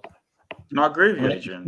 On Sean's show, and he's talking about Ryan Cherkin. Yeah, fine. I like the look of the player. He's 21, though. Why can't we find a winger that's 24, 25? You can give the 5-year contract with a year's extension to, because 6 years seems to be pretty normal, the amount of money you're paying for players. So why can't we do that, you know? I mean, I look at loads of players, but I'm waiting before they really gain gravitas. I'm not going to the videos and posting the videos. Although I did post one on Ryan Cherky and Jonathan David, I've got to be honest, in the WhatsApp groups and that. Yeah, so. Yeah, it's. What was the question again? Just final thoughts of the night. So we are, mate. I don't know. I just think we are at a point now where we are in such a good position. We have just won a European trophy. All the fans are united, and it is a perfect opportunity now for Levy to get it absolutely spot on and to take this club forward. He's never going to have a better opportunity.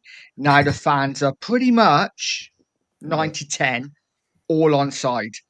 Now's your chance, Daniel Levy. Get it right.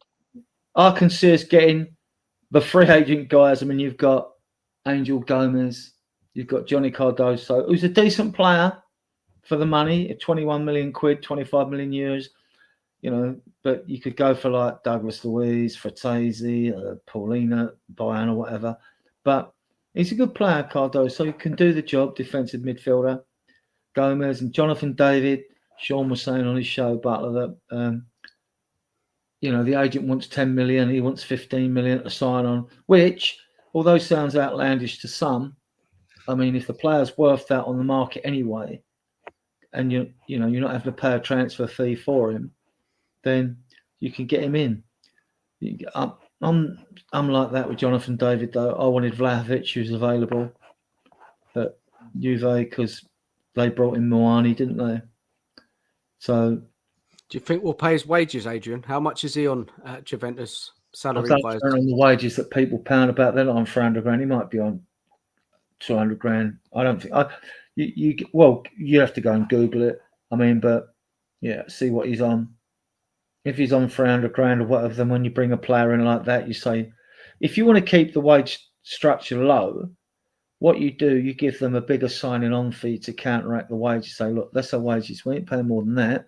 But because you want this and we agree to this amount, we'll give you X million to sign on as a signing on fee. There are ways around it. Yeah, I agree. If you don't want to break the structure. So, Adrian, why don't they ever push the boat out with wages on players? What is it? What is it with Levy? Why? Because we miss out on a lot of top talent. Because I don't know. I haven't got the answer to that. That Adam Phillips got a good point. Apart from the fact that the problem with his girlfriend, Mason Greenwood, very good finisher. I know he went for all that shit with his girlfriend. He's in France now. Where's he with Lille? Where is he? Adam Phillips. Where is Mason? Isn't he Italy? Italy or Italy? Is he? Yeah, he had to go away. Yeah. No, I'm not going to Spain. Where is Mason Greenwood? Is he Spain? He's a good finisher. Yeah, no, you're right. He went to Getafe, didn't he? Is it Getafe? Yeah, he's in Spain. I don't know. Yeah. So I think Gomez wants to come to Spurs. So we could end up getting 2. Then you get rid of. I'm not against having 8 midfielders in a squad of 25 because you've got 2 extra places. You've got 2 squads of 11. The third goalkeeper's 23, and you've got 2 extra spots. So, and then what you have to take into this as well is the homegrown issue as well. So look, guys. Who knows what will happen in the summer? I just hope that the club take things seriously on the pitch. Sign some. All for me is experienced players are needed into the team for next season. You know, not so many young players. We've got the young players. We've got plenty of them. We need experience in this team. Players who played in the Champions League. Players who have won things. You know, 3 or 4 of them. Then we may have a chance. We're not talking like 30, 31, 32-year-olds, are we? We're talking like 25, 26, 27-year-olds. Yeah. Exactly. When we're talking experience, don't have to be older players. I would take any of the Leverkusen's back 3, Tar, Tapsoba, or especially Hincapi. He's 24. I would take him. I would take Hincapi. Can play left back as well. The Ecuador player. Tapsoba's good as well, and Tar's been brilliant for Germany. Now, he is experienced. If you want to bring an experienced player in, and he's captain Germany, but he'd probably end up with Bayern Munich because he's on a free. You know what I mean? So, like, he was on United's radar, wasn't he? But obviously, United haven't won the Europa League, so I don't know now. We've been licked with a striker called Guessand in France. But these are more sort of clickbait. We need players that have proven it, Adrian. Yeah. You know, we can't keep buying these young players, these maybe players. You know, we've got to go for top players. I keep saying it every season. Yeah, we do. Top players. We need oven-ready players. Right? Yeah. Now, I get the links with Angel Gomez is a good footballer. What the little I've seen him moving for England, right? Cardoso, what I see of him this season, stepped up, bossed the midfield against Real Madrid in the game they played. So he's decent. The problem is there aren't that many sexy players out there that are available. And there aren't, name all the Galacticos out there now. There used to be loads. There's none. There's hardly any. Nico Williams probably at Real Betis, is it? Real, I think. If we're looking at a number 6, I don't want a sexy player. I want a player who's nasty, dirty, who I don't care if he's sexy. I want a player who's going to rip the shirt off your back. Well, I like Fratesi. Yeah, he's saying he ain't coming. Well, he scored a goal in the final, didn't he? So I like Fratesi. He really is a box-to-box dog of war. He's like Højbjerg on steroids, in my opinion. That's what we need. We need a player who can get stuck in. But we could go and try and get Douglas Luiz, who was at Villa. You know, like you say, Paulina at Bayern Munich. They owe us money. I don't want their old wingers. Sane. Bringing a winger in. Take Sane. Nah, not now. Not at his age. How old is he now, Sane? I'm not a big fan of Sane. How old is he? Must be, what, 27? Don't know. Yeah, he's in his 20s still, but for me, he's just too inconsistent. You want someone who's 20, who's got a bit of guile about him that comes with like seasoned experience. What about Wemo? Brentford. 29. That's 29. Yeah, you could take him. Yes, 24, 25. Wemo would do. Mitoma's 28 though, isn't he? I think he's about 28. Is he? Yeah, he is. I'm sure he's done. He's about 28, 29. I'm going to look that up. I like that fullback Kirkes that played against us. Yeah, Bournemouth. He's going to Liverpool, isn't he? And the Palace fullback Munoz is good. I like both Palace fullbacks. Robertson's good at Fulham. You're still talking about we've got the money now, but we don't. See, it's the question of like if Romero stays, fine, we save a fortune. Because if you get rid of Romero, you've got to find someone good enough to replace him, like a Guay, because he's homegrown, right? That's why I think Aaron's just more into it. And he's a good player, right? So Romero stays, that's fantastic. Because now it saves us work in the transfer window, which is from June the 1st to September the 1st. But you want to get your work done early because you've got 2.5 weeks of that is actually during the Premier League season will have started for 2.5 weeks by the time the window closes. So really you want to get if you want to have work with these players on a training field out of 12.8 weeks or whatever it is, you really want to get your pre-season tour away. You want your players back from holiday, and you want at least a month with them, any new players on the training field. That's why I liked last season when we went away and played QPR and we went to Scotland and played games, because we were back here getting prepped up. And then we had that game against Bayern Munich, didn't we? Last. And we got a game with them again. So, but that's in Germany. Okay, let me ask a question. Is actually this board, the recruitment team, actually going to come through with this, Adrian? Because you're talking a lot, but do you believe? I think whether Paratici joins us at the end of June or not when his band's up, he's going to have a big say in the transfer window. So do you have confidence? Yeah, I do. I do, because we've got money now. Okay. I thought prior to this win, I thought we'd get probably signed 2 or 3 and any extras. We all know we need probably about 6, ideally 2 fullbacks, right? Probably 2 midfielders, a striker and a winger. Another team, basically, Adrian. We need another team. But without this money we got coming in, that was never going to happen. But we could still do that, get 5 or 6 in. If you got Tell back on a loan, right? And if you do get a new manager in, they might not want Tell. You know, I mean, there's so many, you know. All right. One more question. Is Ange going to be here come the start of next season? Yeah. Yep. Yeah. He is. Definitely.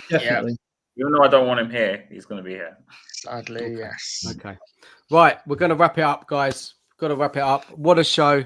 Fantastic show, guys.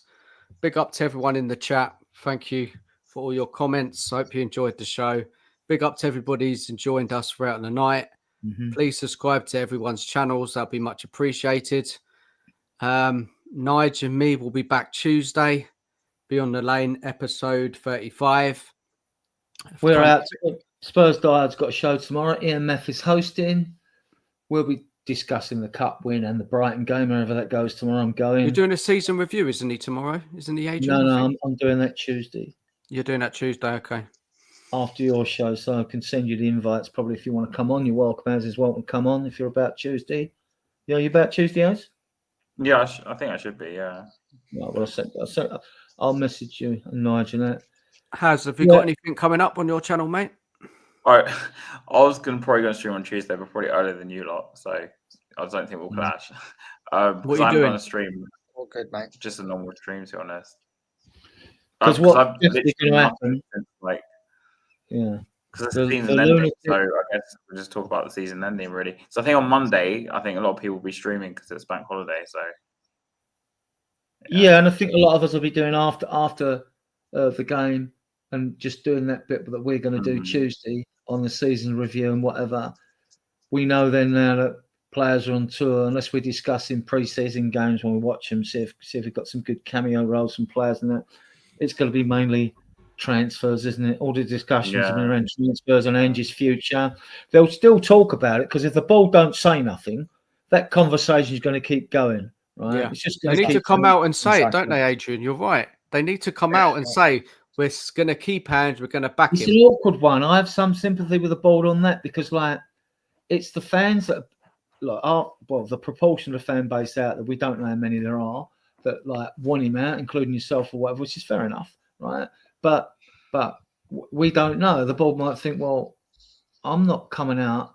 Why should I come out? The man's got a job. He's got 2 years left on his contract. So I get that angle as well, right? So if nothing's said during this week, because if you're going to do it, you move quickly. If you've got Doesn't Levy come out with a statement? No, doesn't he come out before the last game of the season? He comes out with his little statement. You're right. You're right. He does. When is that? Well, if he does, he does. But if we get through next week and the board have said nothing, then Angie's definitely staying. I think he's definitely staying there because, you'd want to get a manager in as quickly as possible, as well. Yeah. Not necessarily for the signings because it isn't